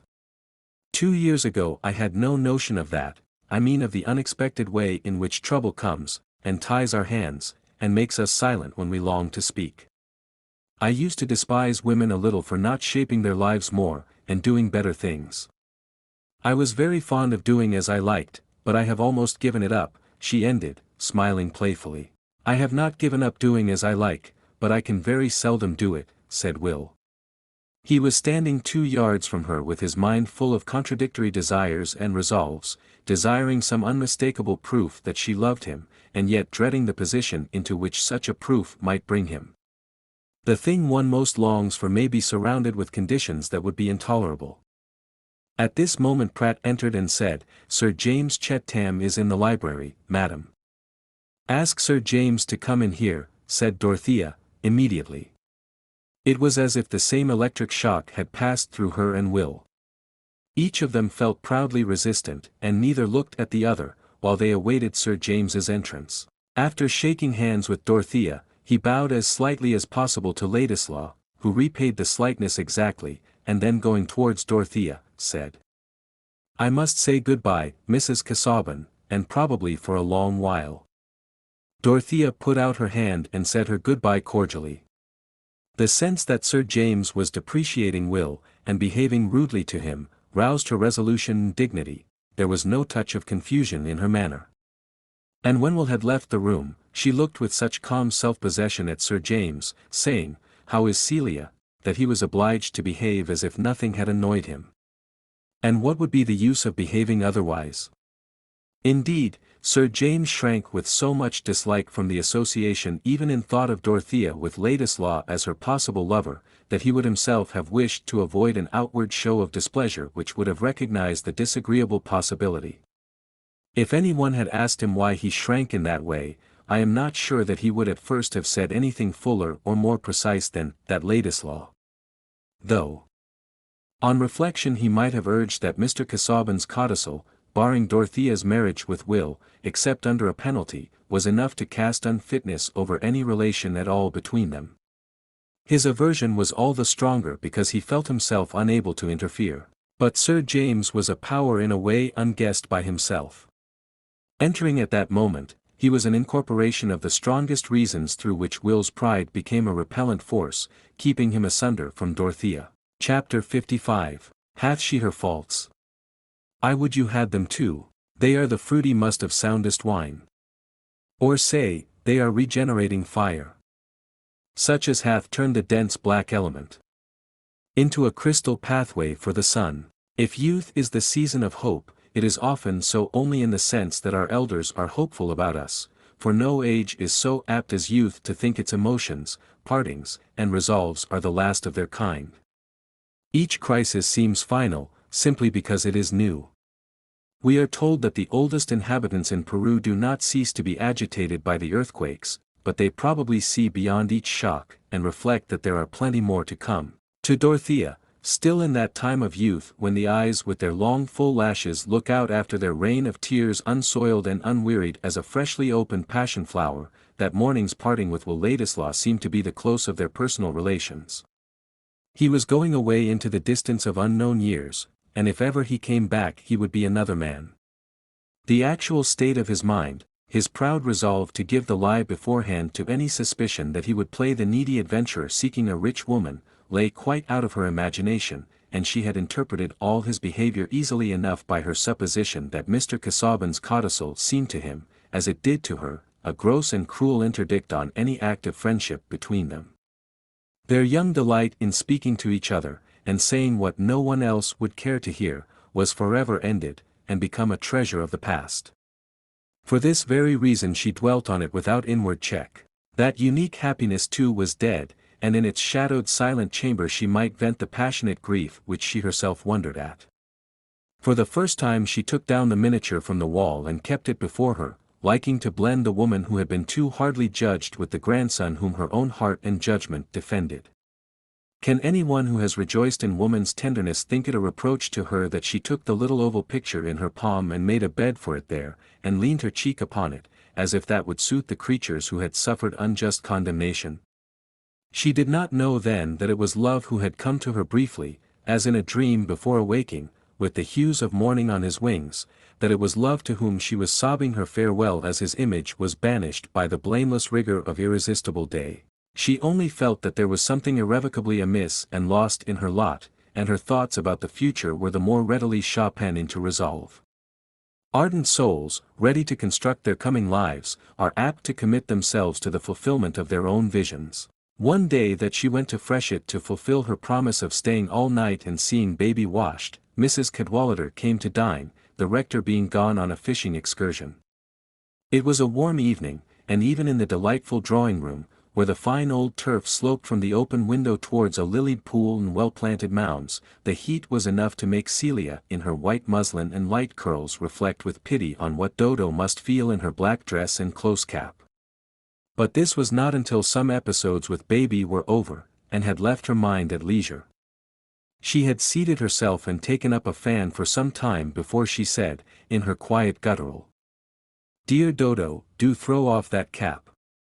I am sure your dress must make you feel ill." "I am so used to the cap, it has become a sort of shell," said Dorothea, smiling. "I feel rather bare and exposed when it is off." "I must see you without it, it makes us all warm," said Celia, throwing down her fan, and going to Dorothea. It was a pretty picture to see this little lady in white muslin unfastening the widow's cap from her more majestic sister, and tossing it on to a chair.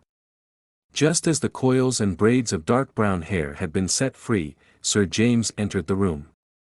He looked at the released head, and said, "Ah," in a tone of satisfaction. "It was I who did it, James," said Celia. "Dodo need not make such a slavery of her mourning, she need not wear that cap any more among her friends." "My dear Celia," said Lady Chettam, "a widow must wear her mourning at least a year." "Not if she marries again before the end of it," said Mrs. Cadwallader, who had some pleasure in startling her good friend the Dowager. Sir James was annoyed, and leaned forward to play with Celia's Maltese dog. "That is very rare, I hope," said Lady Chettam, in a tone intended to guard against such events. "No friend of ours ever committed herself in that way except Mrs. Beaver, and it was very painful to Lord Grinsell when she did so. Her first husband was objectionable, which made it the greater wonder. And severely she was punished for it. They said Captain Beaver dragged her about by the hair, and held up loaded pistols at her." "Oh, if she took the wrong man," said Mrs. Cadwallader, who was in a decidedly wicked mood. "Marriage is always bad then, first or second. Priority is a poor recommendation in a husband if he has got no other. I would rather have a good second husband than an indifferent first." "My dear, your clever tongue runs away with you," said Lady Chettam. "I am sure you would be the last woman to marry again prematurely, if our dear rector were taken away." "Oh, I make no vows, it might be a necessary economy. It is lawful to marry again, I suppose, else we might as well be Hindus instead of Christians. Of course if a woman accepts the wrong man, she must take the consequences, and one who does it twice over deserves her fate. But if she can marry blood, beauty, and bravery, the sooner the better." "I think the subject of our conversation is very ill chosen," said Sir James, with a look of disgust. Suppose we change it. Not on my account, Sir James, said Dorothea, determined not to lose the opportunity of freeing herself from certain oblique references to excellent matches. If you are speaking on my behalf, I can assure you that no question can be more indifferent and impersonal to me than second marriage. It is no more to me than if you talked of women going fox hunting. Whether it is admirable in them or not, I shall not follow them. Pray let Mrs. Cadwallader amuse herself on that subject as much as on any other. My dear Mrs. Casaubon, said Lady Chet-Tam, in her stateliest way, you do not, I hope, think there was any allusion to you in my mentioning Mrs. Beaver. It was only an instance that occurred to me. She was stepdaughter to Lord Grinsell. He married Mrs. Teveroy for his second wife. There could be no possible allusion to you. Oh no, said Celia. Nobody chose the subject, it all came out of Dodo's cap. Mrs. Cadwallader only said what was quite true. A woman could not be married in a widow's cap, James. Hush, my dear, said Mrs. Cadwallader. I will not offend again. I will not even refer to Dido or Zenobia. Only what are we to talk about? I, for my part, object to the discussion of human nature, because that is the nature of rectors' wives. Later in the evening, after Mrs. Cadwallader was gone, Celia said privately to Dorothea, really, Dodo, taking your cap off made you like yourself again in more ways than one. You spoke up just as you used to do, when anything was said to displease you. But I could hardly make out whether it was James that you thought wrong, or Mrs. Cadwallader. Neither, said Dorothea. James spoke out of delicacy to me, but he was mistaken in supposing that I minded what Mrs. Cadwallader said. I should only mind if there were a law obliging me to take any piece of blood and beauty that she or anybody else recommended. But you know, Dodo, if you ever did marry, it would be all the better to have blood and beauty, said Celia, reflecting that Mr. Casaubon had not been richly endowed with those gifts, and that it would be well to caution Dorothea in time. Don't be anxious, Kitty, I have quite other thoughts about my life. I shall never marry again, said Dorothea, touching her sister's chin, and looking at her with indulgent affection. Celia was nursing her baby, and Dorothea had come to say good night to her. Really, quite, said Celia. Not anybody at all, if you were very wonderful indeed. Dorothea shook her head slowly. Not anybody at all. I have delightful plans. I should like to take a great deal of land, and drain it, and make a little colony, where everybody should work, and all the work should be done well. I should know every one of the people and be their friend. I am going to have great consultations with Mr. Garth, he can tell me almost everything I want to know. Then you will be happy, if you have a plan, Dodo, said Celia. Perhaps little Arthur will like plans when he grows up, and then he can help you.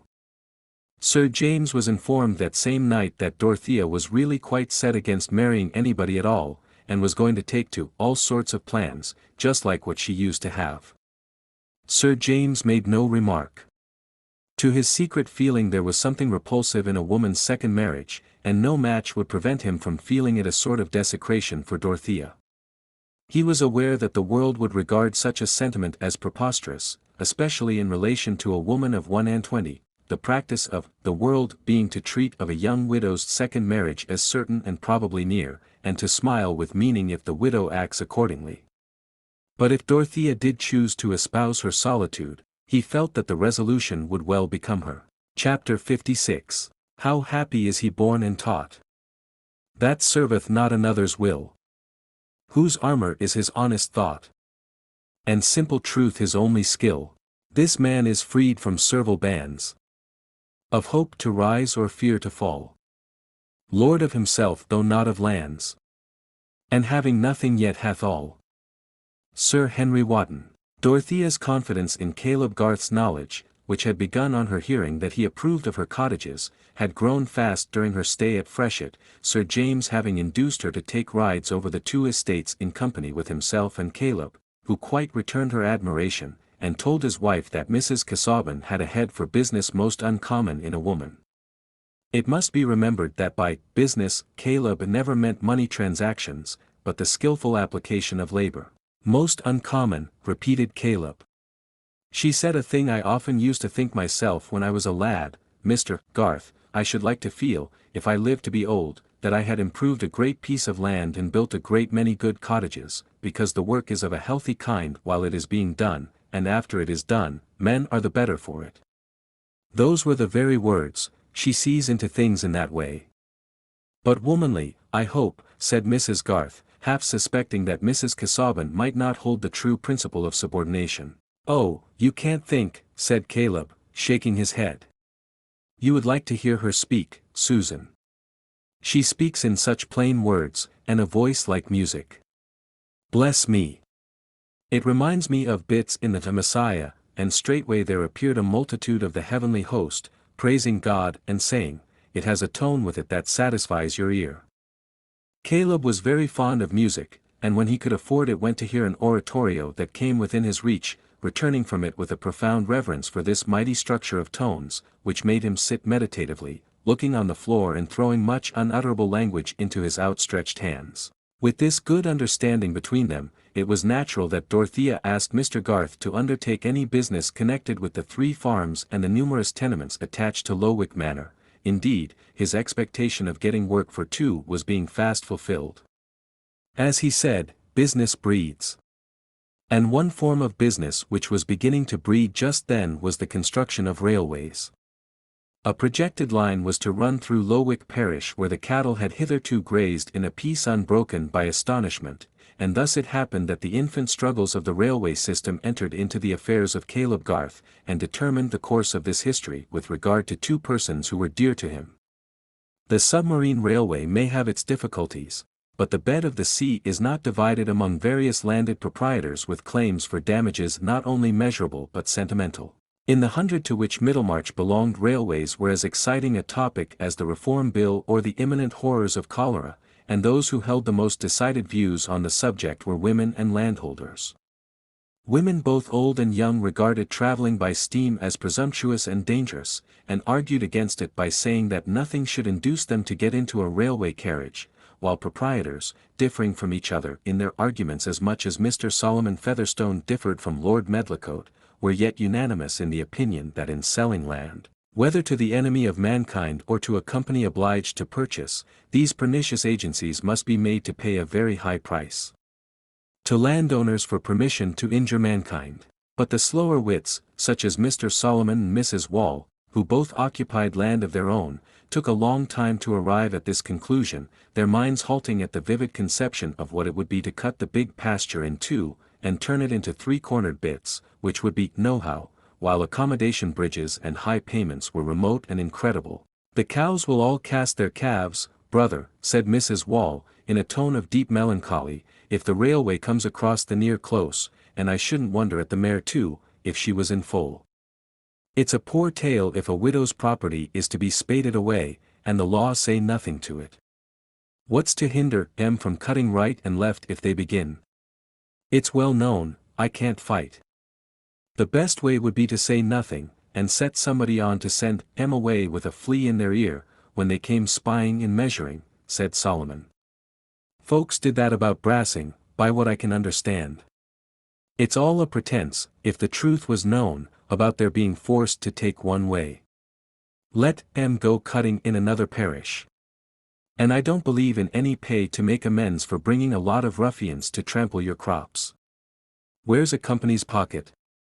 Brother Peter, God forgive him, got money out of a company, said Mrs. Wall.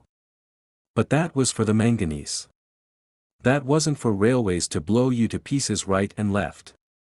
Well, there's this to be said, Jane, Mr. Solomon concluded, lowering his voice in a cautious manner, the more spokes we put in their wheel, the more they'll pay us to let them go on, if they must come whether or not.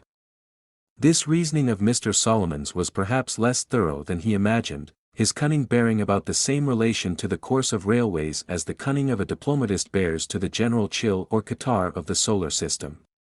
But he set about acting on his views in a thoroughly diplomatic manner, by stimulating suspicion. His side of Lowick was the most remote from the village, and the houses of the labouring people were either lone cottages or were collected in a hamlet called Frick, where a watermill and some stone pits made a little centre of slow, heavy-shouldered industry. In the absence of any precise idea as to what railways were, public opinion in Frick was against them, for the human mind in that grassy corner had not the proverbial tendency to admire the unknown, holding rather that it was likely to be against the poor man, and that suspicion was the only wise attitude with regard to it. Even the rumor of reform had not yet excited any millennial expectations in Frick, there being no definite promise in it, as of gratuitous grains to fatten Hiram Ford's pig, or of a publican at the Weights and Scales, who would brew beer for nothing, or of an offer on the part of the 3 neighboring farmers to raise wages during winter. And without distinct good of this kind in its promises, reform seemed on a footing with the bragging of peddlers, which was a hint for distrust to every knowing person. The men of Frick were not ill-fed, and were less given to fanaticism than to a strong muscular suspicion, less inclined to believe that they were peculiarly cared for by heaven, than to regard heaven itself as rather disposed to take them in, a disposition observable in the weather. Thus the mind of Frick was exactly of the sort for Mr. Solomon Featherstone to work upon, he having more plenteous ideas of the same order, with a suspicion of heaven and earth which was better fed and more entirely at leisure. Solomon was overseer of the roads at that time, and on his slow-paced cob often took his rounds by Frick to look at the workmen getting the stones there, pausing with a mysterious deliberation, which might have misled you into supposing that he had some other reason for staying than the mere want of impulse to move. After looking for a long while at any work that was going on, he would raise his eyes a little and look at the horizon. Finally he would shake his bridle, touch his horse with the whip, and get it to move slowly onward. The hour hand of a clock was quick by comparison with Mr. Solomon, who had an agreeable sense that he could afford to be slow. He was in the habit of pausing for a cautious, vaguely designing chat with every hedger or ditcher on his way, and was especially willing to listen even to news which he had heard before, feeling himself at an advantage over all narrators in partially disbelieving them. One day, however, he got into a dialogue with Hiram Ford, a wagoner, in which he himself contributed information.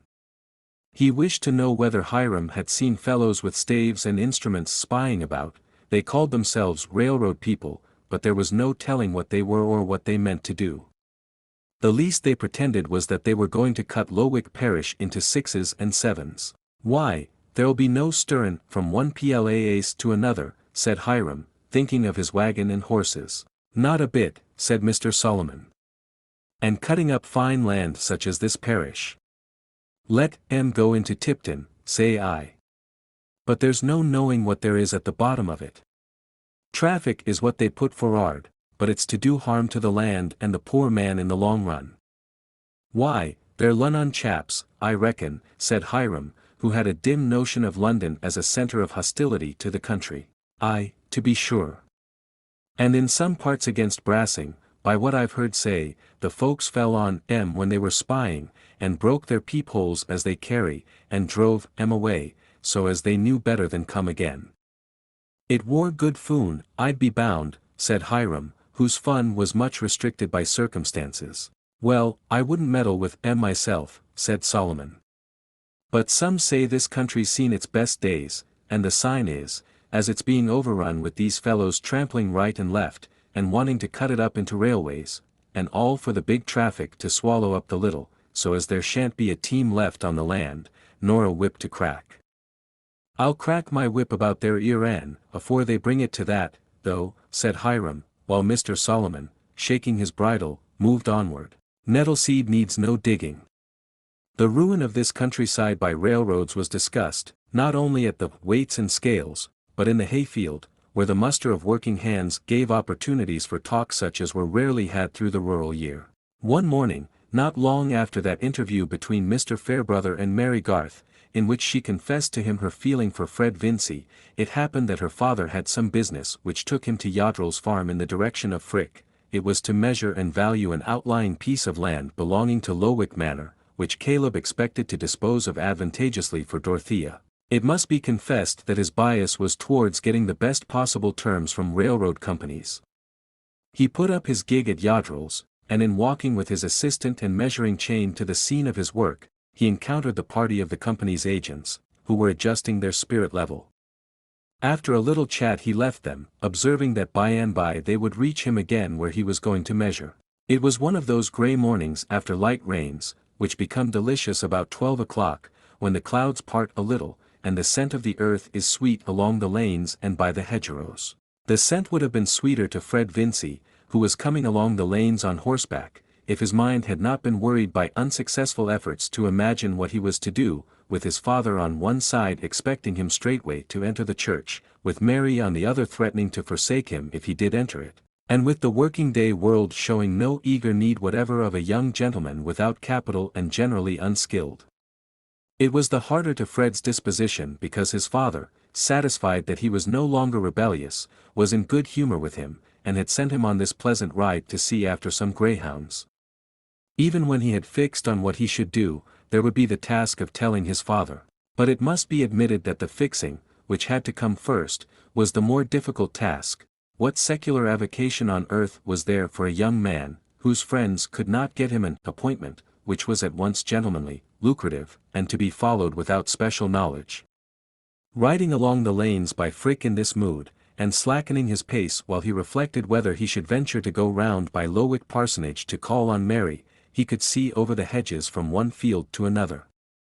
Suddenly a noise roused his attention, and on the far side of a field on his left hand he could see 6 or 7 men in smock-frocks with hayforks in their hands making an offensive approach towards the 4 railway agents who were facing them, while Caleb Garth and his assistant were hastening across the field to join the threatened group. Fred, delayed a few moments by having to find the gate, could not gallop up to the spot before the party in smock-frocks, whose work of turning the hay had not been too pressing after swallowing their midday beer, were driving the men in coats before them with their hayforks, while Caleb Garth's assistant, a lad of 17, who had snatched up the spirit level at Caleb's order, had been knocked down and seemed to be lying helpless.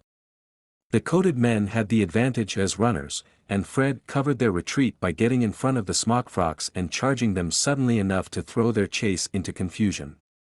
"What do you confounded fools mean?" shouted Fred, pursuing the divided group in a zigzag, and cutting right and left with his whip. "I'll swear to every one of you before the magistrate. You've knocked the lad down and killed him, for what I know. You'll every one of you be hanged at the next assizes, if you don't mind," said Fred, who afterwards laughed heartily as he remembered his own phrases. The laborers had been driven through the gateway into their hayfield, and Fred had checked his horse, when Hiram Ford, observing himself at a safe challenging distance, turned back and shouted a defiance which he did not know to be Homeric. "Yo re a coward, yo are. Yo get off your horse, young meester, and I'll have a round why ye, I wool. Yo daren't come on why out your hoss and whip. I'd soon knock the breath out on ye, I would. Wait a minute, and I'll come back presently, and have a round with you all in turn, if you like," said Fred, who felt confidence in his power of boxing with his dearly beloved brethren. But just now he wanted to hasten back to Caleb and the prostrate youth. The lad's ankle was strained, and he was in much pain from it, but he was no further hurt, and Fred placed him on the horse that he might ride to Yoddrell's and be taken care of there. "Let them put the horse in the stable, and tell the surveyors they can come back for their traps," said Fred. "The ground is clear now." "No, no," said Caleb, "here's a breakage. They'll have to give up for today, and it will be as well. Here, take the things before you on the horse, Tom. They'll see you coming, and they'll turn back." "I'm glad I happened to be here at the right moment, Mr. Garth," said Fred, as Tom rode away. "No knowing what might have happened if the cavalry had not come up in time." Aye, it was lucky," said Caleb, speaking rather absently, and looking towards the spot where he had been at work at the moment of interruption. "But, deuce take it, this is what comes of men being fools, I'm hindered of my day's work. I can't get along without somebody to help me with the measuring chain. However." He was beginning to move towards the spot with a look of vexation, as if he had forgotten Fred's presence, but suddenly he turned round and said quickly, "What have you got to do today, young fellow?" "Nothing, Mr. Garth." "I'll help you with pleasure, can I?" said Fred, with a sense that he should be courting Mary when he was helping her father. "Well, you mustn't mind stooping and getting hot."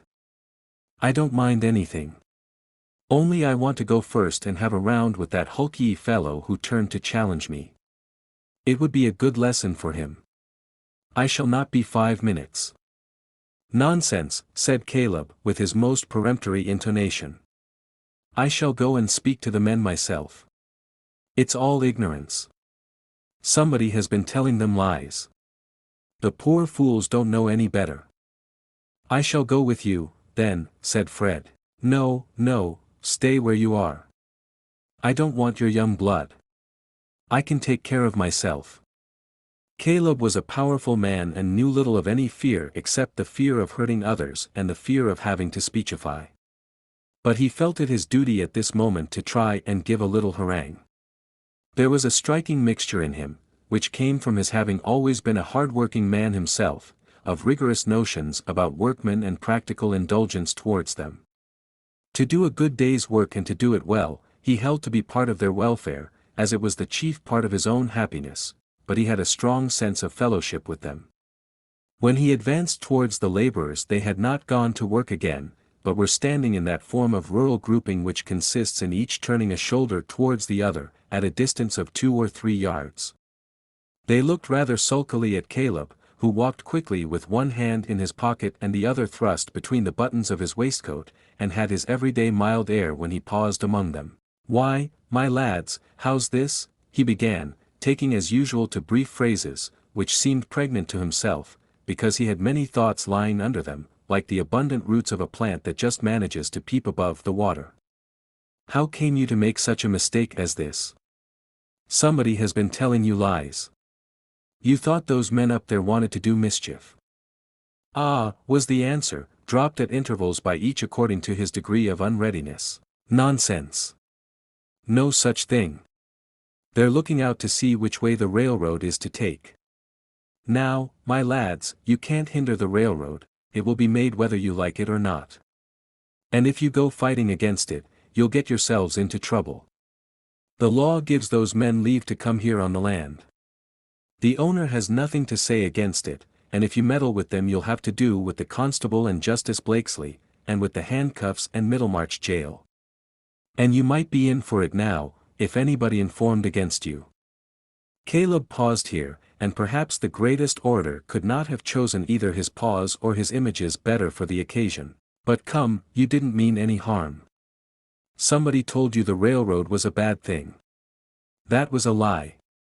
It may do a bit of harm here and there, to this and to that, and so does the sun in heaven. But the railway's a good thing." "Ah! Good for the big folks to make money out on," said old Timothy Cooper, who had stayed behind turning his hay while the others had been gone on their spree. "I ain't seen lots o' things turn up sin I wore a young un, the Warren, the Peace, and the Connells, and the old King George, and the Reagan, and the new King George, and the new un as has got a new any aim, and it's been all aloik to the poor mon.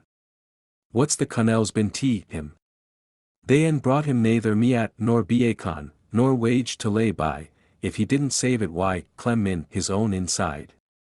Times ha got wusser for him sin I wore a young un. And so it'll be why, the railroads. They'll on'y leave the poor mon further behind. But them are fools as meddle, and so I told the chaps here. This is the big folks' world, this is. But yo re for the big folks, Muster Garth, yo are." Timothy was a wiry old laborer, of a type lingering in those times, who had his savings in a stocking foot, lived in a lone cottage, and was not to be wrought on by any oratory, having as little of the feudal spirit, and believing as little, as if he had not been totally unacquainted with the age of reason and the rights of man. Caleb was in a difficulty known to any person attempting in dark times and unassisted by miracle to reason with rustics who are in possession of an undeniable truth, which they know through a hard process of feeling, and can let it fall like a giant's club on your neatly carved argument for a social benefit which they do not feel. Caleb had no cant at command, even if he could have chosen to use it, and he had been accustomed to meet all such difficulties in no other way than by doing his business faithfully. He answered, "If you don't think well of me, Tim, never mind, that's neither here nor there now. Things may be bad for the poor man, bad they are, but I want the lads here not to do what will make things worse for themselves. The cattle may have a heavy load, but it won't help them to throw it over into the roadside pit, when it's partly their own fodder. We wore Ani for a bit, oh, Foon, said Hiram, who was beginning to see consequences. That wore all we wore arter. Well, promise me not to meddle again, and I'll see that nobody informs against you. I in ne'er meddled, and I in no call to promise, said Timothy. No, but the rest. Come, I'm as hard at work as any of you today, and I can't spare much time. Say you'll be quiet without the constable. Ah, we won't meddle, they may do as they loike for us, were the forms in which Caleb got his pledges, and then he hastened back to Fred, who had followed him, and watched him in the gateway. They went to work, and Fred helped vigorously. His spirits had risen, and he heartily enjoyed a good slip in the moist earth under the hedgerow, which soiled his perfect summer trousers. Was it his successful onset which had elated him, or the satisfaction of helping Mary's father? Something more. The accidents of the morning had helped his frustrated imagination to shape an employment for himself which had several attractions. I am not sure that certain fibers in Mr. Garth's mind had not resumed their old vibration towards the very end which now revealed itself to Fred. For the effective accident is but the touch of fire where there is oil and tow, and it always appeared to Fred that the railway brought the needed touch. But they went on in silence except when their business demanded speech. At last, when they had finished and were walking away, Mr. Garth said, "A young fellow needn't be a to do this sort of work, Fred. I wish I had taken to it before I had thought of being a said Fred. He paused a moment, and then added, more hesitatingly, "Do you think I am too old to learn your business, Mr. Garth?" "My business is of many sorts, my boy," said Mr. Garth, smiling. "A good deal of what I know can only come from experience, you can't learn it off as you learn things out of a book. But you are young enough to lay a foundation yet." Caleb pronounced the last sentence emphatically, but paused in some uncertainty. He had been under the impression lately that Fred had made up his mind to enter the church. "You do think I could do some good at it, if I were to try?" said Fred, more eagerly. "That depends," said Caleb, turning his head on one side and lowering his voice, with the air of a man who felt himself to be saying something deeply religious. "You must be sure of two things. You must love your work, and not be always looking over the edge of it, wanting your play to begin. And the other is, you must not be ashamed of your work, and think it would be more honorable to you to be doing something else. You must have a pride in your own work and in learning to do it well, and not be always saying, 'There's this and there's that, if I had this or that to do, I might make something of it.' No matter what a man is, I wouldn't give tuppence for him." Here Caleb's mouth looked bitter, and he snapped his fingers, whether he was the Prime Minister or the Rick Thatcher, if he didn't do well what he undertook to do. "I can never feel that I should do that in being a clergyman," said Fred, meaning to take a step in argument. "Then let it alone, my boy," said Caleb abruptly, "else you'll never be easy. Or, if you are easy, you'll be a poor stick." "That is very nearly what Mary thinks about it," said Fred, coloring. "I think you must know what I feel for Mary, Mr. Garth. I hope it does not displease you that I have always loved her better than anyone else, and that I shall never love anyone as I love her." The expression of Caleb's face was visibly softening while Fred spoke. But he swung his head with a solemn slowness, and said, "That makes things more serious, Fred, if you want to take Mary's happiness into your keeping." "I know that, Mr. Garth," said Fred, eagerly, "and I would do anything for her. She says she will never have me if I go into the church, and I shall be the most miserable devil in the world if I lose all hope of Mary. Really, if I could get some other profession, business, anything that I am at all fit for, I would work hard, I would deserve your good opinion. I should like to have to do with outdoor things. I know a good deal about land and cattle already. I used to believe, you know, though you will think me rather foolish for it, that I should have land of my own. I am sure knowledge of that sort would come easily to me, especially if I could be under you in any way."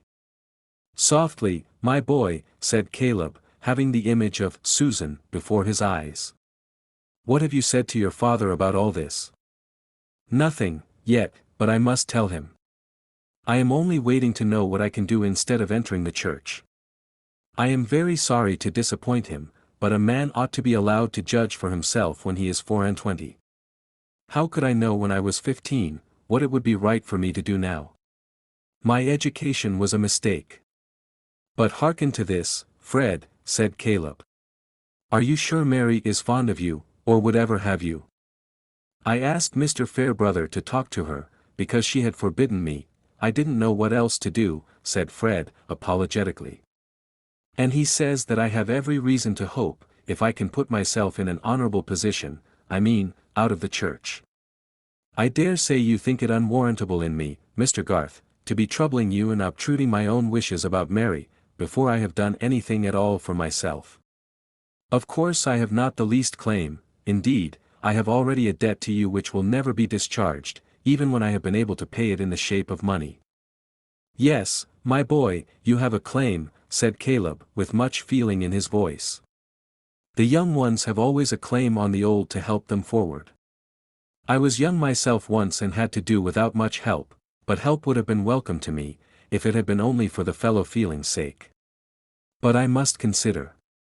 Come to me tomorrow at the office, at 9 o'clock. At the office, mind. Mr. Garth would take no important step without consulting Susan, but it must be confessed that before he reached home he had taken his resolution. With regard to a large number of matters about which other men are decided or obstinate, he was the most easily manageable man in the world. He never knew what meat he would choose, and if Susan had said that they ought to live in a 4-roomed cottage, in order to save, he would have said, let us go, without inquiring into details.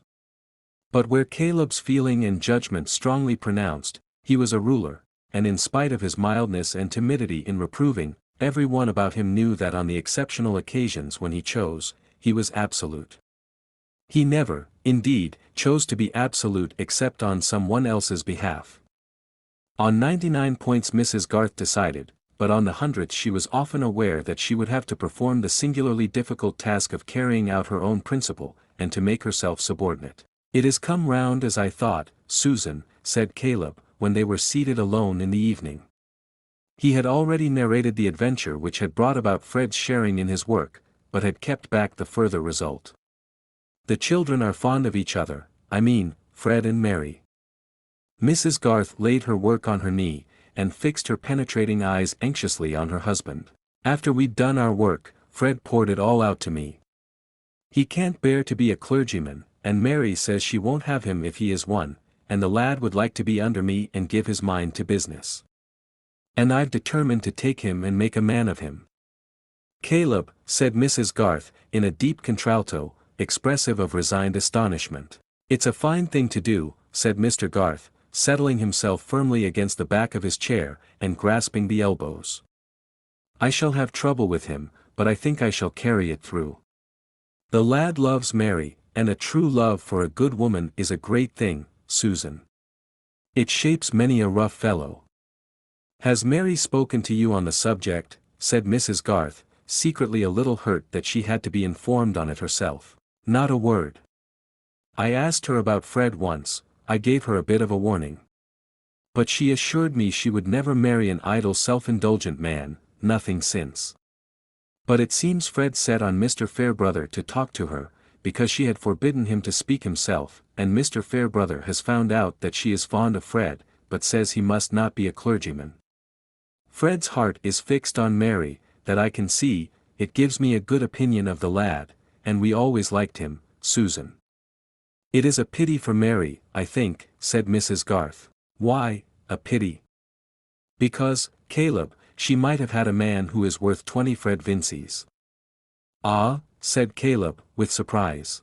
I firmly believe that Mr. Fairbrother is attached to her, and meant to make her an offer, but of course, now that Fred has used him as an envoy, there is an end to that better prospect.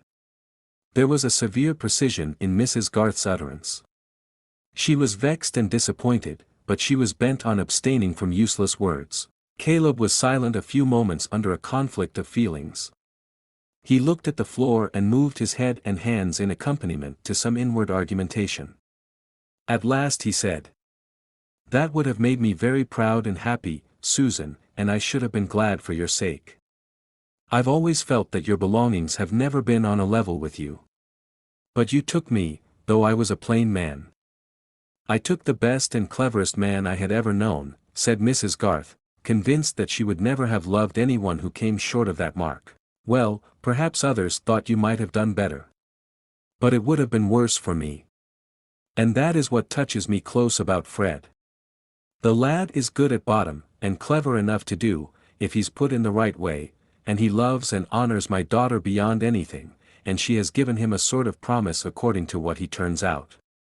I say, that young man's soul is in my hand, and I'll do the best I can for him, so help me God. It's my duty, Susan. Mrs. Garth was not given to tears, but there was a large one rolling down her face before her husband had finished. It came from the pressure of various feelings, in which there was much affection and some vexation. She wiped it away quickly, saying, "Few men besides you would think it a duty to add to their anxieties in that way, Caleb. That signifies nothing, what other men would think. I've got a clear feeling inside me, and that I shall follow, and I hope your heart will go with me, Susan, in making everything as light as can be to Mary, poor child." Caleb, leaning back in his chair, looked with anxious appeal towards his wife. She rose and kissed him, saying, "God bless you, Caleb. Our children have a good father." But she went out and had a hearty cry to make up for the suppression of her words. She felt sure that her husband's conduct would be misunderstood, and about Fred she was rational and unhopeful. Which would turn out to have the more foresight in it, her rationality or Caleb's ardent generosity? When Fred went to the office the next morning, there was a test to be gone through which he was not prepared for. "Now Fred," said Caleb, "you will have some desk work.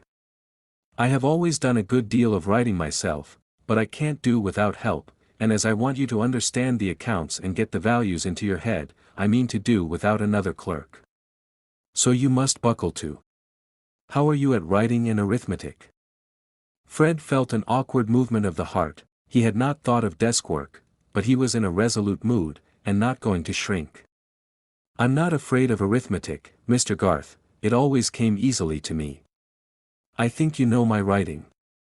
"Let us see," said Caleb, taking up a pen, examining it carefully and handing it, well dipped, to Fred with a sheet of ruled paper.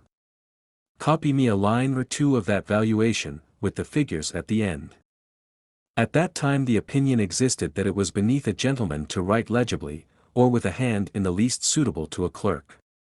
Fred wrote the lines demanded in a hand as gentlemanly as that of any viscount or bishop of the day. The vowels were all alike and the consonants only distinguishable as turning up or down, the strokes had a blotted solidity and the letters disdained to keep the line.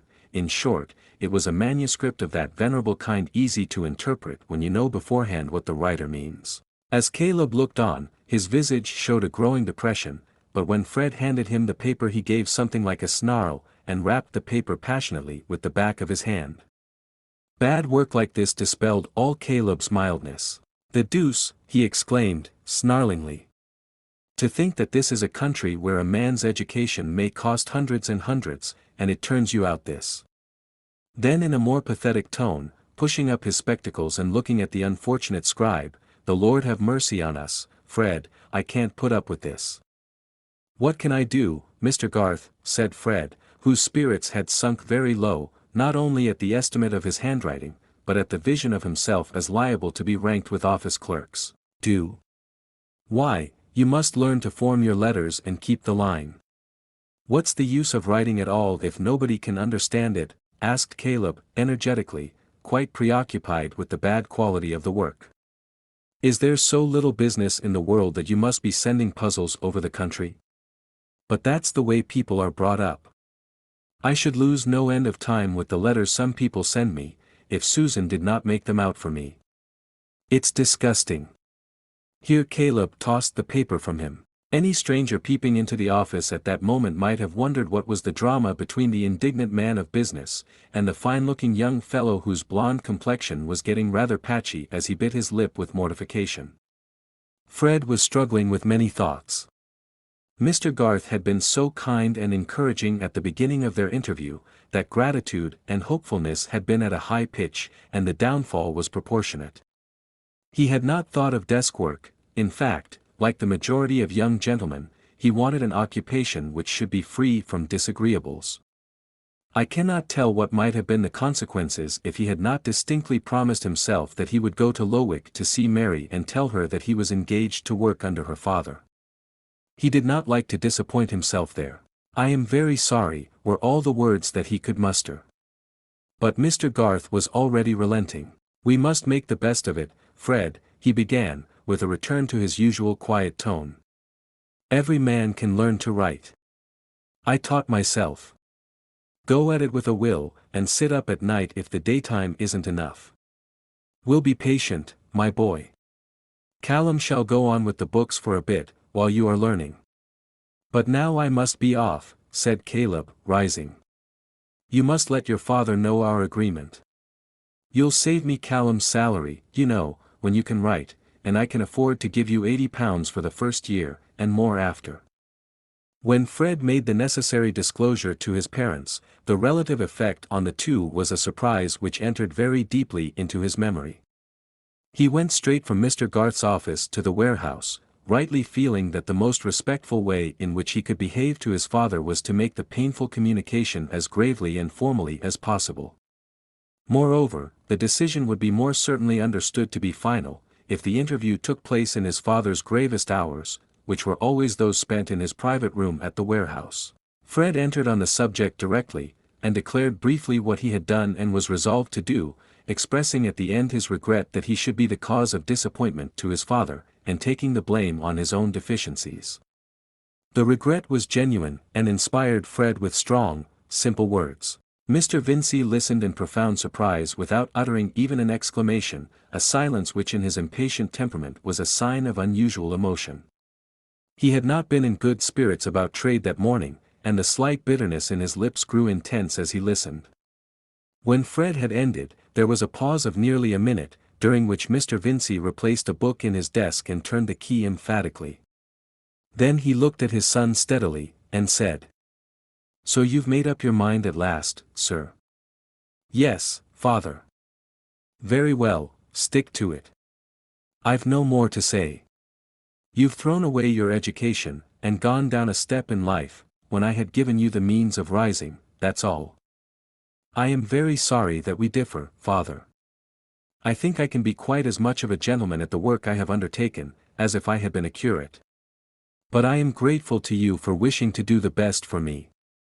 Very well, I have no more to say. I wash my hands of you. I only hope, when you have a son of your own, he will make a better return for the pains you spend on him." This was very cutting to Fred. His father was using that unfair advantage possessed by us all when we are in a pathetic situation and see our own past as if it were simply part of the pathos.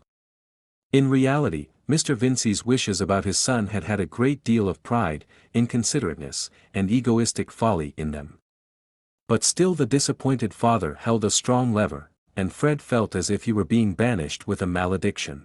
"I hope you will not object to my remaining at home, sir," he said, after rising to go. "I shall have a sufficient salary to pay for my board, as of course I should wish to do."